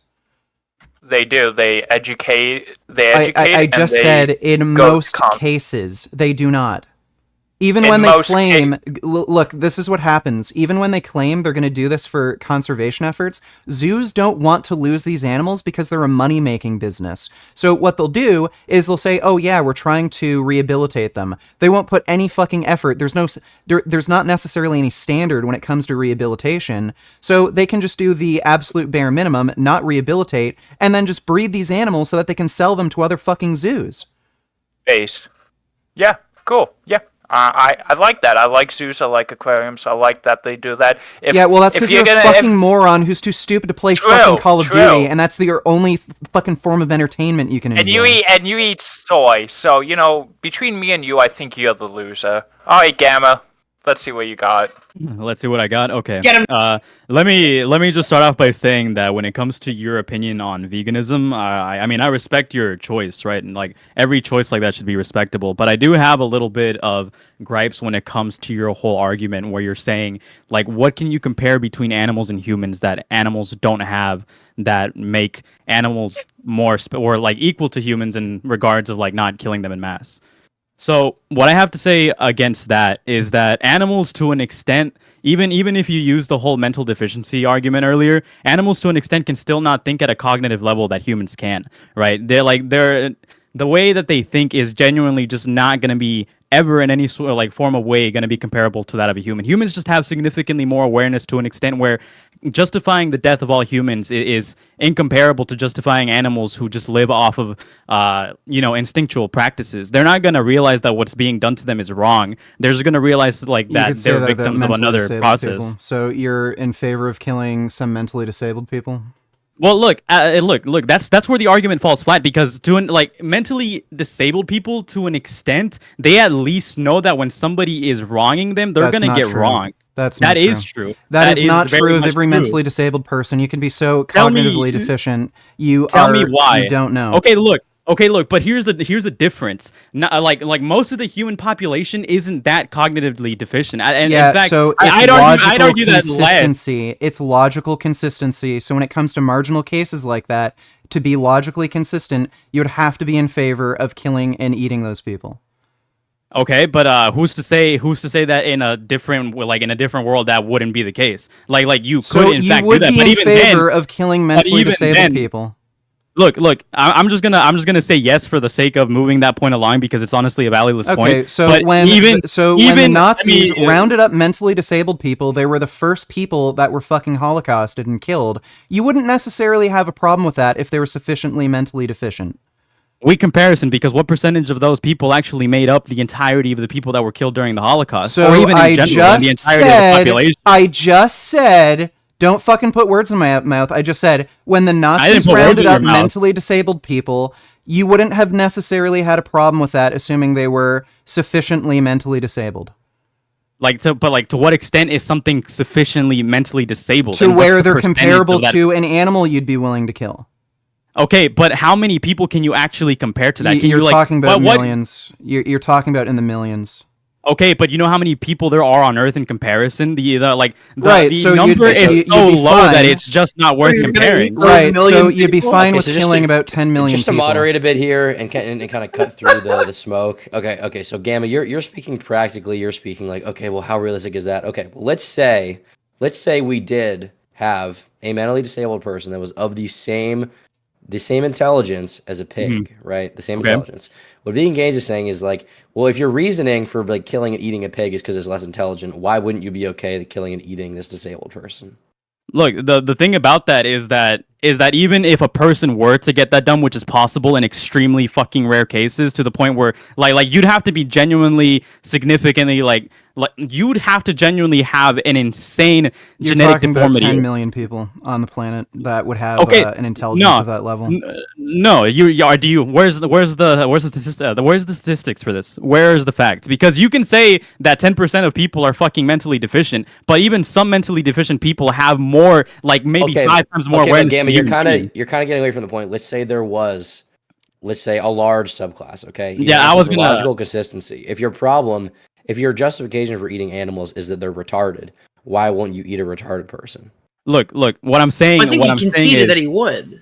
Like I did say I did concede that I would. Wait, why is that a small point? Why are we guys rushing past that? The reason why I'm bringing this up. The reason why I'm bringing this up is because you said you'll take that L just to get past the point. Well, look, I have a reason why though. I have a reason why though. It's because even if you didn't, even like if you did or if you didn't, like hypothetically, if we live in a world, because look, keep in mind that the only way that any of Vegan's Gains practices would ever actually work is if the population and if everything in general was like downsized to such a huge degree. In that type of world, it's debatable to say whether like the human species would be as evolved as it is now. And there has been multiple cases throughout history where somebody who was in fact mentally deficient or in fact incapable of surviving on their own because of their deficiencies, where they were just completely like fucking slaughtered, where they were like, taken advantage of because they could. Because they were genuinely less valuable than people. In some cases, in some cultures, people were fucking eaten. So I think the question is like, do you agree with that decision? Do I agree with that decision? I'm not like if we go to the bare bones, where it's a yes or no question, dude. Then yes, because if you go to the bare bones, it's going to happen regardless. It's going to happen. This person's in favor of mass murdering mentally disabled people, just like the Nazis did. They went to hospitals. They went to mental health clinics. They found the most mentally disabled people there. They rounded them up and shot them or put them into gas chambers. And that's not a problem to you. That's not what I never said I was in favor of it. I was just simply saying that it was just said. Say you couldn't take care of these people. They're gonna die regardless. If you're going to let somebody die, at least take advantage of the fact that you use their resources. You're injecting extra context into this hypothetical. We asked you very plainly. Look, the hypothetical. We asked you very fucking plainly, would you be in favor of killing mentally disabled people who had about the same intelligence as a pig? You said yes. So you would not have a problem with Nazis rounding up mentally disabled people and putting them in a fucking gas chamber. As per your own words, if you compare a human being to that level, they are no more valuable than an animal. So you're literally just saying the same thing regardless.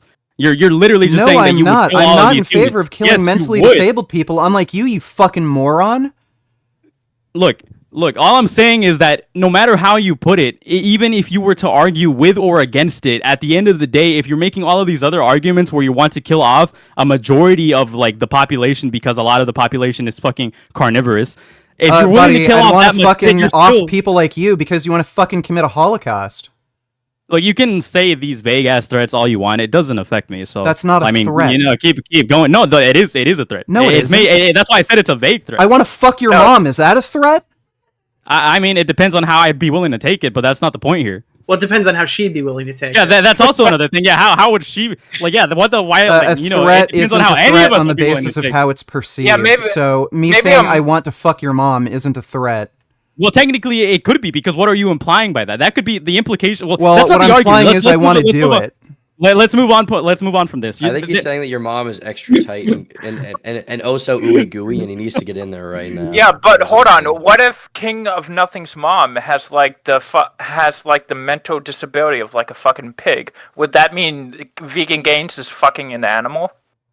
I mean, Smaggle, okay, you we're not gonna get into this. We're not gonna get. It's pointless to get into that. You need to bring up your other argument. Can animals consent?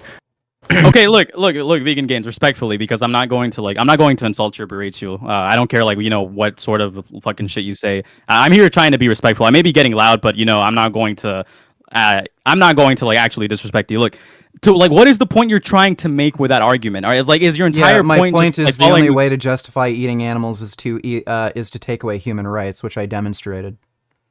Okay, but look, at like that falls back to the point. Like most of these animals aren't comparable to even somebody who is like mentally retarded, because even mentally retarded people can still have more awareness than an animal, depending on the animal that you compare it to. Okay, look, but say like fucking stupid ass number, like say 10% of the population is retarded. What percent of that retarded population is actually mentally deficient to the extent? I don't know what you mean by retarded. The prevalence of mental disability is actually extremely high. I'm using, well, yeah, but like at what point, like what are you meaning by mental disability? You can't just group all of that, because mental disability can mean so many things. It can mean somebody who has a disability. About a quarter of the U.S. population over 18 is mentally disabled, but that includes things like ADHD. So that's what I was about to say. So you're telling me that ADHD, which sometimes can pose a disability in learning, you're telling me that somebody with ADHD who is still very capable of having a high I'm not awareness. saying that. That's just a straw man. I'm obviously talking about people with like severely you do realize the circle that you just went in, right? Because if you have to clarify what people are comparable to the awareness that an animal can have. It was literally proposed in the hypothetical, so I don't know why you're saying this. No, because we moved on past the hypothetical. At this point, we're actually talking realistic in a realistic sense. So what form, like how many people would you actually be if killing? you total up like severe cognitive disabilities, so like people with anencephaly, it totals to about 10 million worldwide.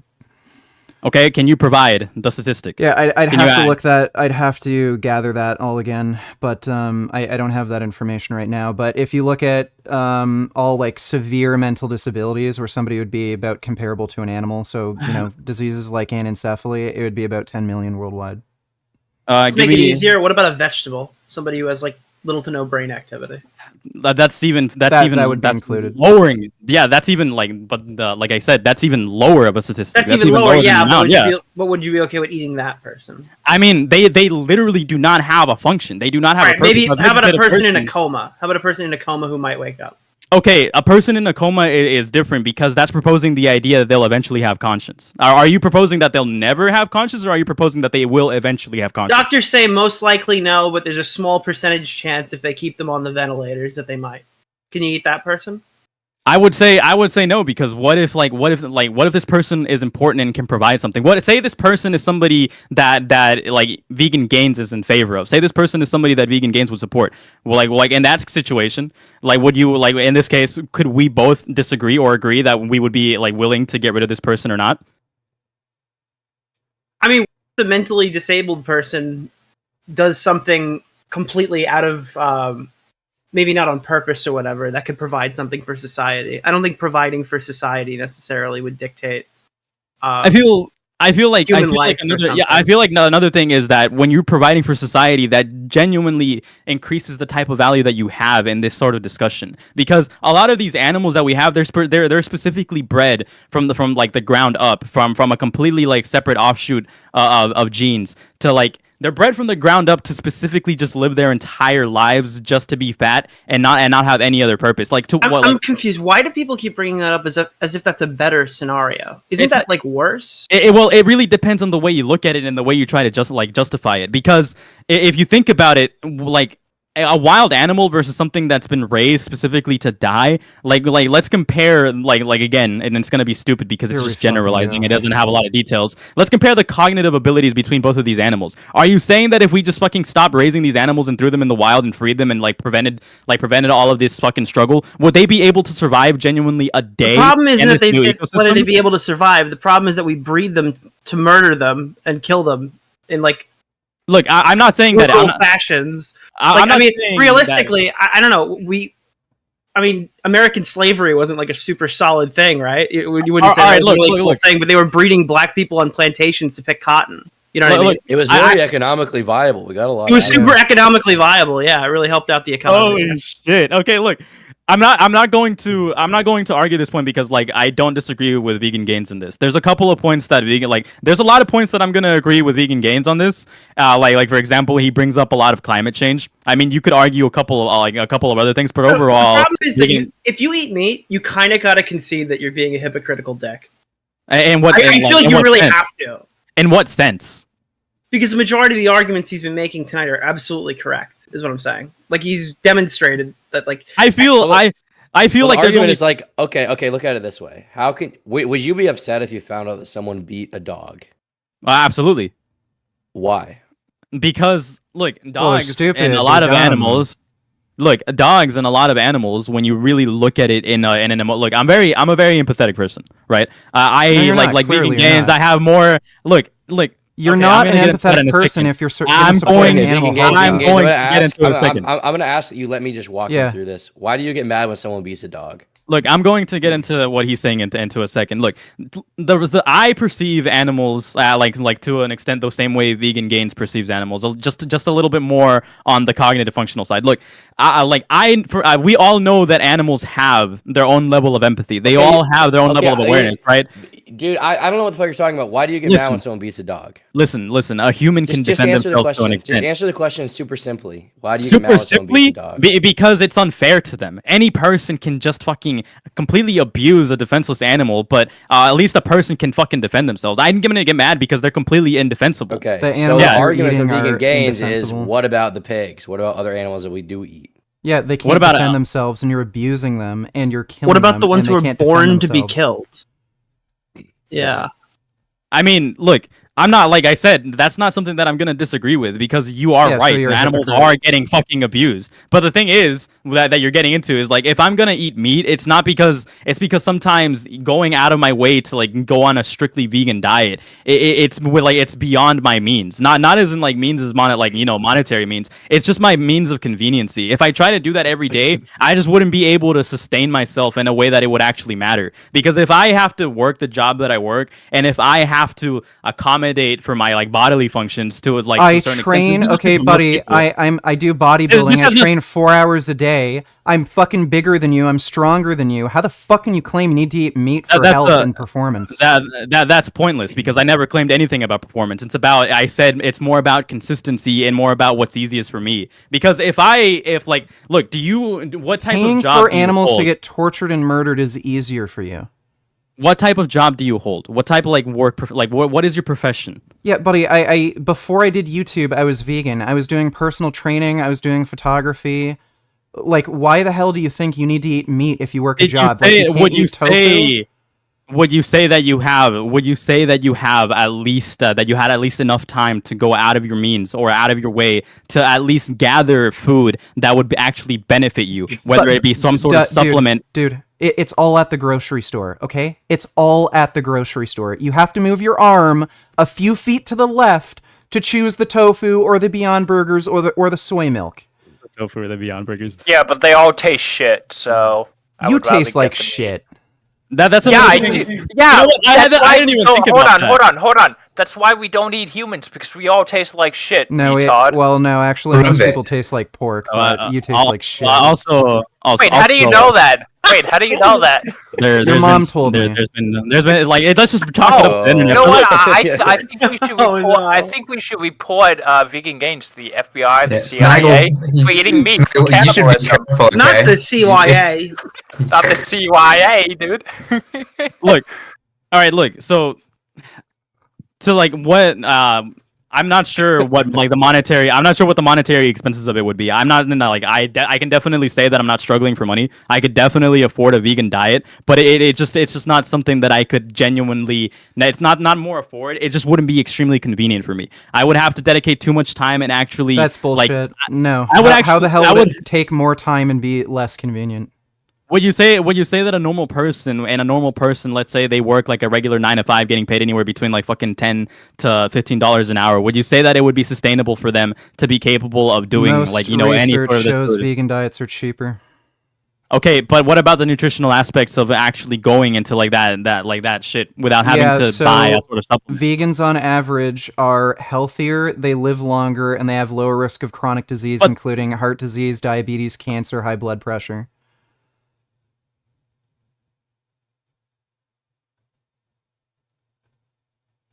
Damn. Are there any potential like vitamin deficiencies with a common? Not your. Yeah, there's I was gonna say- potential for vitamin deficiencies in any diet, so it just depends on how you plan your diet. Yeah, and what your I'm not specific saying yours needs are. specifically, but like let's say an average vegan diet, like vitamin Yeah, B12, things so like that. the one big one for vegans is probably iodine, just because we don't eat dairy. So you have to make sure that you get some source of iodine. Sea vegetables are an easy way to do that. And what would you say the most inconvenient part for an average person would be about vegan? Well, just not About being able to vegan. get anything from like McDonald's, maybe. Especially if you're in the States, because the French fries aren't vegan. But you can go to Burger King and get a Whopper just without any cheese or mayo. Okay. The Impossible Whopper's fine. Like that's it. But if we're talking about people who don't make much money, like minimum wage, they're gonna be bagging their lunch and preparing their food. They can't like eat out all the time. So just make yourself like a fucking tofu sandwich or something and bring that to work. Multi Bears fan says he literally needs to suck extra supplements others can't afford. Vegan gains, I don't think you make like an exorbitant amount of money. Am I wrong? I make good money, like more than average. But it's not like you're making. I'm not like a millionaire. $10 million Like, a year. yeah, right? no, I'm nowhere near that. Yeah. So it's not like you're like totally Yeah, like, so unrelatable to people financially. So the only supplements I take are B12 and a multivitamin. That's it. If you think B12 and a multivitamin is too much money for you, then you can't afford food, period. And you're like starving in some African country. Does anyone else want to come in and debate him from chat? If there's anyone that wants to. Sorry, my voice is getting a little hoarse. I'm kind of So sick. you- But if anyone wants to come in, you're totally welcome to. For an average person, you don't think their life would in any way be negatively impacted if they went vegan? No. They would probably be healthier especially if they ate a whole foods diet where they avoided junk food like Oreos. I think they'd feel better about themselves knowing that they're making an ethical choice. They'd probably live longer. They'd avoid medical bills. It would probably be cheaper in the long run because they're less likely to get heart disease, diabetes, cancer. So no, there's no real way that it would negatively impact your life. If you want to debate vegan gains, put your don't just tell me, put So- your fucking Discord ID in chat so I can add you guys. In terms of taste in general, you think vegan food is like, for an average person, would be something they would enjoy in general? Well, look, taste is subjective. Like, you can go to a dope-ass fucking pizza restaurant like Sally's in New York, and then you'll have people saying it's worse than Domino's. Yeah, of course. So, like, if you give somebody, like, really good vegan food and they're used to, like, really processed junk, they might not like it. I don't know, but I don't see any issue with, like, somebody being dissatisfied with taste, especially if they get used to certain foods. Hey? Yeah, Shredded Nerd, did you want to debate, Richard? So there's nothing about not being vegan that you don't miss. No. I can get like any kind of food substitute that I'd want. So I used to like Snickers bars. You can get vegan Snickers. What are those vegan Snickers called, Jasmine? Wait, what? No, I Vegan can't remember. Snickers? I think they're called Joker's bars. Yeah, there's a company that has vegan chocolate bars called Joker's bars. Like Cool. there's alternatives for literally everything. I don't miss any foods. Big Butt Lover for 2 says vegan gain sounds gayer than a $3 bill. I don't really know what that means. Oh, I'll show you just how fucking gay I am. Okay. What's up, Shredded Right, Nerd? can you hear me now? Can you hear me now? Yeah, we can hear you. Yeah, hello. All right, I more just have a couple questions. Yeah, sure. So, yeah, in terms of the stopping the suffering and all that, if you had, I think this is probably a question you've been posed before, but I want to know your answer. If you could destroy, just make all the world vanish, that would stop all future rights violations, wouldn't it? So make all life vanish off the earth, just make the entire world disappear. Like if you had a button that could do that instantly, would it be ethical or not to press that? There's differing opinions on that. It's entirely gonna come down to how much you value suffering versus like potential future well-being. I'm not an antinatalist. That's or an ethicist. Well, that's, yeah, I was about to ask that as well. If you, Yeah, is it ethical so to have babies, in even though my they're going to view, die, yeah, inevitably suffer? Yeah, in my view, I think I can foresee a realistic future where the amount of well-being far displaces the amount of suffering, to where like the suffering would be trivial enough where existence is justified. Okay, so existence is justified because of well-being. Yeah, I believe so. Okay, and what do you consider well-being to be? Just like happiness, an experience of happiness? Or, Well, yeah, it can be happiness. It can be feelings of pleasure, satisfaction. I think we like intuitively kind of have a good concept of what well-being is. Intuitively, okay. But I would argue people's intuitions vary on that. People can have all kinds of people can have intuitions that eating meat is perfectly fine. I think that's a pretty common intuition. Yeah, but we're talking about a subjective feeling of well-being, so... Yeah, okay. So what if, let's say, my subjective feeling of well-being that I get from eating meat is greater and outweighs all the suffering in the world that animals feel? Well, that would be your opinion. I don't know how you'd exactly quantify that objectively. But yeah, I would say personally, I wouldn't think somebody's pleasure from eating meat outweighs animal suffering. I mean, I kind of feel like any idea of well-being is inherently going to be subjective, though, isn't it? Yeah. Well, yeah, it requires subjectivity. Like it's an experience.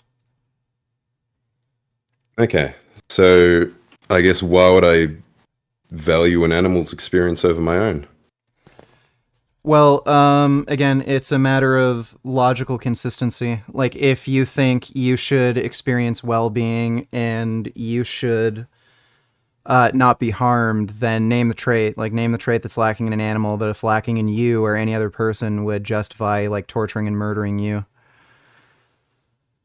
Being made in the image of God. Okay, well, I just had a debate about that. So you think if you weren't made in the image of God, it would be okay to torture and kill you?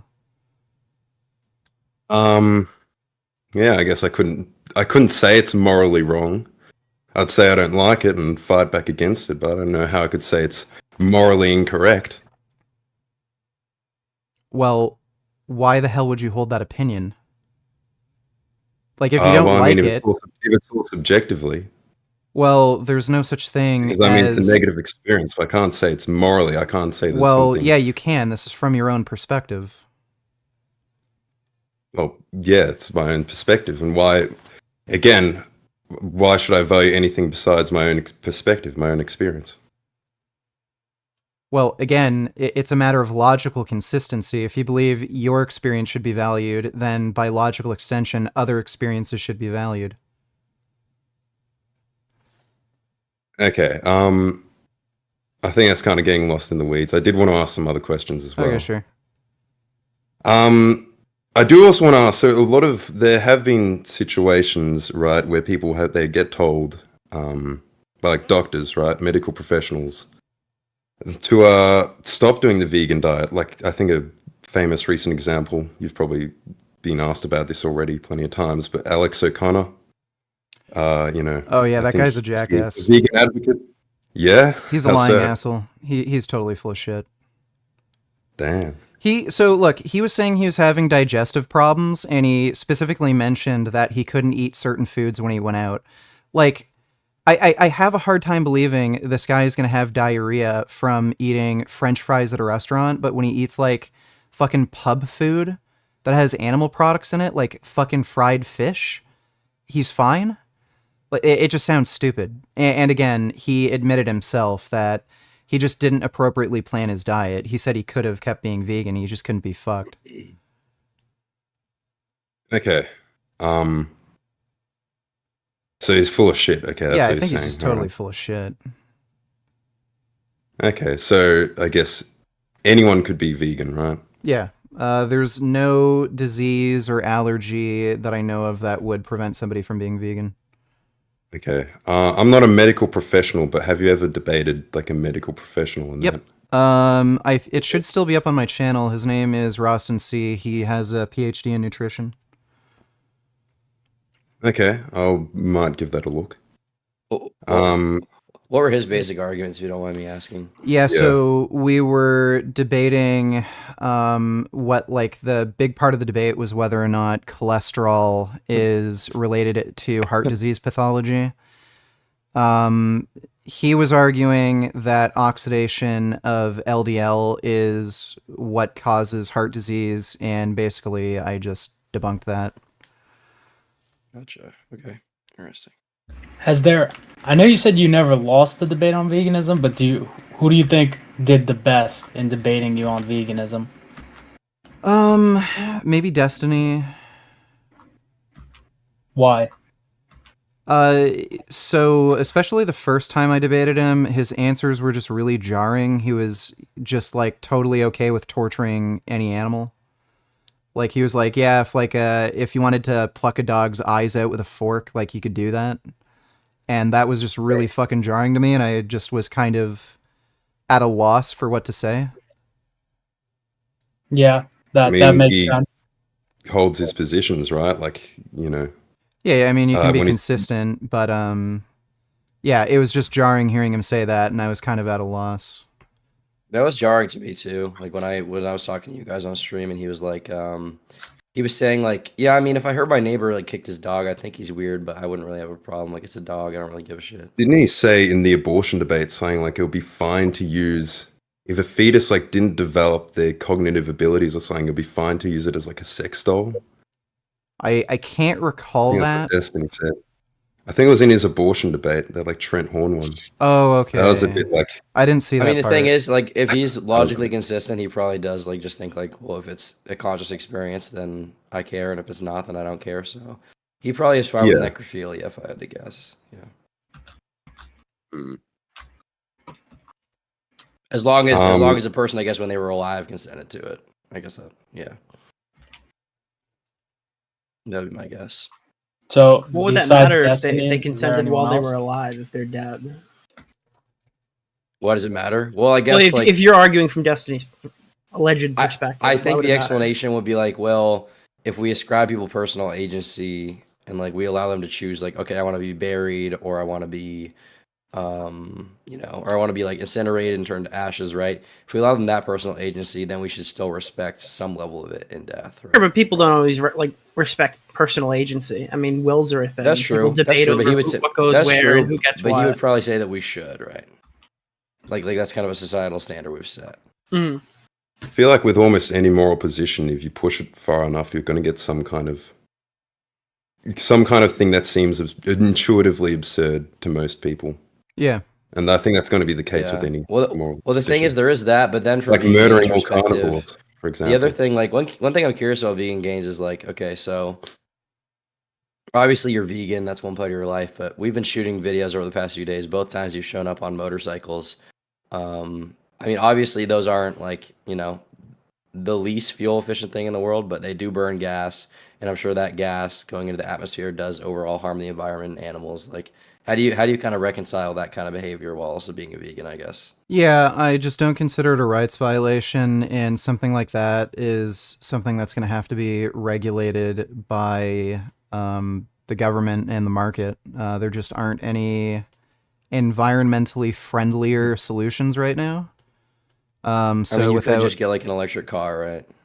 Well, I don't know if an electric car would really be any more environmentally friendly because we have a dirty electric grid. We still use coal. It does require more greenhouse gases to actually make the electric car. So you really see the returns in the long term when you use it, not in the short term. Gotcha. So yeah, and I mean, Wait, electric so cars so fucking your suck right so now. your rights so your rights is subjective. It's not objective. It's just a Well, subjective thing you think yeah. about. Well, Oh, yeah, okay. they're obvious. They have to be. Well, I guess another question I would have is like, don't you think like animals who like inhabit this earth and like, I mean, I know like cows like shit and fart and like that does pollute the earth or whatever, but not to the extent we do. Don't you think they have a right to like a clean earth that like we aren't fucking just raping all the time? Yeah, again, that sort of thing is going to have to be solved with legislation. Like me just choosing not to use my car or motorcycle, I don't see that actually improving anybody's life if I just personally stopped. Mm. Whereas if I stop Do you eating meat, that has a tangible, obvious benefit. Like you can actually calculate the amount of animals you kill. Well, I guess you can, but realistically, like I think if you individually stop eating meat, like animals are still going to die, like an untold amount, a Well, ridiculous right. amount are still going to die, and they're still going to be eaten by people. And the same animals like you would eat are probably just going to be eaten by someone else. Like the demand is not going to drastically decrease Well, just because no. of you. You can calculate this. You save about 100 animals per year on an average diet if you switch to a vegan diet. Like, I'm not convinced that I'd save a single animal if I didn't ride my motorcycle for a year. And I think also you kind of prove that it's viable. It's kind of like you're kind of a guinea pig, you're testing your own beliefs, your own ideology, and Well, showing that yeah, it is like, actually possible. I mean, on top of that, if you're gonna use, like electric cars fucking suck, especially in Canada. Like, they get no fucking range in the winter. The charging infrastructure's shit. Most of the DC fast chargers are fucking garbage. They either don't work or charge super slow, so you have to sit there for like over an hour. Like there's no, and the urban sprawl in North America is fucking horrible, so you can't rely on like the train or public transit.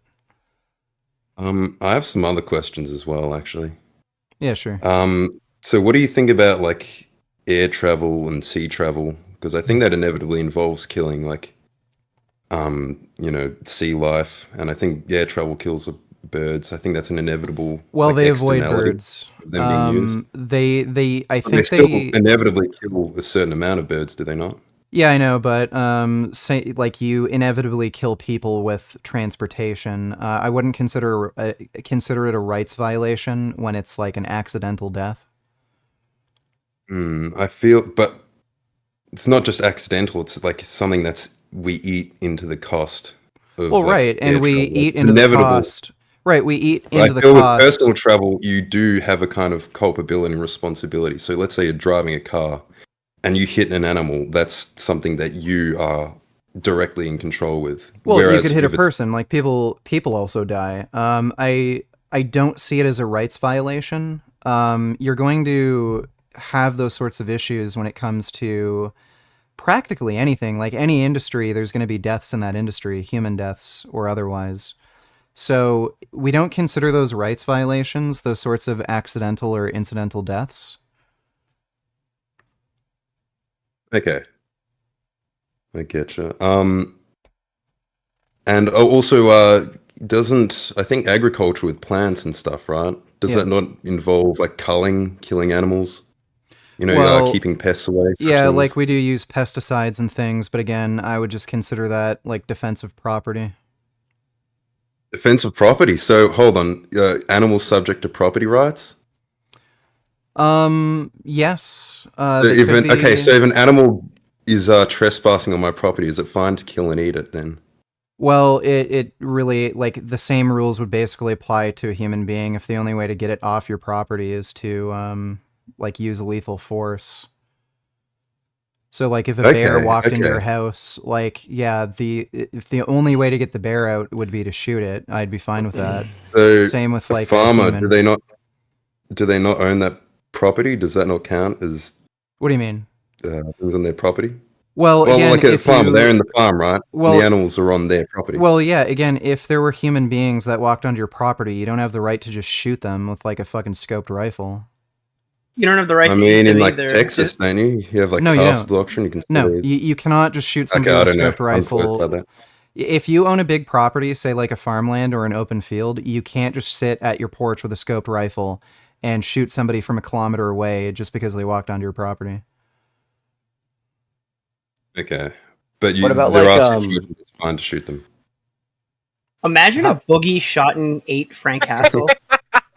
One question I would have is He like, would've how done it far does too. this Wouldn't extend? be Like surprised. with something like a bug, I think bugs, do some of them have a conscious experience? I don't really know. I mean, Yeah, certainly like more some than of them are something like a certainly. plant. Some of them are almost certainly sentient. Some might not be.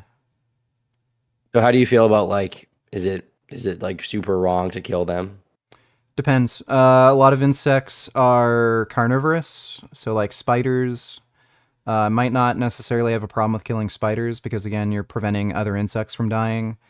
But again, most insects are carnivorous, so I don't know if it's necessarily the best thing to like wipe out spiders because you'd also be allowing other carnivorous insects to live. Yeah, I mean, like with something like mosquitoes, like they suck our blood and spread disease. Yeah, And, like, you'd the probably number one, want to I wipe think, out thing all that eats them is the mosquitoes if you spider. could. Okay, gotcha. Well, adding on to What that, about- adding on to the bug thing, I want to ask, where do you draw the line in terms of consciousness? So I feel like consciousness is more of a spectrum, Right. rather Okay. than like yeah. a strict definition. So like I would oysters, say, for example. So I would say if a creature has a substantive amount of sentience, then I am in favor of protecting it. So you could, in theory, have a creature that could only experience like the color blue. I wouldn't really care about that. But if they can experience well-being and or experience suffering, then I would care about their conscious experience. Like if you had a being that could only experience suffering and nothing else, you'd probably want to kill it. It would be beneficial for it. And in terms of suffering, don't like some creatures they experience like they technically experience some kind of suffering, but it's like not very sophisticated. Yeah, like it's not on the level of say, a human. Yeah, I'm sure. And that's another thing. I think. Yeah, I'm sure there's a lot of creatures where they can't suffer to a great degree, but they also can't experience well-being to a great degree. Like, an insect in all likelihood. Like, it is a spectrum. Okay. So you'd say all like meat eating is like equally bad, or is some of it worse than well, others? Like some you'd of say it with is bug, it's worse than barely- others. So, you like, barely I'd experience. rather have insects be raised in agriculture and killed than cows, but I'd still Okay. be against both. Yeah, right. Yeah. I mean, I do want to ask, where do you draw the line? Like, what would you say is the most sentient thing, the most sophisticated life that you would eat, or is permissible to kill? I'm not sure. I haven't seen a creature where they have a low enough degree of sentience where I'd be okay with killing them. Because, like, usually if something's sentient, they can experience suffering and well-being. So usually it crosses that kind of substantive sentience gap. If you could show me a creature that could only experience, say, like, a type of smell, or like the color, like a single color, or just light and dark, I might not care. I mean, okay, so like a plant reacting to. Well, light no, because a phenomena plant isn't doesn't count. conscious. Like, again, it can't actually experience those things. It can react to stimuli, but it can't actually experience those things. Well, I mean, I guess that just rests on like what is consciousness. beyond just reacting to stimuli? Well, it's the ability to have a subjective experience. I mean, even that. Like, even that varies, right? Like, there's people who believe that consciousness exists in literally everything, right? Well, yeah, they're full of And, shit. I you don't know, think fucking trees can think or feel. They're like spiritual woo-woo assholes. Yeah, but I feel like it's kind of hard to delineate, like, where, you know, what specifically conscious. Like, when I think of an oyster, like, what realistically does it have? Yeah, they probably aren't sentient. They have nerve ganglia, and that's it. So they probably aren't sentient. Okay, so I've been kind of speaking over people. I'll let someone else jump in. No, it's all good. I don't really have anything I was to add, actually honestly. thinking of going because it seems like there's not much of a debate. Yeah, that's cool. I appreciate you Could I- calling in, though. Yeah, no Could I just say one final thing? Yeah. I just want to say one final thing. So this whole thing, your rights violations, it's all subjective. So if you think I'm unethical, it's subjective, and I don't really care about your opinion. So you should go die in a hole. Okay, And that's it. stop chewing for us. Do us all a favor. Yeah, and Tom, we should hang out again soon. We should go to Viet Che. Viet Che is Go really eat your fucking own dope. feces, baby. I'm definitely down. All How right. about when the video comes out, we can do like a watch party. Okay, sure. Okay. Yeah, why not? All right. All right, take care. Good. Have a good night. You too. Alrighty. It's a lot of debating tonight. Dodo to Nutellers. Watch for 3 minutes. How can Republican claim they are good on the economy? Also, how do people think Republicans are good for the economy when they are going to shut down the government? Two reasons for more hardship: federal workers won't get paychecks, and families who rely on food assistance could lose it. That is They insane. don't get those benefits, they might come here every week instead of only once a month. First to feel the pinch, almost all of the country's more than 3.5 million federal workers going without pay. They live from paycheck to paycheck. When they don't get a paycheck, it could be devastating. Matter of fact, it could be disaster. Over 1 million are active duty military. These service members have rent to pay, mortgages, childcare. So those bills are going to mount up. It's an incredibly stressful time. Some workers will still have to work without pay, those deemed essential. For example, soldiers, border patrol, and air traffic controllers. It certainly doesn't help with that safety critical job for them to come to work with the stress of not getting paid. Among the many services at risk, food and water safety inspections, services at national parks, disaster funding for places like Hawaii and Florida, passport processing. We can expect Yeah, airport Jesus. delays, with many unpaid TSA screeners likely to be absent. Fuck. And thousands of preschool kids could be shut out of the Head Start program. We're talking about kids that are living in extreme poverty. Not having this system up and running would really. Yeah, dude, Republicans are pieces of shit. Like, they'll do anything to get ahead at the expense of anybody else. And what they're doing isn't even beneficial for fucking anybody other than them. It's really fucked. Thanks for the donation, though, Dodo. Appreciate it. The environment is set up for. Let's watch some Hansa cringe. I just have to go take a piss. I will be right back. And I also forgot to pin the donation link. Doesn't really matter, but... Alright, I'll be right back.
Ugh.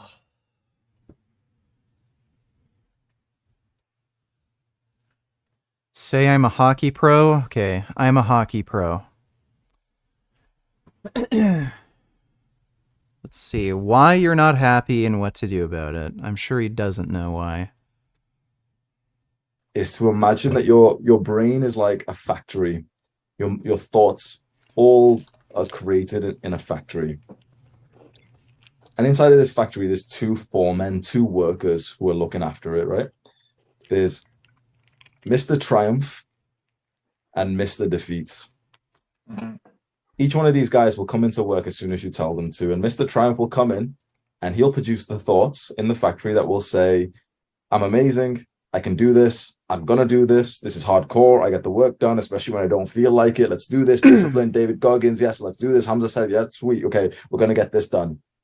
That's Mr. Triumph. He's producing these thoughts. This is sick. I remember that time that you did this. Yes, you look like a beast. Amazing. He's producing all these thoughts for you because you asked him to. But Mr. Defeat, sometimes we unfortunately, without realizing it, we ask him to come in. I'm worthless. I keep messing up. I fucked up this morning, so I may as well just fuck up the entire day and I'll start from tomorrow. Worthless. Here's a negative thought about that person that you walk past. Here's a negative thought about the other person. You look kind of weird right now. You're kind of ugly, by the way. Like, what's that fucking weird ass spot on your face? And oftentimes we just kind of keep giving him more work, even though he's a fucking asshole. But whatever foreman that we give work, we'll just keep on producing. Now the issue is, Olawale Blue donated $2. Easy clap gains. We need a debate compilation because you, wee boy, I tell you what, a whole team, much moral boost for the boys. Another one bites the dust. Another one bites the dust. Yeah, that was pretty good. I think I did well. Thanks for the donation, Olawale. Appreciate it. Good chance Trump will be the next president. This time he has a whole list of MAGA cronies to appoint into all levels of government. Then maybe in 2028 we can have Trump Jr. Make America Great Again 2024 and more beyond. Yeah, hopefully we don't have Trump be president because he's a moron and he will run the country into the ground further. Thanks for the donation, Turbo Black. Very interesting. And he says really funny stuff too sometimes. Anarchist, where are you talking about Hamza? as you give either of these guys more work in the factory of your mind, they will get stronger and stronger, and suddenly they'll start overworking. You know, they're trying to get that. So mindfulness techniques do help. I'm not going to say they don't work. So trying to think of positive thoughts as opposed to negative thoughts, it does help. It's not the end-all be-all to depression. Like, depression's extremely complex. There can be things like unconscious biases or unconscious sort of thoughts going through your mind that you're not really cognitively capable of dealing with. There can be neurotransmitters at play that are deficient for some reasons. I think a lack of dopamine is something that causes a lack of ability to enjoy anything. There's different aspects of depression. I think serotonin affects motivation. So different neurotransmitters might be at play, and it's not something that you can really just control with mindfulness techniques. A promotion, they'll start coming in automatically even before you ask them to. And suddenly, before you know it, 99% of your brain, 95% of your brain is Mr. Defeat. And I think a lot of us can relate to this. Like, probably more often than not, Mr. Defeat is producing the thoughts for us right now. And that's because we manually told him to for so long that now he's just doing it out of habit. He's just a really good employee. So what we need to do is we need to fire this motherfucker. We need to fire him. And every time that he keeps coming back into work, we're like, no, I fired you. Go away, man. Mr. Triumph, Mr. Triumph, come on, you talk to me. Tell me like 10 good things right now. And Mr. Triumph, he'll come into work. Like, he's a bit scared because he's like, you haven't asked me for a while. He's been sitting down for a while. His legs are stiff. But he'll stand up and he'll be like, well, yeah, you've been trying for the last 6 months. Yeah, like you actually have made progress. Not as much as you've wanted to, but then think about it. That shows ambition. We need to just forget everything else and just give Mr. Triumph more. By the way, I've suffered from suicidal depression my entire life. It is extremely fucking difficult to internalize a message like this with mindfulness training when you are currently depressed. You can be in a state where you just cannot think of happy thoughts. You cannot think positively. And if you do go on meds and they do improve your mood, that sort of mindfulness... Hey Richard, can you hook me up with the link to that creatine you take? Also, is this not one of the hardest rap songs you've ever listened to? You didn't send me a link. If you send me a link, I can check out the rap song.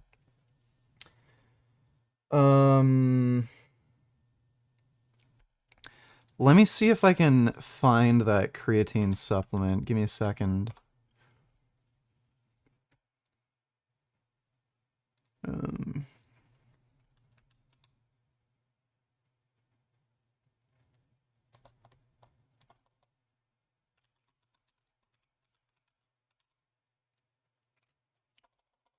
Can't remember the fucking name. A friend of mine gave it to me. Kitty. Give me 1 second. Here we go.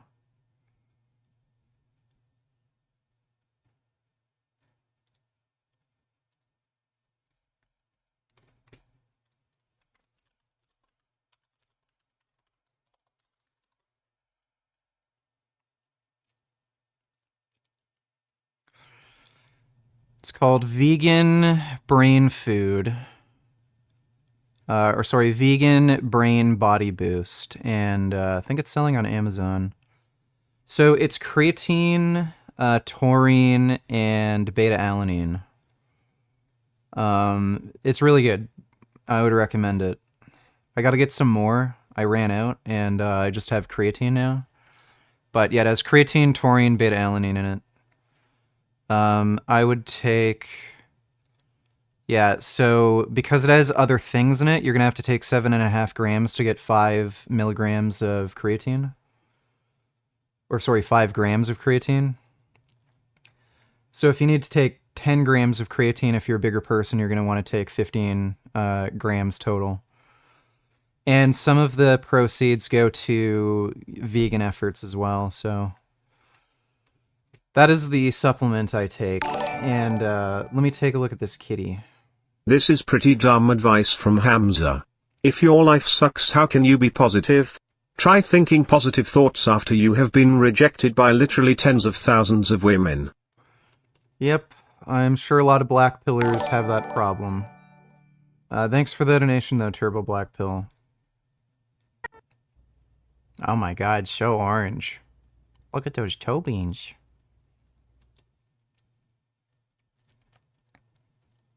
Wow. I love kitties. Link. That is a very sweet, meowy kitty. I love kitty noises. I love hearing meows and kitty chirps all day. Thank you for that, kitty man. An apostate. Thanks for the donation, dude. Let me see. Self-titled the motherfucking landmine lieutenant. Back up in this biznatch for show though. Sammy the sleazebag, what's good, pimptation? This is Sprayman. When I was a baby, my pacifier was a grenade pen. And yes, I'm from Tampa. No, I'm not a buccaneer, but I'll be bucking near your main arteries. You're fucking queer, the sun is here. Cover your eyes, all my attributes is dangerous. My mustache. Wouldn't say this is the hardest rap song, but this is a really weird name. Prismo's 4-course meal. Weird. That's my cat's name. Mike donated $2. Fuck, marry, kill Anna Kasparian, Sean Head, Candace Owens. Well, I'd obviously have to kill Candace Owens. Fuck Sean Head, marry Anna Kasparian. Sean Head's cancerous. At least with Sean Head, you could maybe get a threesome. But, yeah, I don't like her. Don't like her at all. But thanks for the donation, Mike. If I had to guess, I'd say the same thing. Because the average meat eater is wildly unhealthy. Like people and this is the argument. Everybody always makes the argument. It's like, oh well, are you getting your proper nutrition? It's like, who is getting their proper nutrition anyway? Yeah. Everyone eats like shit. If everyone in society were vegan, there would still be an issue. Like the average person would still be a fat shit. Yeah, I agree. I agree absolutely. Well, you think that if everyone in society was vegan, there'd be people who are Like, still there's morbidly vegan obese chocolate. at the same Yeah. rate?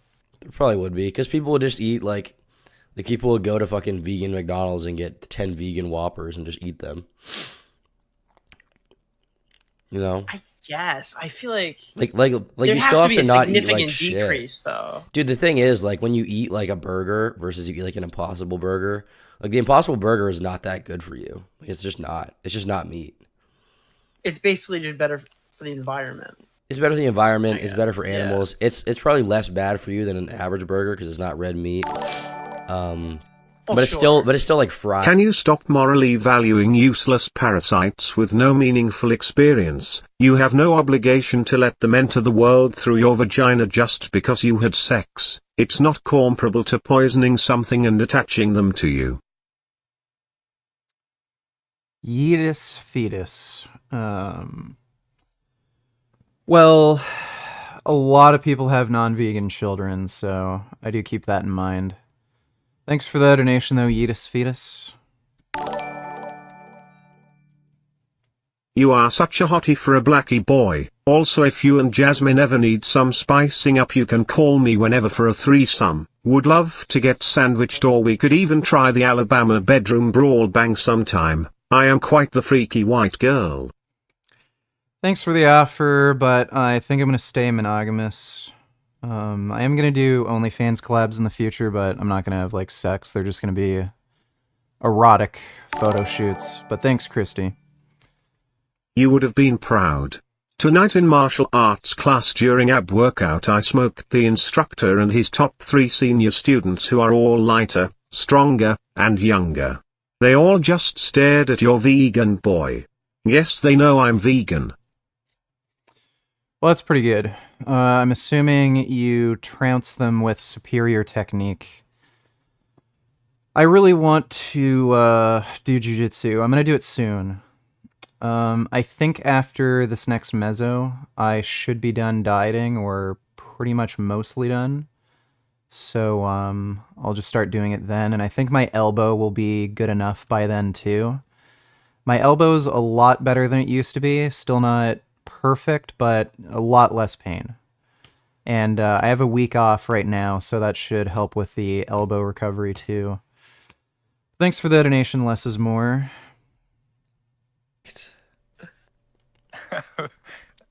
Face.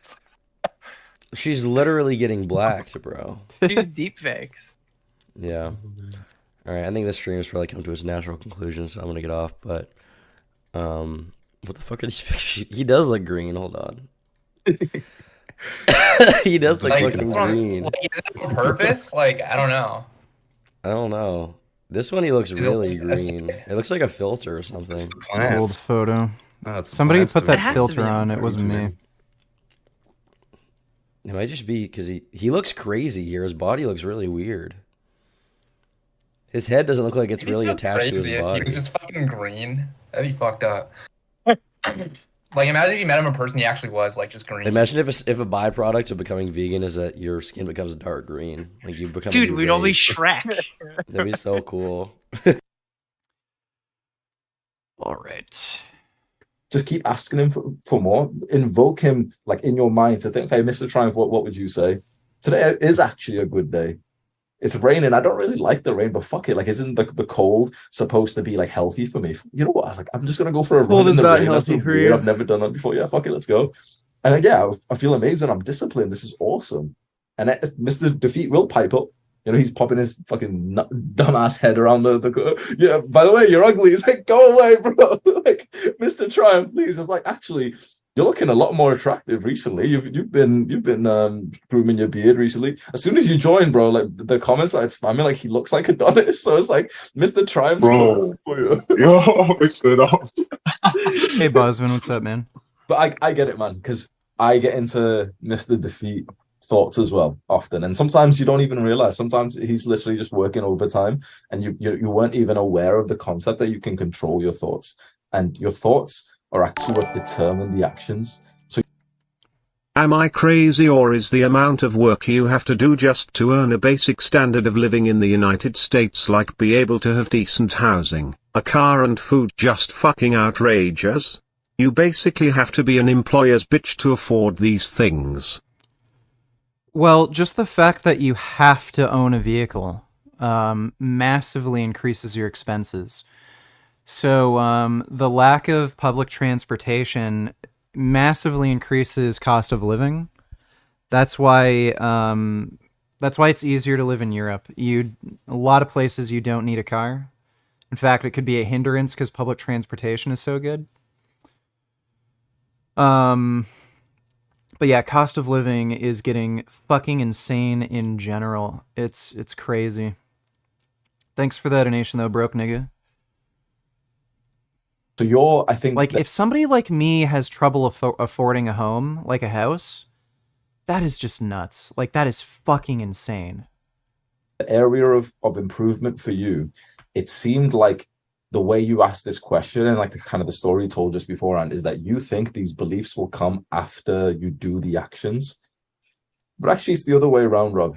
It's that you start with the belief first and then the actions come after that. Which, see, now it sounds common sense. Like, yeah, well, of course. It's like you start with the thing about, yeah, I'm going to go to the gym, then you'll go to the gym. But we kind of think that we'll only think positively after we go to the gym. But we can only go to the gym, really, if we think that positive thought in the first place. So, like, yeah. So basically Hamza is saying just think good thoughts and don't think bad thoughts. Who would have thought of that?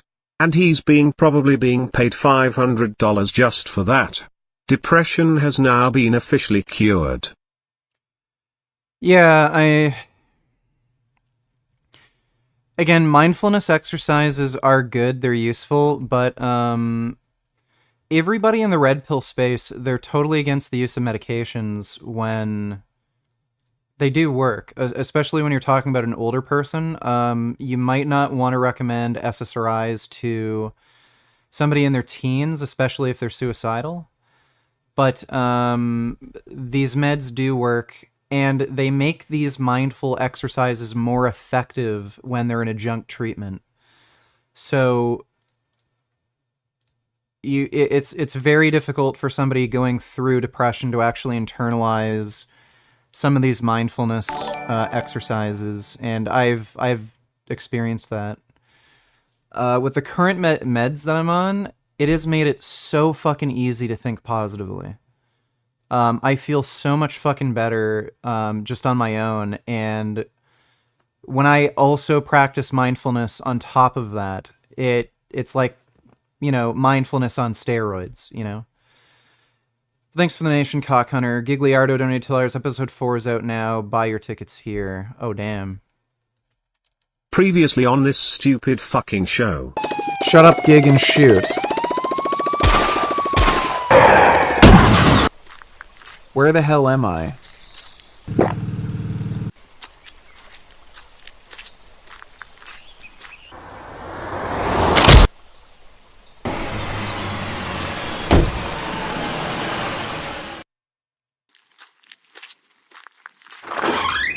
I have searched all day and Vegan Gains is nowhere to be found. If only there was some sort of clue that could lead me to him. Huh? What the fuck was that? Oh my goodness. A map to VG's location. Don't worry VG, Gig will save you. Yeah, fucking Ariel Adam.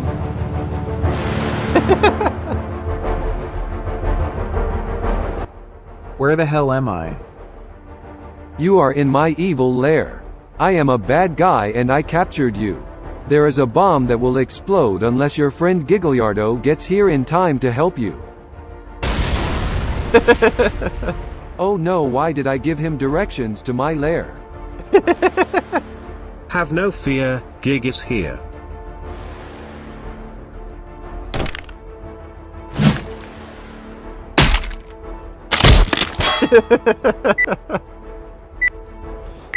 Oh no. I threw a rock at you and now I am running away. I'm stuck. VG, what are we gonna do? I'm a hockey pro.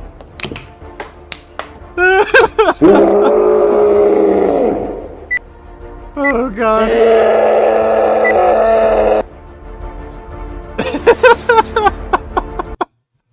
That was fucking amazing, dude. Oh, dude, you have to keep doing these series. They're so good. Thanks for the donation, Gigliardo. Speaking of which, that puts me in the mood for a fucking Cherry Coke Zero. I'll be right back.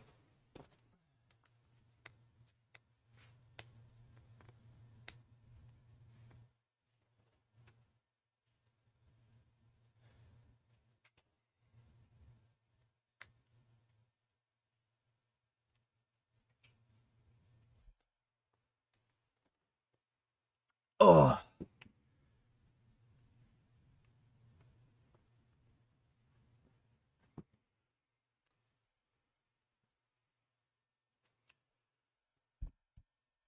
Ugh.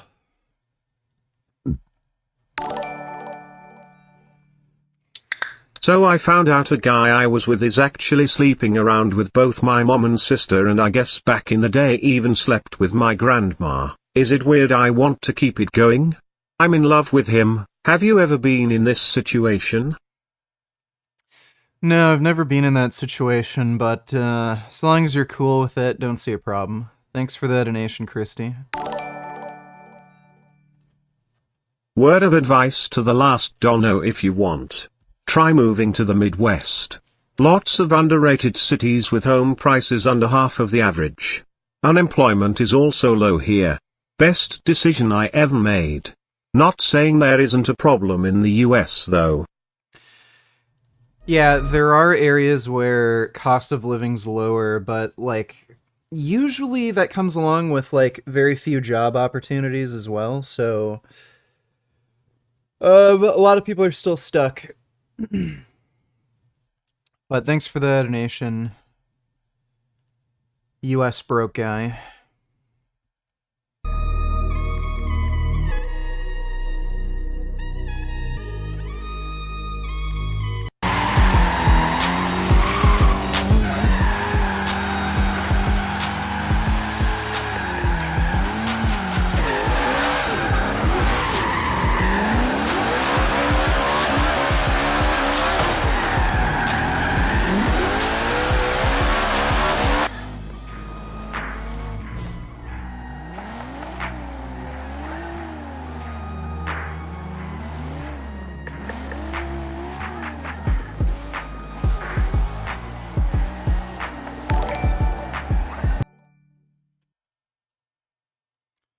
Christy donated $3. Oh wait, never mind. Wait, what? Did I miss something? Oh, never mind. Gastro Buttfuck donated $2. Hey man, I just wanted to say those meat-eating fucks never stood a chance against you.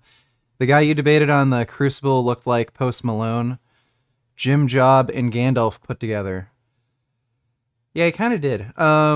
Blob of contradictions, they all lost. Yep. I think I did really good on that Crucible debate. Even Andrew was unimpressed with his performance. Thanks for that donation, Gastro. My name is Christy, okay. Okay. Think I understood already that your name was Christy, but appreciate the donation again.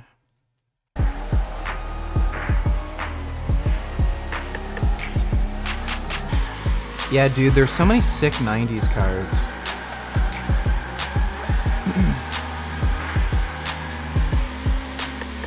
And they're better too because they're so much lighter.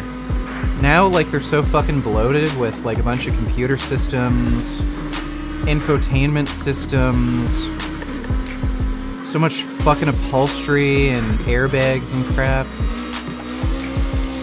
Dude, if I could get a drift car, I'd get an A86 and I'd turn it electric.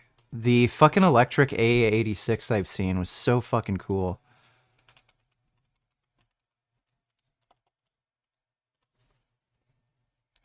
Yeah, this thing.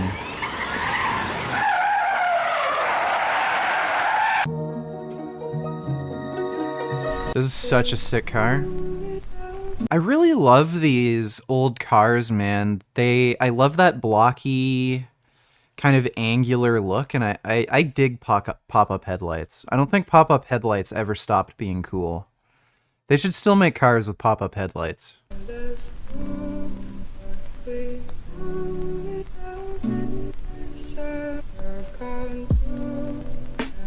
Who wants to debate me?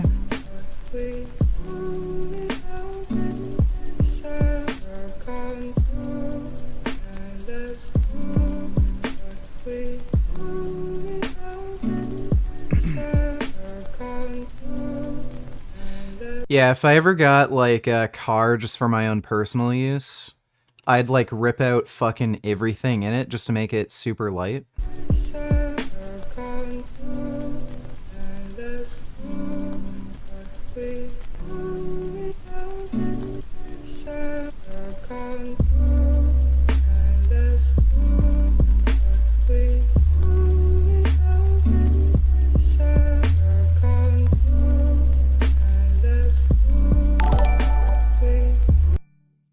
Is she baddie daddy? Let me take a look.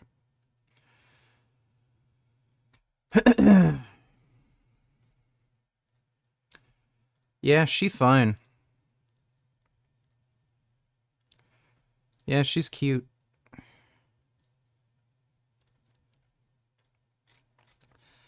I would say she's a baddie.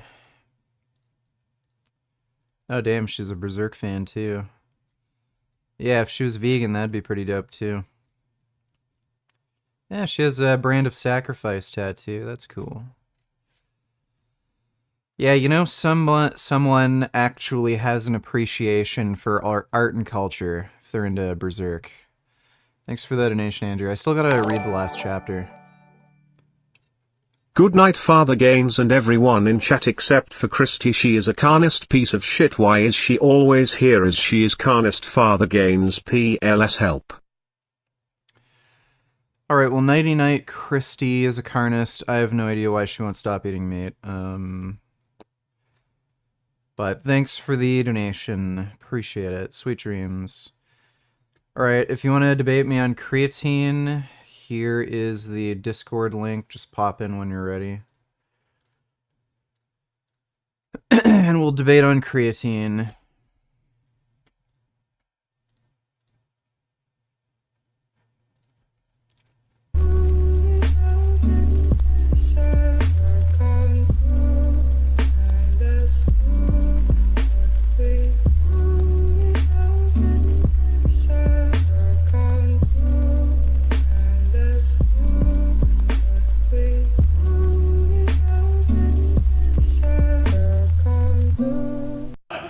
What the hell is... They didn't know that I was gonna do it. I don't know what to expect. Hey, so this is sick. I'm excited to see what the hell this thing's gonna do. Like, things you don't understand in life. This is the most ridiculous thing.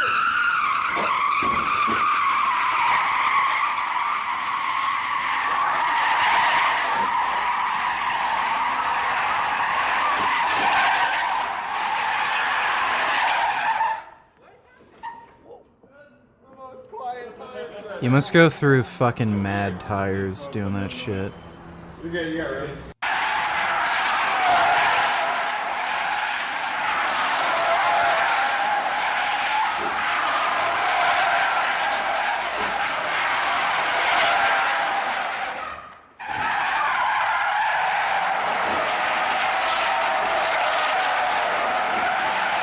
Alright.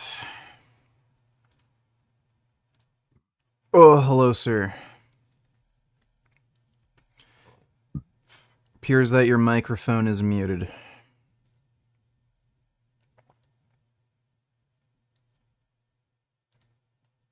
Hello?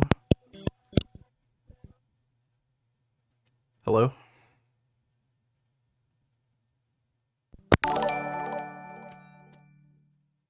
If I could buy a drift car, I would buy a Richard Burgess and just ride it for hours and hours at a time.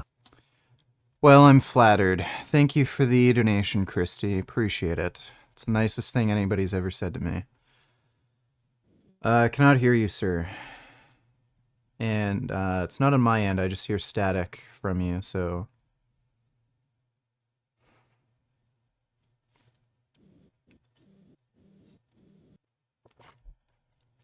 Don't know what the hell he's doing. I'll give him a minute.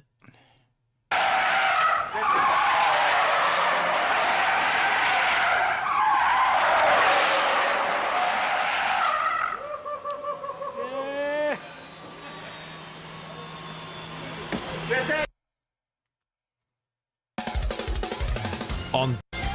Hi, once again, but I'm not driving the S15 today. This is.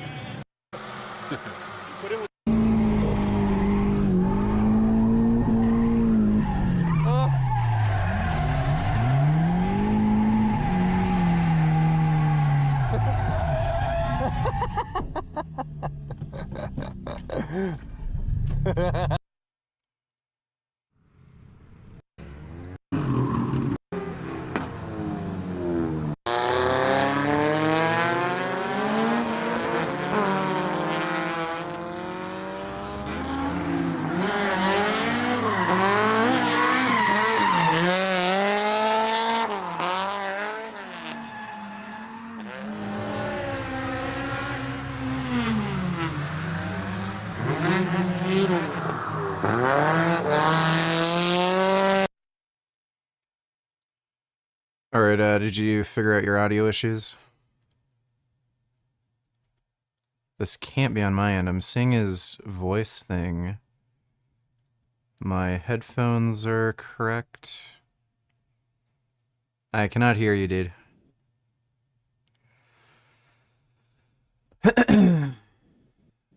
I'll, just let him sit there till he works things out.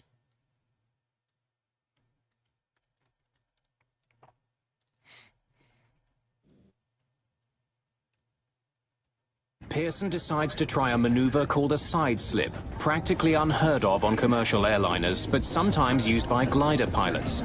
Pearson has never actually performed a side slip in a glider, but he's attempting one now in a Boeing 767. Here we go. Deja vu, I just been this place before. Higher on the street, and I know it's my time to go.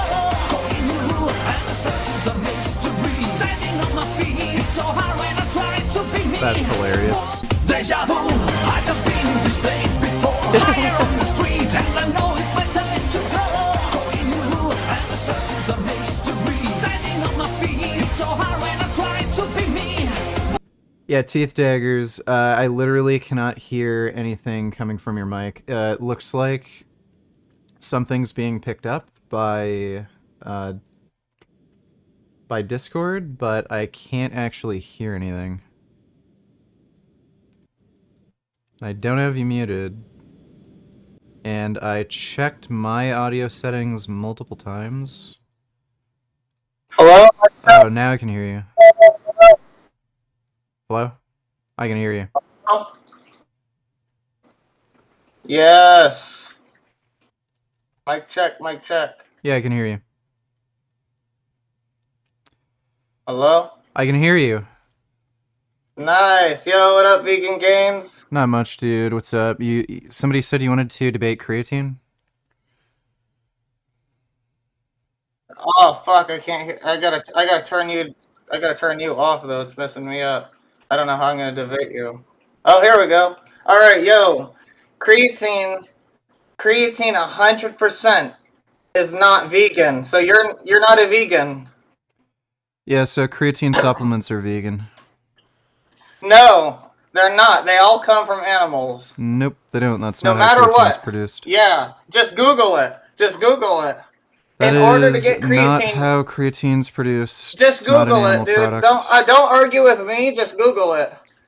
I have Googled it. It's an amino acid. It's not produced by animal products. Just Google it right now for your chat. Oh. Can You're just talking out of your ass. First thing that comes up Dude, you're literally just is... talking out of your ass. So, first thing that comes up is vegan creatine friendly. It's not though. You're Why just vegans should take bullshitting. creatine vegan athletes. The Is reason creatine they already can get vegan away friendly? It depends. Dude, the reason they're able to say that is because there's not enough meat products in there to be considered a meat product. So And it's is fucking creatine from meat. So You is have creatine to kill animals to get No, you creatine. don't. No, you don't. Yeah, you do.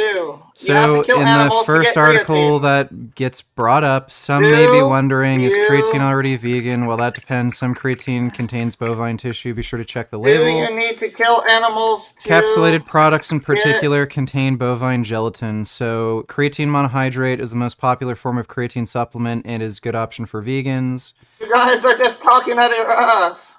Supplemental creatine is typically made by synthesizing You need to kill sarcosine animals and to get cinnamide. creatine. Just Google it. Make your chat It's Google it. literally right here. I have it on I'll screen. fucking leak it. I'll leak it in chat right now. Supplemental That's what comes creatine up. is Don't made by believe his synthesizing bullshit. He's sarcosine reading and a cyanamide, website as that these don't works only contain for any him. animal-based products. He's Most reading a supplemental website that creatine is only vegan. works for him, dude.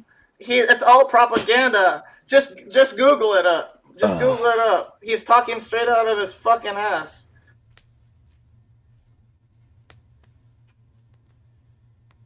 Dude, you're just looking at a fucking site that helps you. Ugh. The human body So, naturally and Here's the produces creatine I take. It's called Allmax. I'm showing it on stream right now. And if you All Max just says vegan because look there's on not the label, enough animal it parts says in it. vegan right there. Dude, I can't believe you believe that label. So I you're just got saying the friends that work label's in a place- lying. Yeah, because it doesn't So- have enough animals in it after they extract the creatine, dude. Fucking obvious. That's not how that works.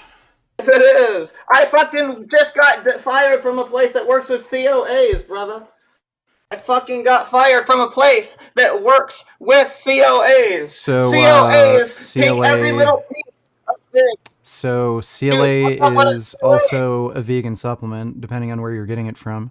COA isn't vegan at all. COAs are what is actually in the product. Every little tiny piece of stuff.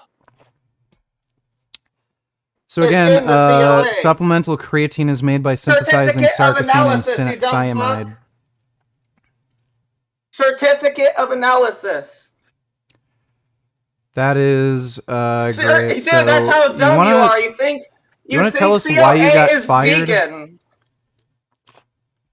Yeah. So you want to tell us why you got fired from your job, or is that obvious? I got fired for nothing that has to do with the COAs. I got fired for linking a wrong lot number, which has nothing to do with COAs. I was So just showing you're the government what product went with where. right. You got fired for linking the wrong lot number. I wonder if you've done other things wrong. Dude, I spend all days read certificate of analysis, and I know, yeah, I read all day. Here, I gotta turn your. That's thing cool. down. So creatine is vegan if you're talking about creatine monohydrate. It's only when they add gelatin to it that it's not vegan. No, creatine comes from animals. No, Just type it it in. doesn't. It's Does? synthesized. You have to kill animals to get it. No, you don't. Fucking dumb fuck. Yeah, you do. No, you You're don't. you're just looking up information that you like. Well, show me a resource. Dude, I fucking linked it in chat right here. I'll link it again, just because you're fucking dumb. What chat? I'm gonna link it again right now. Let me find it.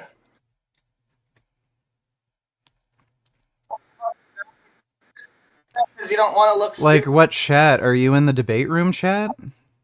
Calm the fuck down, dude.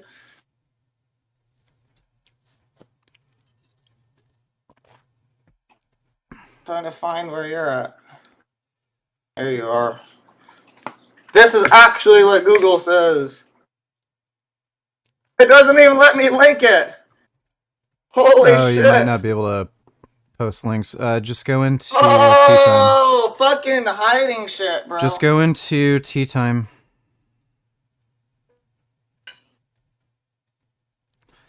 Just posted in the 2-time chat. Yeah, I've been posting that all day.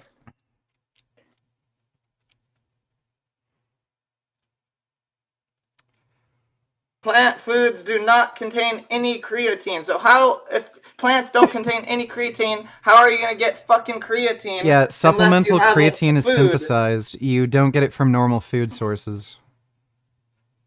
Oh, you're just talking about bullshit then. So have you ever, like, gotten tested for autism or anything? Is that your argument for everything? That's what I hear you say all the time. So what if I'm autistic? So what? It still doesn't mean I'm wrong. I think that explains a lot. Fucking retarded. So, can you show me Yes, a resource that explains a proves lot. supplemental creatine isn't vegan? Dude, supplemental creatine is bullshit. Oh, I see. But Okay. but listen, supplemental creatine, they extract it from an animal. No, they They don't. have to get it. No, yeah, they they don't. do. Oh my god. Okay, well, thanks for coming on. Take care. Yeah, I only debate autists because that's the only people who'll fucking debate me, dude. Oh my god. Alright, well. These people are not very smart. It's like, okay, well, here's the proof that it is, in fact, vegan. That's bullshit!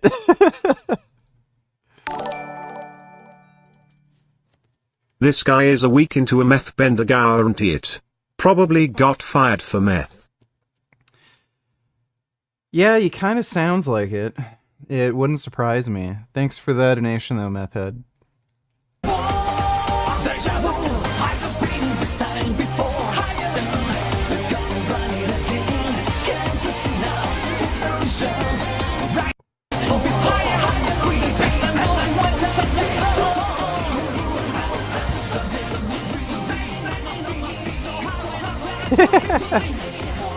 Dude, this is hilarious.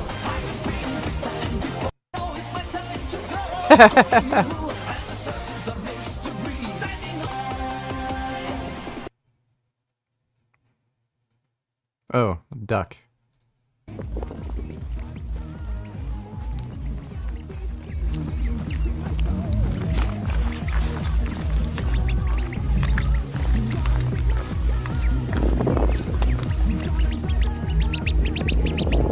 You'll never catch me. Not when I shift into maximum overdrive. Hiya! Deja vu. I just been in this place before. Higher on the street. It's a nice duck. And I know it's my time to...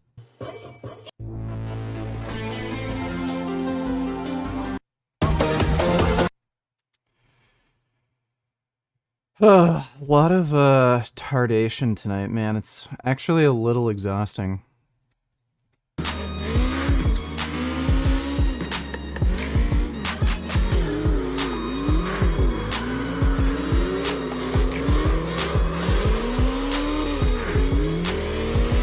Dude, you know, it's so fucking gay that they're not making shit like Forza Horizon VR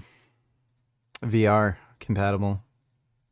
I don't know what the fuck they're thinking. Yeah, at least with the new WRC, it's VR compatible. You guys should have had a proposition at the beginning of the debate. Now there wasn't a clear start. Well, I didn't know what the fuck he was talking about, and then, like, he was double speaking. He was saying, like, he was saying that both fucking supplemental creatine is not real, and that it contains animal products. He wasn't a very smart man anyway, so thanks for the donation, one.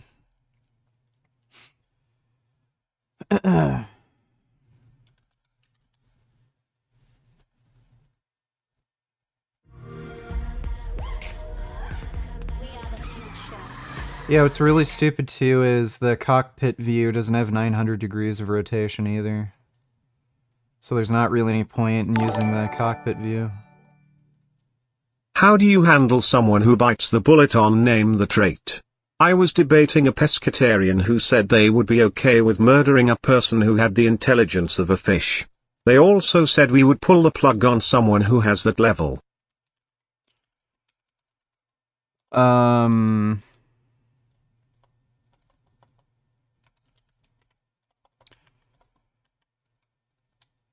So you kind of proved the point. Like, they can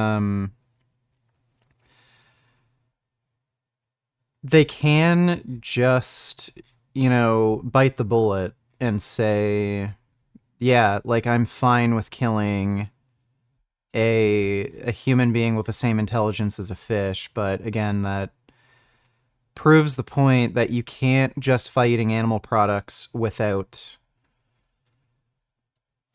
like, taking away human rights. So if that's their kind of their viewpoint, that's their viewpoint. Like, if they're not going to be okay with, or if they're not in favor of protecting human rights, like, I mean,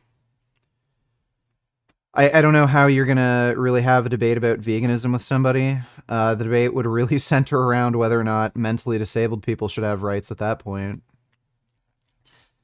Thanks for the donation, though, Master Debater. Appreciate it. But, like, that's the whole point of Name the Trait, to get them to either bite the bullet or accept that they need to give animals rights. And if they bite the bullet, I think that just shows they're kind of a cracked person.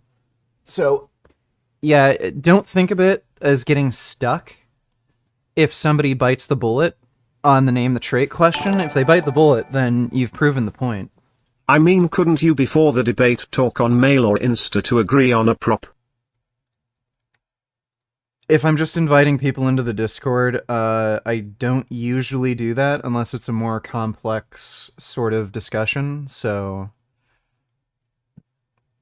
yeah, he just wanted to say something about creatine, and then he was clear enough, and I just, after a minute, got the sense that he was retarded, so, you know, moved on. Thanks for the donation, though, One. Appreciate it. Yeah, I don't know if they have any other AE86, like drift cars.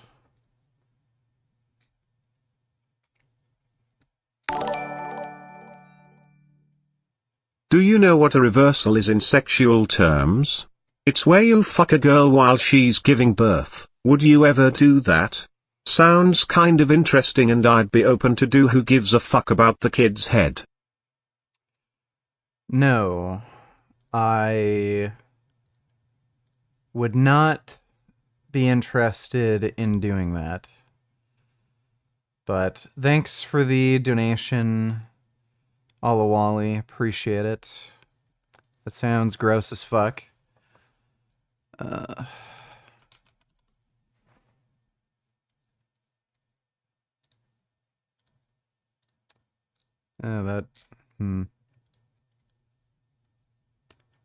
Mods of mods. Track builder. Vehicles.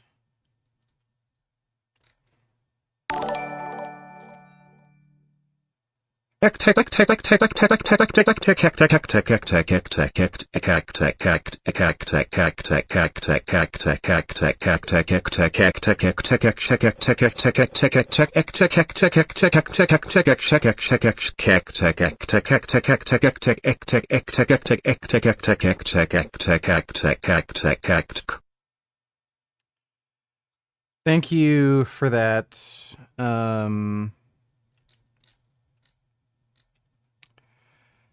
9014. Excellent spam as always, sir. Appreciate the donation. Also, do you think it's true that if someone was on life support and had fish-like brainwaves, we would pull the plug?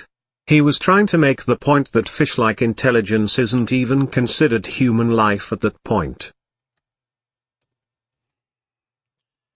So, if someone's on life support, that's kind of a different story, because if they're going to be on life support permanently, and they have the kind of intelligence of a fish, the idea there is you might be, like, being merciful by letting them pass.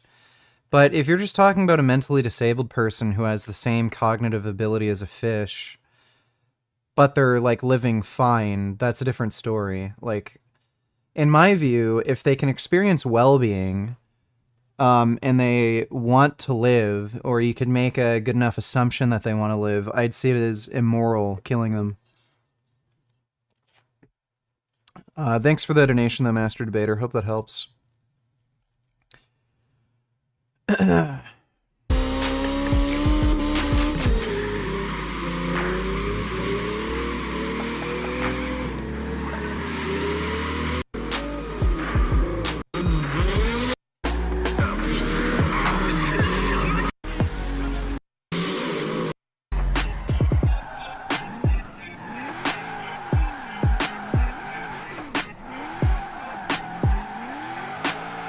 don't know if this is a Assetto Corsa.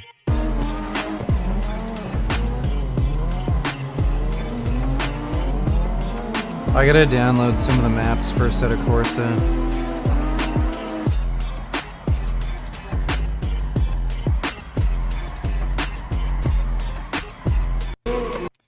Yeah, bro, my CSL DD is coming in tomorrow. So fucking psyched.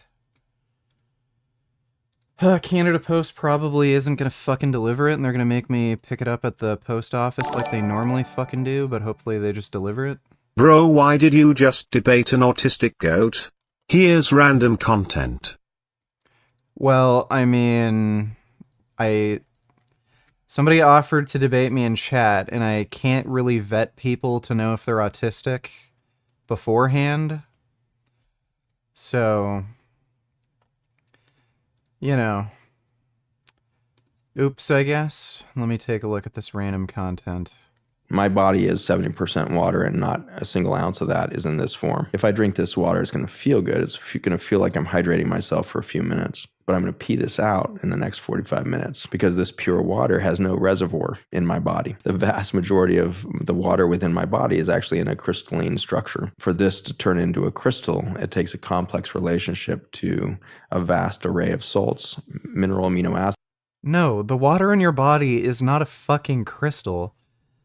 When you eat carbohydrates and you have minerals, your body's kind of like a sponge, and those carbohydrates and minerals help to soak up that water and retain it. But water doesn't turn into a crystal. I fucking hate you, Blackie. Why are you all same? It makes no sense how much dumb you can be. I was sending true-legged sources, but you were blocking it. I owned you and you didn't win that debate. Okay, don't ever disrespect me, or actually true retards. Okay, sure. Thanks for the donation, Teeth Daggers. Appreciate it. Acid complexes and protein structures. My body... I don't know how people believe this insane shit. These honeybees are sitting in a classroom, but what they'll be learning is not what you think. After being collected from the hive, the bees are placed in a container and then onto the fridge to chill. The cool temperature slows down their movement, which makes it easier to place them into these little harnesses. There's even a machine that can automatically load each bee into a harness. While the bees are given a 6-second exposure to an explosive vapor, they're given a sugar water reward during the last 3 seconds. And after 4 rounds of training, the bees that stick out their tongue voluntarily after receiving the explosive scent are ready for field work. Multiple cartridges of bees are loaded into a handheld detection device. Inside the device, a camera or infrared sensor monitors the bees up close and can identify when each bee has stuck out its tongue. The handheld device is used to test the air sample on the field. With a push of a button, all the bees are exposed to the air in the bag for 6 seconds. A unanimous signal from all the bees points to a high likelihood that they've detected the particular type of explosive that they were trained on. And after a few days, the bees are released back to the hive to tell the story of their alien abduction. That is bizarre.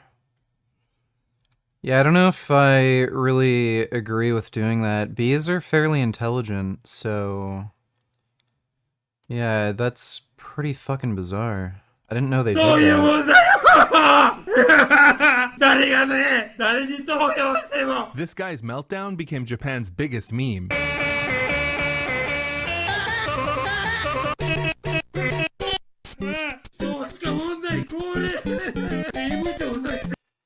Yeah, I know of this. He like stole a shit ton of money and then he like apologized profusely and then cried. I think we reacted to this on stream. Bro, before. you're handing out unethical ass whooping today, love it. Who's the dude you're getting food with? Turkey Tom. We've gone out to eat and we did a video project together. So that's who it is. Turkey Tom. Thanks for the donation though, Renee. Appreciate it.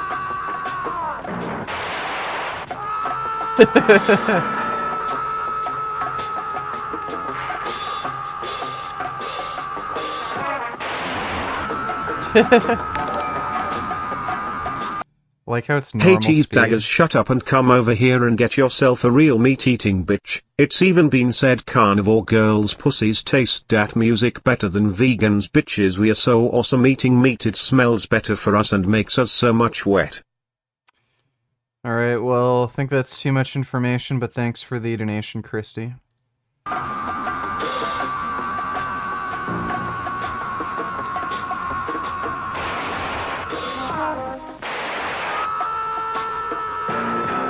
Who the hell had the idea to film it this way?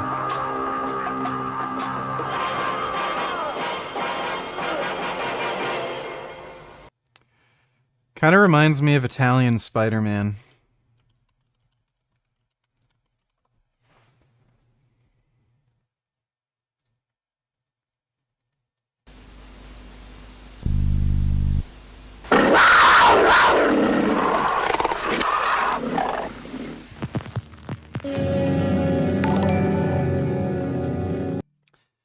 Renee, whereas donated $2, I'm like an hour behind, lol.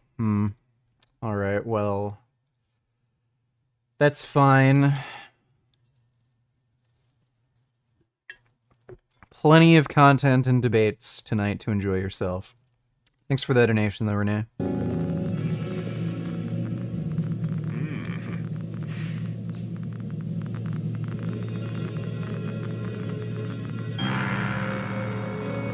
Sembra che siamo solo noi due, straniero. Di bene il tuo Black Jack. Desidera qualcosa da bere prima di cominciare? Whisky.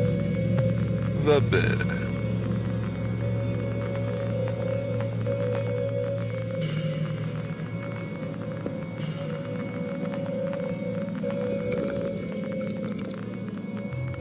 Che ne dici? Alziamo la posta un po'? Una mano? Per la vostra vita. Va bene. Deal. That's great.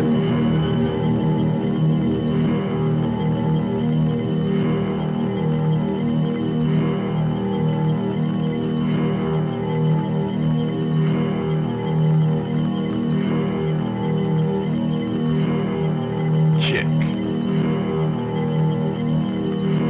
Check. Giocatori controllati. Mostrate le vostre carte, signori.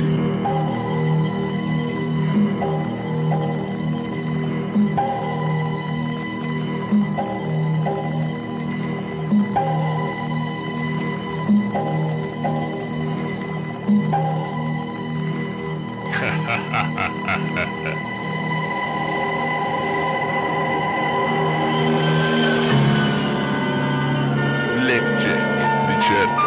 Addio, amico.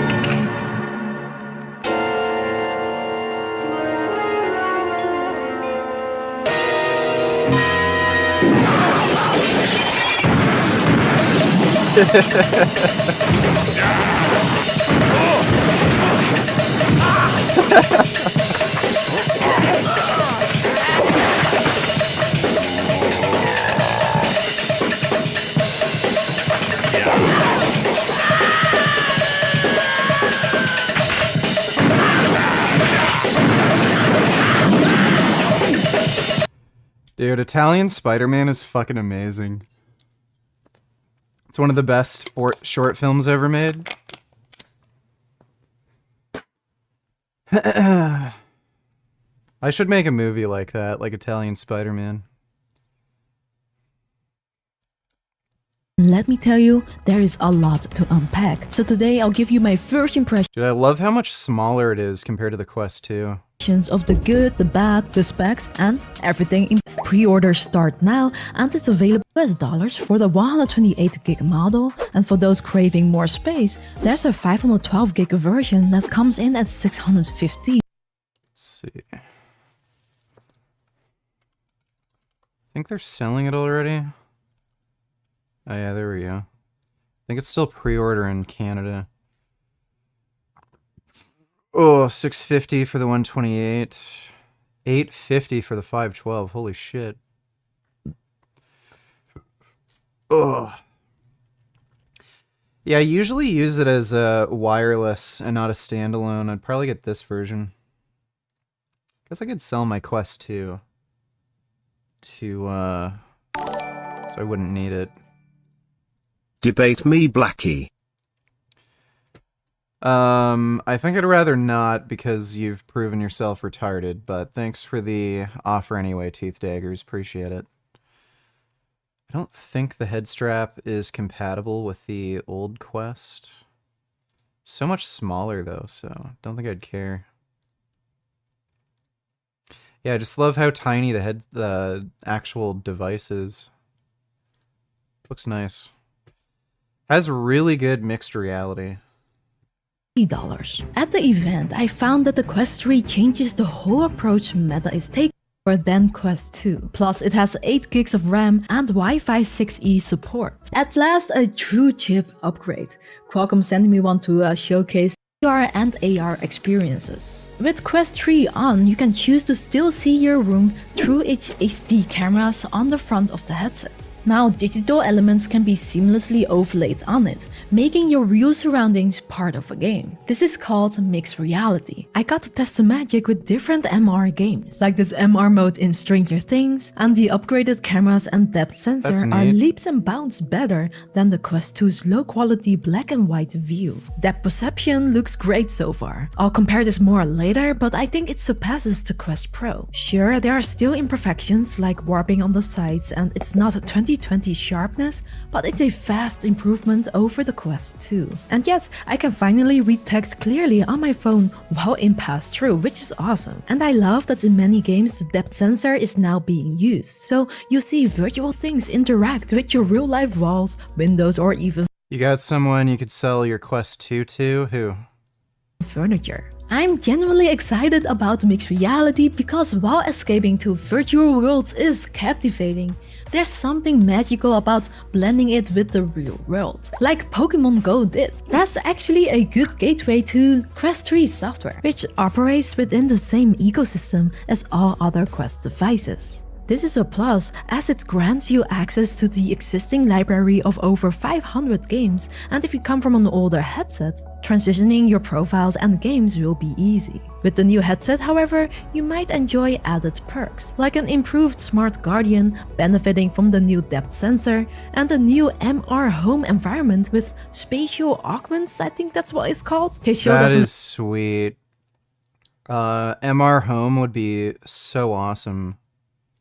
Example where you see a portal in your space and you can hop into it. Austin Dobbins told me to ask you again, please debate me? I am desperate for attention and need to debate you and make horrible claims how creatine isn't vegan or natural. Please debate me, Blackie. Is that better? Yeah, still not particularly interested because you're an idiot who can't make a single argument, so not really motivated to debate you so much, but thanks for the donation, Teeth Daggers. Appreciate it.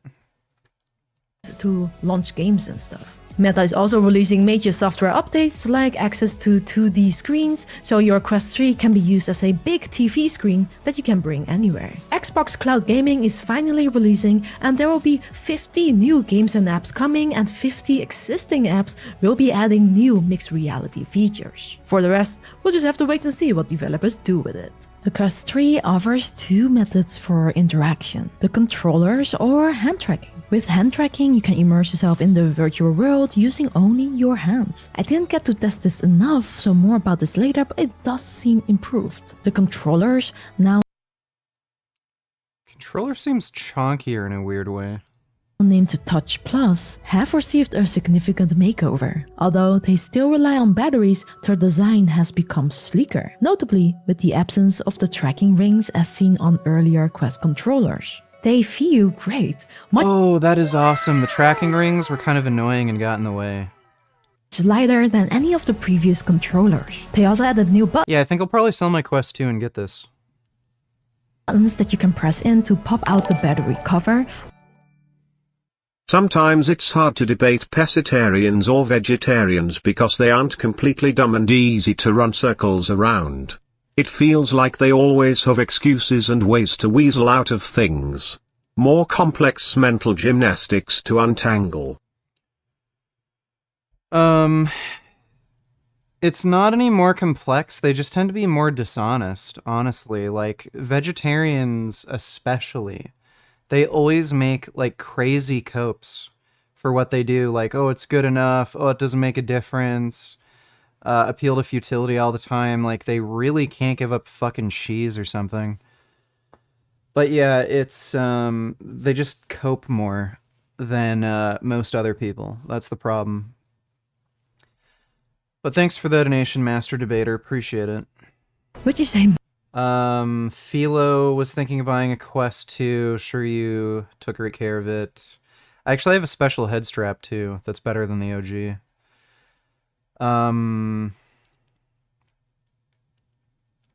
What's it called?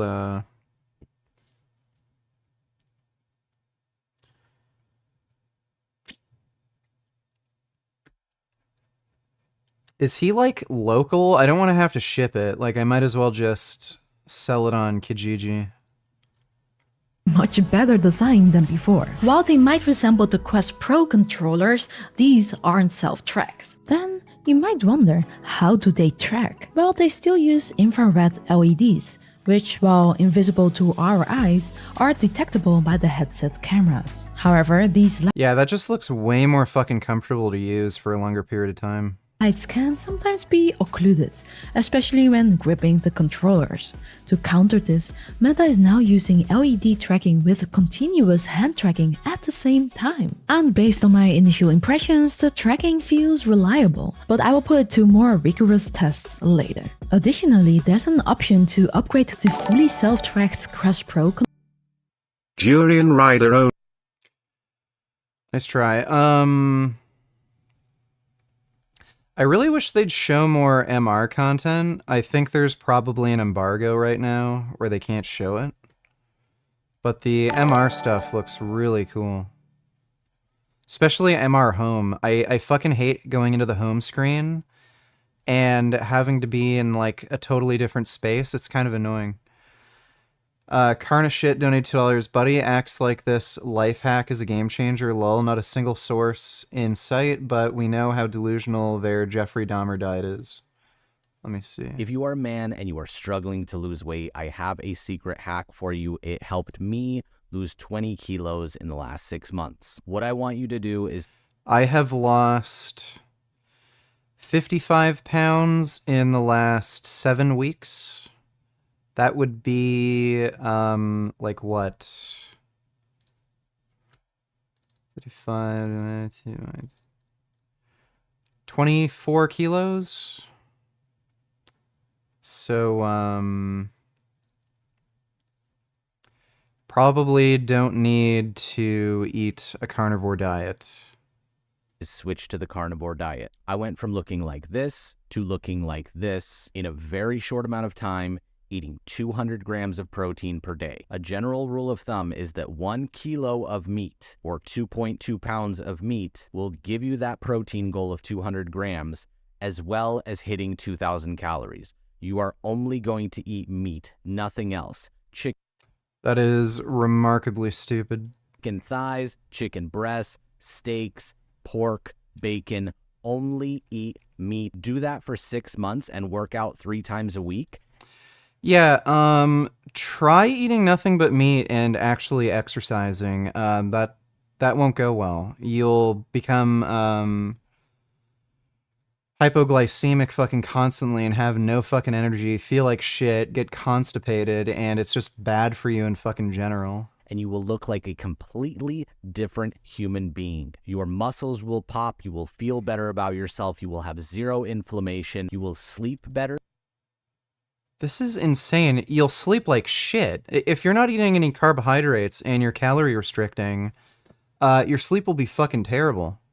You will think better, you will be more engaged in... Okay, buddy, if you're following this diet to begin with, you clearly don't think well to start off with. Every aspect of your life. Jesus, these people are fucking tards. Like, I don't know why it's so hard for them to figure out that if you eat less and move more, you're gonna lose weight. How the fuck is eating nothing but meat somehow some magic solution? Nighty night, Aaron. Sweet dreams. And thanks for the donation, Karna shit. Yeah, those people are tarded.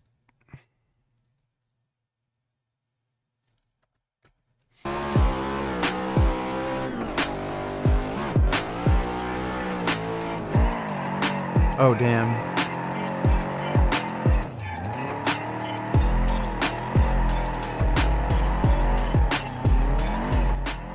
That looks hard.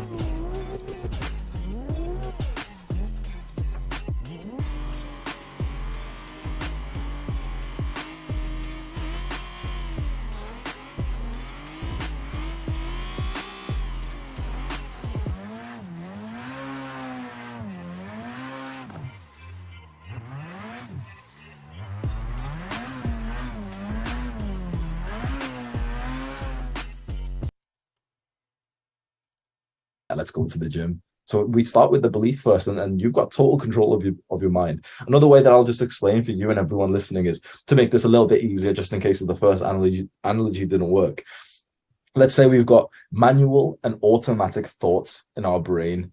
The manual ones are the ones that we like manually input there. Okay, I've got to go there. What time is this? Okay, what this? It's the things where we've actually controlled it. And the automatic ones are just the ones that just arise by themselves that we didn't actually really think of. And what happens is whatever manual thoughts we keep implanting into our brain, they lead to the automatic ones. So if we manually think of a negative light of everything, I might get cheated on, I don't look good, I'm lazy, I keep messing up and everything. Those thoughts will start to be produced automatically. So this is why some of the best advice you can hear is actually that cringy, like almost like the feminine self-improvement stuff of like, say good things about yourself in your brain, manually literally say things that would make 99% of the world cringe. If it was ever exposed what I think in my brain, like, you know, when I'm doing this, everyone would think I'm like some weird, crazy guys. Like it'd just be cringe. Bro, I'll look at myself and say like, yeah, alpha male, I'm a beast. I'm like this. It sounds cringe as fuck, but it's like genuinely changed my life forever. And I don't do it. Found this song while going back through old Stretch and Bobito recordings. Thought you might enjoy. Have a good night. Alright, let me take a look. And thanks for the donation, Queen Javier. Halfway people's sinister V's, sinister voices. Yeah. Adrenaline pumping, dreams of cash. Anybody try to stop them getting lead in they face. Believe that. Black pack on his back, ready for loot to fill. With a thrill, they gonna be robbing that booth for real. So they pulled the sting and robbed the toll booth for real. Do or die, I'm saying it's you and I. They choose to break the rules at all costs. I might like that more if I listen to it through later. Sounds okay. Sounds like pretty chill. Might just like to listen to that while I'm rollerblading or on my motorcycle or something. Thanks for the recommendation and the donation again, dude.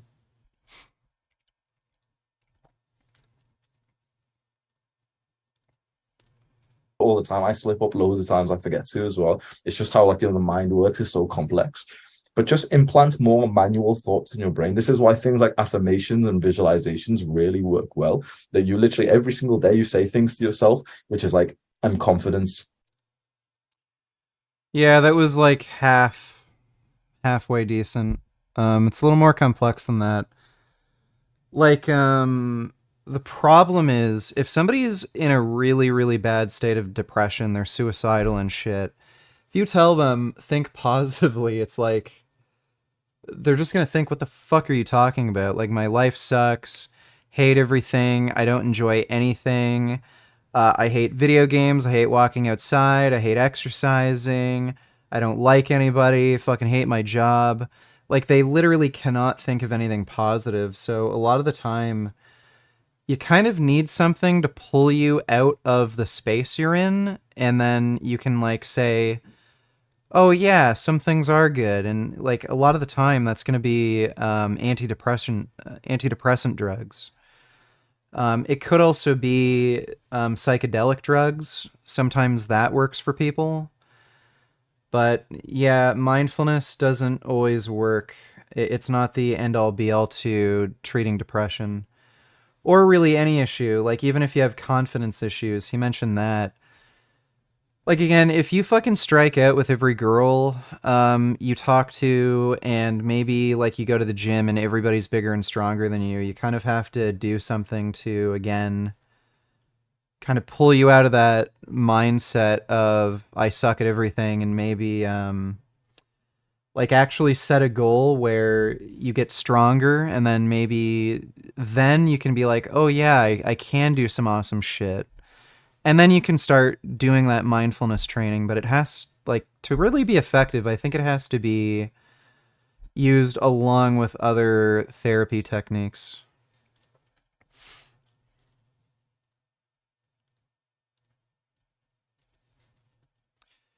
Men are failing and turning to Jordan Peterson. Let's The take a look at environment is this. set up for boys not to succeed, and it's gotten increasingly worse. And you can see this with why Jordan Peterson is so popular. Self-censorship is more, so common on colleges now, and it's like the last place where it should be common. Yeah. They ought to be able to explore those ideas. So many people are afraid right now. I tried to get as much into the public record as I could. Was there anything when you actually got access to the thing you started digging through it where it was either contrary to what you assumed, or it was like way more extreme than you thought? Did that happen, or? Yeah, in two places.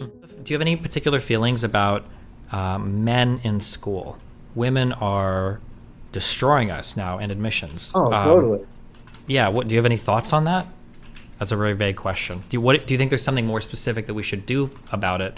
Or is this like a foregone conclusion that we've discovered that women are just better in classroom environments than men? And unless we all take Adderall, we're not gonna be able to catch up or something. Like, we're just like doomed to fail on that. Yeah. Well, I am very pro Ritalin. That is for sure. But, okay.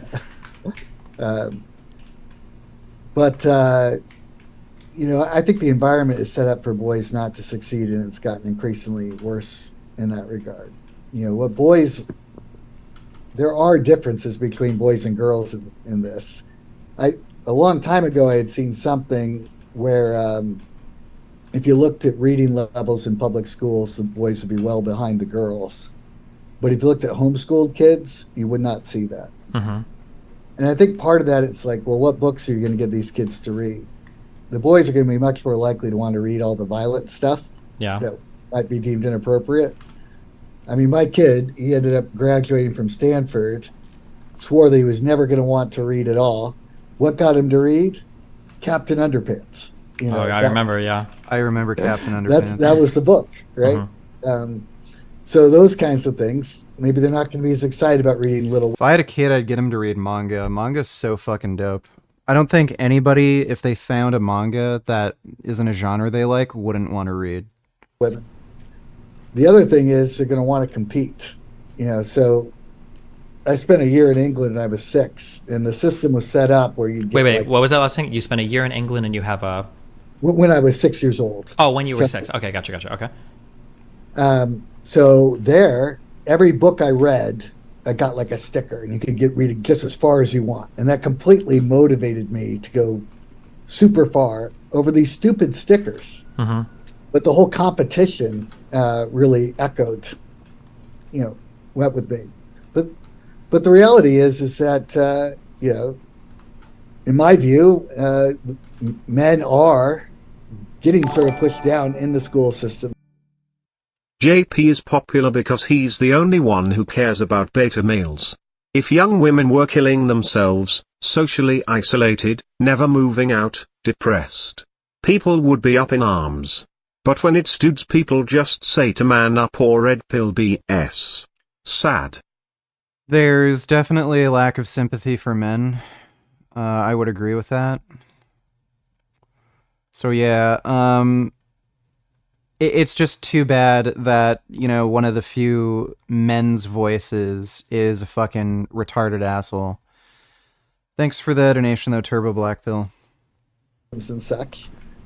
We focus on women in STEM, for example, because there's still some underrepresentation there, and ignore the massive differences in dropout rates that are going on for the boys. Are you just shooting footage with the OnlyFans lady, or some touching in some extent? Maybe holding each arms or hands to maintain the pose? And what does Jasmine think about it? What does your mom think of all that? Well, it's not going to be sex, so, if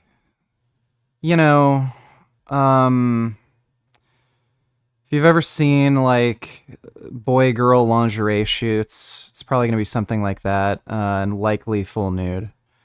So, nothing, actually sexual, but, touching and nude. Probably something like that. Jasmine isn't absolutely thrilled about it, but, she's okay with it, as long as, again, I'm not cheating on her, so... Yeah, I don't know what my mom really thinks. I don't think she really cares either way. She'd think the only thing she really cares about is if I'm making money and I'm, happy with what I'm doing. Thanks for the donation, though, Seven. Mm-hmm. And you can see this with why Jordan Peterson is so popular. Sure. Right? Mm-hmm. He's speaking to those guys. Our kids are not athletic. My kids are going to hear this, so now I feel bad saying that. Oh no! And your son's a fan of mine, so if he ever shows his face in chat, he's going to get lit up on it. Exactly. Yeah. Some are more. Yeah. I'll just leave it at that. Sure. My parents met in linear algebra class. Okay. Sure. Okay. So they got into robotics, and we go to these robotics competitions, and they're trying to gear the robotics competitions away from competition, so you can advance to state with the teamwork award. Mm-hmm. And they had a raffle at the end for the girls only to win prizes, because they're trying to encourage women to go into the robotics. Mm-hmm. Encouraging women to go to robotics is great, but the point is that the competition is what drives a lot of these boys. And if you put in environments where they compete, that can inspire them to go further. Yeah. But what are your thoughts on what's going on with the guys? That's interesting. I never thought about certain things like that because, men are more competitive, and you certainly need competitive environments to interest more men. And women aren't so much, so they might need an environment where it's more about socializing, making friends, having fun type thing. So yeah, interesting.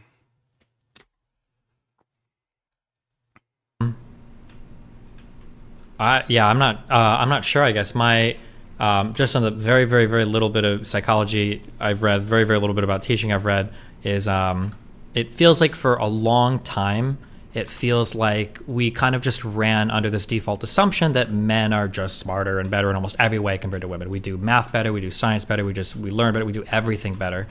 And then as we've pushed women more and more in classrooms, I think that I feel like what everybody thought, even if they would admit it, was that maybe if we push really, really, really hard, we can get women to like 40% if we do really good, because women just probably don't have the brains for learning like men do. And now as we've pushed, I think we've realized that left to our own devices, women not only can hit parity with men in classrooms, but in a lot of cases, due to temperamental differences between boys and girls, between men and women, that they can outperform men in classrooms. And I think we have a really hard time in society trying to boost or push what we perceive as majority classes. So it's really hard to get people on board talking about poor white people problems because of white privilege. I imagine it's probably going to be really hard to have a conversation with admissions about getting more men to go to school. I imagine it's probably a really hard conversation to have because we're so used to leaning on the affirmative action side, pushing, well, I don't know if I call it affirmative action, but we're so used to culturally pushing women towards education. So having that talk of like, okay, well now we need to push men, I imagine it's going to be a hard conversation topic to breach. Or maybe it's not. Maybe in your school, maybe you feel like, oh no, we actually talk about all the time how we can boost male admission rates for things. I don't know if you feel like that. Yeah. No, I don't think that's the case. I think there is concern that some of these places are going to move towards put more affirmative action for men, but hasn't been totally established yet. But yeah, at University of North Carolina, Chapel Hill, there's like just about 2 girls for every guy. That's a pretty bad dating market. Well, depends on who you are. I mean, I would go to that school. Yeah, you're right. I think another thing that you brought up that was very interesting, and I think it's a question we all need to ask more, is having an indicator for success is really important, and we don't always know what that looks like, and we're keen to blame one problem until that other problem is fixed. For example, if we talk about, like, say, black crime, and we look at a lot of people like to look at the lens of black crime through our judicial system, right? And they'll say, as long as black incarceration rates are higher than white incarceration rates, then the problem exists in the judicial system, and we need to fix it here. And there is a world where, unfortunately, the world we live in is, even if you fix all of those problems, that disparity is not going to go away, right? For a variety of other environmental reasons, for a variety of other reasons. And then I think when it comes to education, I think it's similar, where it's like, how do we know when we've had enough affirmative action? How do we know when, maybe culturally speaking, where the culture is, maybe the exact number of black, white, Asian, male, female, trans, maybe everybody's actually sorted themselves into college perfectly, and the only thing that would change how we sort them would be other cultural changes outside of college. But instead, we're going to use this very, very, very crude tool of admissions to try to rectify all of the perceived inequities of society until we've hit parity on every single person. And that's just an absurd concept. So that was a question posed to me by a conservative guy a long time ago. He's like, how do you know when affirmative action is done? Or how do you know when you've done enough and now you need to move on to something different? And I had no answer. I truly don't know how to answer that question. It's a good question. Because there's going to be a point where we've done enough for women and now they're good, and now it's time to turn back and focus on men. But then people will focus on, well, what about in STEM fields? Women haven't hit parity. Or more women go to med school than men, but they're not surgeons compared to men, right? There's always going to be like another thing that you can fight for. And, like you said, and I guess I feel like I'm very warm to the idea of negative externalities in economics, that any people having these like crazy protests, like in my on the different ideas. But it feels like everybody's so like webbed together now that like I always joke about this. Like, if you tell me one thing about yourself, I can probably guess like 15 other political positions. Like, if you tell me you're a fan of we've gotten 5 peer-reviewed published papers out of them so far.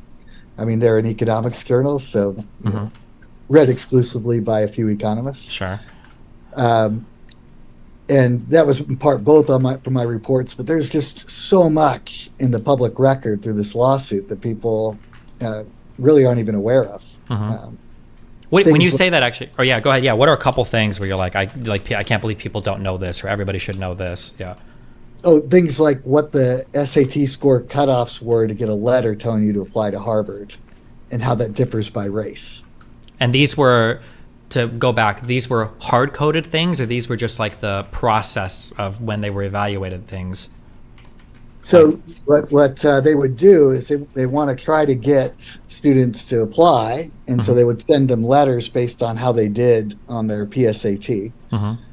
So they paid the college board for those names from the PSAT to send the letters. Gotcha. And so they had hard cutoffs.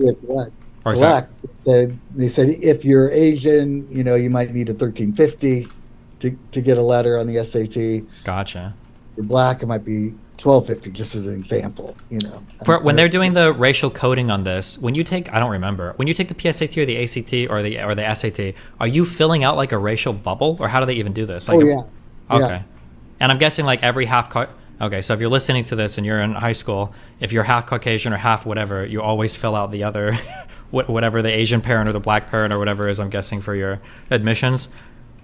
Oh, definitely. I mean, it's a huge advantage.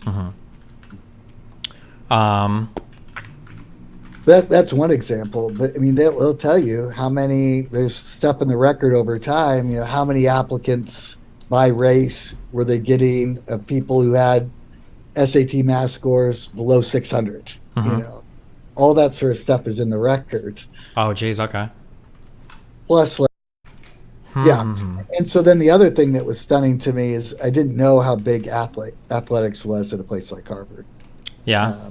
Harvard's a small school, and yet they've got more sports than any school in the country. Are they like real sports, or is it like the racquetball and the weird? I'm sorry, I shouldn't say not real sports, but squash. I think you're thinking of, which is that's the sport that Justice Gorsuch really was making fun of. But it's sailing and things like that. I don't even know. You say that word. It was actually pretty brutal going to college with a majority women. I was studying biotech and it was 65% female and it was like pure torture. I wish I could have gone to an all-male college or something. Get women out of colleges. Well, good luck with that, Turbo Black Pill. Think women are gonna stay in college, but thanks for the donation, sir. I hear sailing, like bags of salt water. Is that what you're saying? Is that the name? What is the sport called? Sailing, as in SAILING. You're in a boat. Oh, sailing. Oh, those are actually homophones. But kind of like what you said with the legacy admissions, the justification is these bowl games, the money that you get paid is worth it, that they ought to be. It benefits the whole school to be running these programs. Do you think there's any truth to that, or no? What do you think? Well, it's true for the sports that are actually diverse, like football and basketball or something. I don't think it's true of the sailing team. Okay. No one's watching them, and I bet the coach of the sailing team isn't making probably what Alabama's coach is. So as an example, my second son, I knew was not going to go to church when he went off to college. Okay. I thought, well, what incentive would I need to actually get him to go? And that was right around the time when marijuana became legal in Oregon. Oh, geez. Okay. And I said, if he went to church for a full year, then I would smoke a joint. I would go back to church if my parents would make that same deal. You know what? I would absolutely do that. That's a good trade. How in the fuck would that be worth it? His son is a fucking idiot. That's a good brain. Okay, nice. Okay. Going to church for a full fucking year so your dad smokes a joint? Fuck right off. Yeah. Because I grew up in the war on drugs and such. Sure, so I know. I never smoked marijuana ever. Uh-huh. And so he did it, and then I had to pay up. And of course, my little kids wanted to watch, and I wasn't going to allow that to happen. Yeah. But I went to the dispensary, bought the joint. It cost $4.20. Explained the situation to the guy. Laughing, and then when I pay for it, he says that he was proud of me for following through on the deal. And so, my parenting was approved by a drug dealer. Yeah. I can feel good about that. What was that experience like? Are you a weed addict now, or did you do your one and done? No. I never smoked cigarettes either, so it really just burned my throat. Oh, yeah, okay, yeah. I don't think I had enough. I should have done a brownie or something. I was going to say, if your son was smarter, so you're lucky because I don't think your son knew much about drugs. If he was smarter, he would have made you eat an edible, and then you would have had a whole 4-hour nightmare. of Well, I experience. told him I would do mushrooms if he went to Bible study each week, but Oh my he God. wasn't willing to do that. Oh, geez. Okay. But Man, I wish my parents would have negotiated with me this way. I would do a lot to see my parents. Why the fuck would he want his kids going to church? there's a catch to that. Relates to the mental illness aspect with the suicide stuff. I think you have to be not in your right mind to want to be killing yourself in a lot of those cases. Yeah, I understand what you're saying. I think there's an interesting catch-22 when it comes to mental illness. I think there is an... Well, the women could at least cover up. Why the fuck do you need your ass and your tits out for a college lecture? They even did it on cold days. I'm convinced they did that shit on purpose just to torment me. Well, I mean, most people like seeing pretty girls, so maybe they're trying to be nice. Who knows? Thanks for the donation, though, Turbo Black Pill. Unbeatable argument for physical illness. I think that if you are staring down the barrel of 6 months of chemo or hospice as you're dying of like leukemia that's spread across the entire body, I feel like you should have the right to exit at that point. But people with just mental illness, yeah, having especially like, man, people in their 20s or 30s or 40s or 50s even saying like, I'm too depressed, I want to die now, and I'm going to have a doctor do it. That's... Now, it'll probably get me into more trouble. Because there's so many. This was a bit of a boring discussion. Let's see, Adonis School. 13-year-old inspires other men in Adonis School. My full name is Aaron Wang. I'm 13 years old. I'm from China, but now we're living in Canada. Before Adonis School, I've never really had a strong, stable, masculine father that allowed my mother to be truly feminine so I can learn from the dynamics. Oh my God, what is this? This is bizarre. And, learn from my father. Therefore, in a way, because we've been moving around a lot, my mom kind of has to take the role of a father figure. And although I didn't struggle to make friends or just talk to a bunch of people, I never had a deep emotional connection with any of them. Like, we never went to events, we never went to really hang out. It was just in the class, we talked sometimes. And I thought I did, but I didn't have much confidence or social skills at the time. And that definitely wasn't appealing to anybody, like friends or girls. But after I joined Adonis School, the community really helped me stay accountable and stay true to myself. I got a lot of value from that, and it really helped me push myself to the limits, because before then, again, I thought I was, but I wasn't really disciplined. If I go to the gym and I lift weights, before true muscular failure, where I'm literally grunting with a... What gym is letting him join at 13? That's kind of fucking weird. Triple chin, I just stop. I just drop the weight and that's it. So I made progress, but I wasted a lot of time doing that. Perfect. Here, I learned to push my limits in a lot of areas. Like, I started running, and I lift weights harder than I ever did before. Brilliant. You mentioned that your father wasn't like a strong masculine figure, right? So when you were growing up, what impact did that have on you? Your personality, your attitude towards life? I think growing up, because we moved away, like my parents separated when I was still very young at 5, it just had an impact on my psychology, on my dynamic of the world, and how the role of a mother and the role of a father.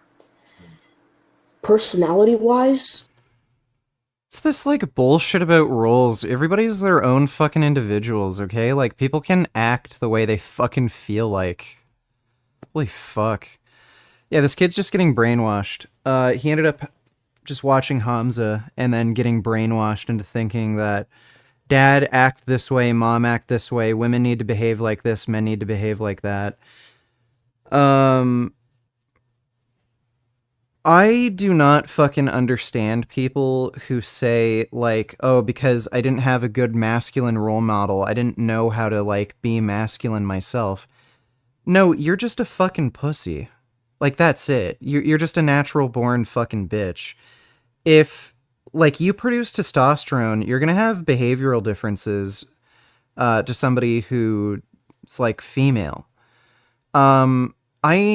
I was always into shit like motorcycles, cars, guns, working out, fighting, like, without anybody telling me to do it. So I think this, like, he's 13, but I mean, yeah, I think some of this is brainwashing, and I think some of this is just him denying that he just doesn't have that sort of personality. Huh.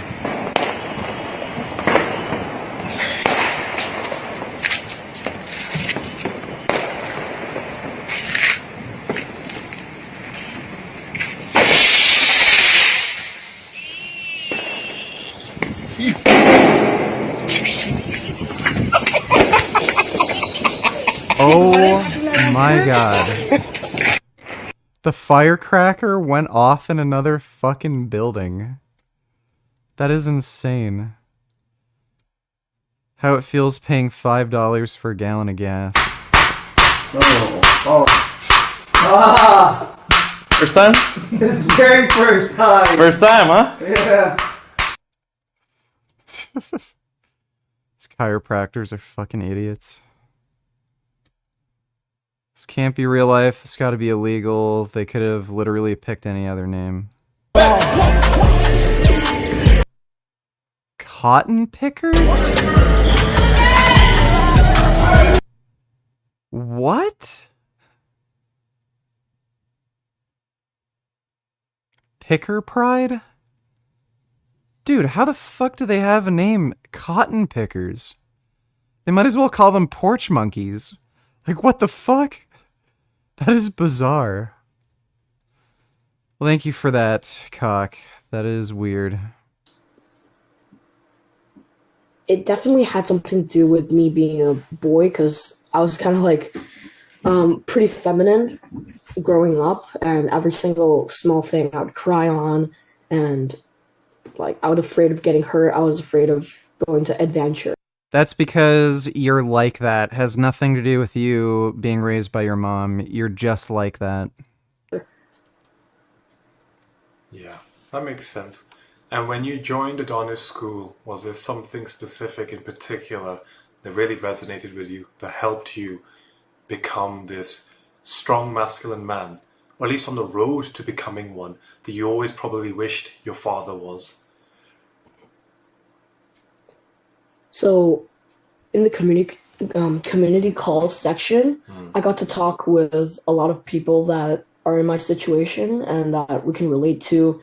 We can give each other advice, but also our coaching calls have been really valuable to just social skills, dealing with people, how they're supposed to react, because that really gives you a heads up in whenever you talk to anybody. And what type of things did you implement then after being on these community and coaching calls? What changes did you make to your life? So, especially with the calls with you, Danish, I made a lot of changes to focus towards my goals more, learned a lot about purpose and to stay true to myself, always push myself. And I feel like I've really deepened my masculinity doing that, and just really like myself as a person a lot more, you know. Brilliant. I mean, you know, when you mentioned like your gym at the start, so in my masculinity calls, I've spoken quite a lot about like my program and the type of programs that I like. And one thing I tell people is like your mindset, conditioning your mindset is equally as important as the physical exertion that you do, you know, in the gym and when you go running.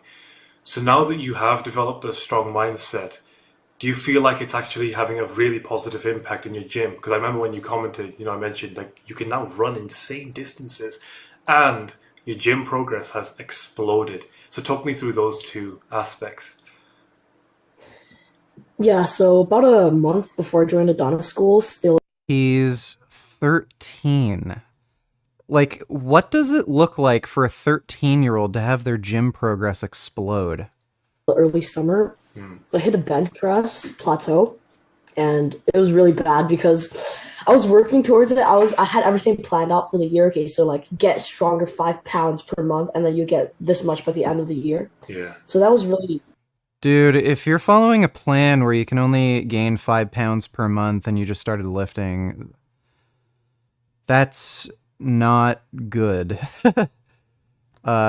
He should really be gaining 5 pounds per week, if anything.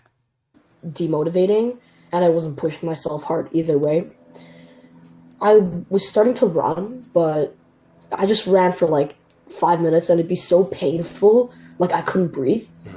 When I joined Adonis school, I started out at the bottom. So I talked to a lot of guys, did running, I asked for advice. I was doing my first half marathon at the time, so I was asking some guy, hey, do you have any advice for me to run my first half marathon? He's just like, nope, I just ran it. Like, I didn't do anything, I didn't prepare, I just ran it. So I'm like, what? I did so many runs, and this guy's just beating me by so far. Yeah. And now I've slowly climbed up, but now I'm more on the upper end of running distances. My longest run has been 50 kilometers, which was insane compared to when I started.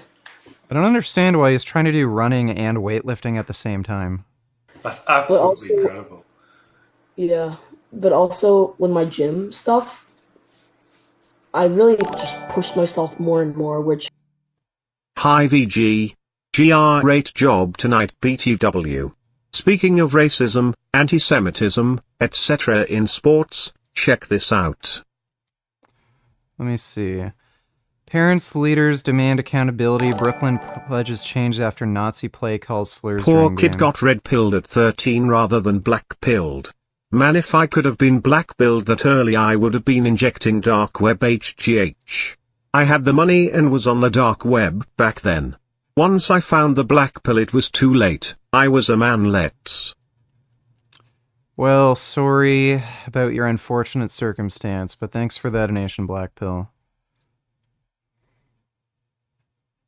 Two Northeast Ohio school districts are talking about next steps after anti-Semitic and racist language was reportedly used during a high school football game.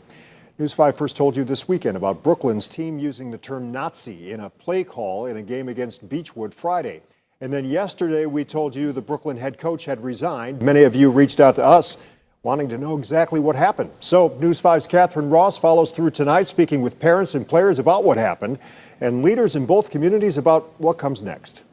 Tuesday will be the first day back on the football field for the Beechwood Bison after an experience under the Friday night lights. It wasn't just an impact, I don't think, just on the kids and the parents. I think this was one of those things that transcended because it was just so base. It was so negative and so uncalled for. Matt Klein was watching his son Jonathan play against conference rivals the Brooklyn Hurricanes when the home team says it was hearing the coach and Brooklyn players using the term Nazi as a defensive play call. It kind of hit all of us who were Jewish because it means he found it okay to use that word. After the team reported it to officials, Beechwood administrators say the coach apologized. That is fucking weird. Jonathan says the term stopped in the second half, but the offensive language did not. Nazi wasn't called anymore, but there still was a lot of slurs being thrown around. Since Friday, the incident has drawn outrage in both communities. Yeah, what the fuck? Where the fuck do people get the idea to do shit like that? That's bizarre. then translated to my personality, my confidence, and how I act towards people in school, in public, to strangers. So yeah, I'm going to share my screen. These are the pictures that you've just sent me. Talk me through them and I'll cycle. I'll cycle while you talk. So when were these taken? So these were taken last year around October when I started lifting. So a bunch of people online, like YouTube videos and stuff, they all told me to take pictures and store progress. So I did. I didn't know how to take good pictures at the time. So I was just starting experimenting, especially when I had to hold my phone. Yeah. Yeah. That's that was the insane. beginning. Like, you literally look like a toddler in these two, and you can Yeah. tell just the change in your frame and your musculature. Like, look at your arms, look at your forearm, and your chest as well. That's incredible. Look at your traps. Yeah, let's judge a 13-year-old's physique pics. This isn't weird and creepy at all. How did it feel going through this, like, quite a significant physical transformation? What was everyone else's reaction like kids in school, your friends, girls in class? What are Did they what start, are we like, talking noticing about this, here? this like explosion in yourself? Like, you're literally becoming a man. Yeah. So first off, I noticed a lot with my strength and with my family, and the number one thing that This is fucking weird, dude. Yeah, this topic pisses me off so much. When I was 12 at the doctor, he told my mom I'll likely be 5 feet 9 inches, and I asked if that's tall and she said, oh, that's okay, I guess. She could have got me on HGH and saved me. If I was 2 inches taller, my life would be great. Yeah, well, I mean, there's always bone lengthening surgery. But thanks for the donation, Turbo Black Pill. people started to notice was my personality, how much more confident I got, how I started to act, how I talked about my life, gym, lifting weights. And when I talk to my friends about that, they're pretty. This is one of the creepiest things I've seen recently. Call the police. Yeah, really. Feels like the FBI should get involved. Thanks for the donation, Waits. Pretty impressed. They're like, bro, how do you get the motivation to do that? And the shadow under the short sleeve, right? Yeah. So they're all on the side of extremes. But now that I've gained like over 12 pounds of muscle since the beginning, a lot has changed about my personality, my confidence. Just the biggest thing that like the gym does to you. Yeah. Like how you flex in every Yeah, mirror. his parents paid for it, obviously. Just how you talk about it to people.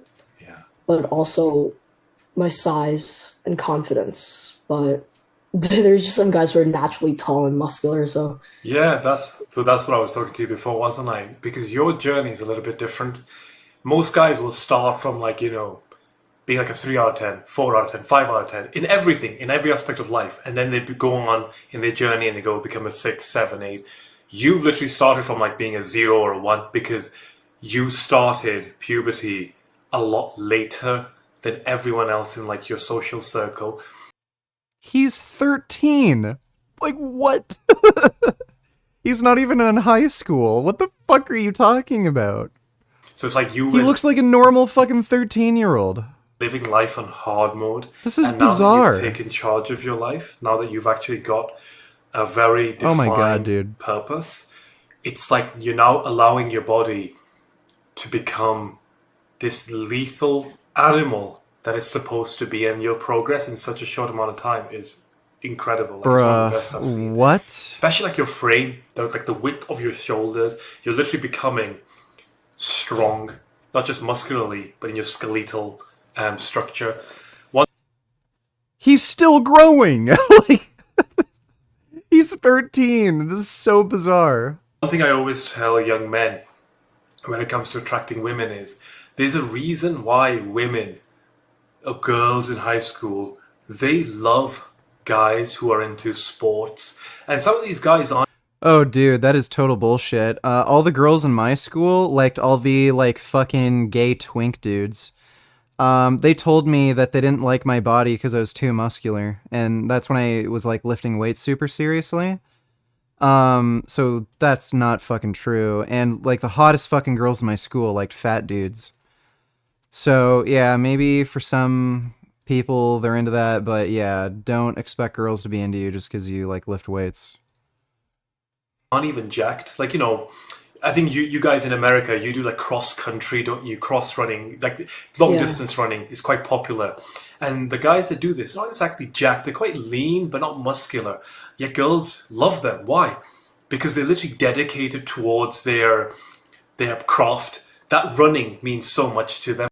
I have never heard in my life girls being into long distance runners. What the fuck is he talking about? And when a girl sees this, a man with a true purpose, she's instantly physically attracted towards him. And of course, being muscular adds on an extra benefit on top. There's one more thing I want to ask you, Aaron, because you are one of probably the most well-known Adonis School member, like ever. Your how do I describe presence in Adonis School is seen by Hamza, myself, and literally every single brother we have in Adonis School every single day. Can you tell?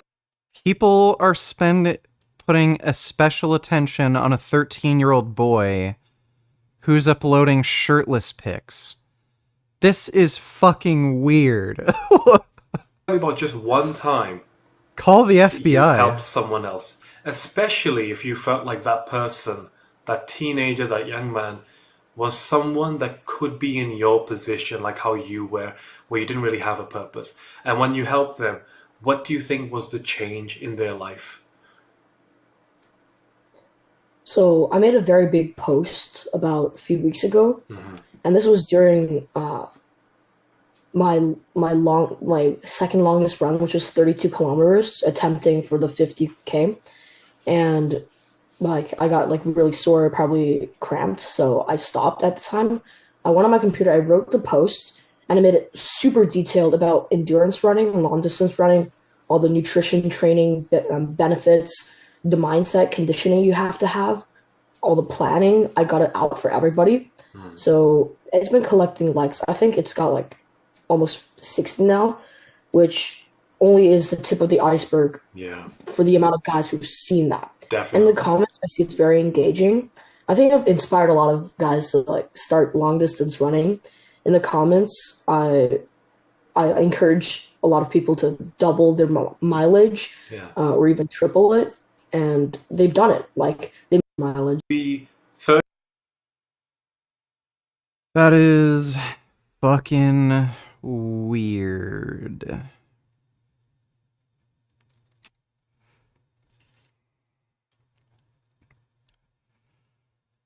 You know what? I'm tired as fuck, so I think I'll end the stream here. But we'll try doing a normal stream tomorrow. Don't have any debates, so we'll react to some shit we normally react to, play some games. Should be getting my racing wheel tomorrow, so we'll play some racing games. And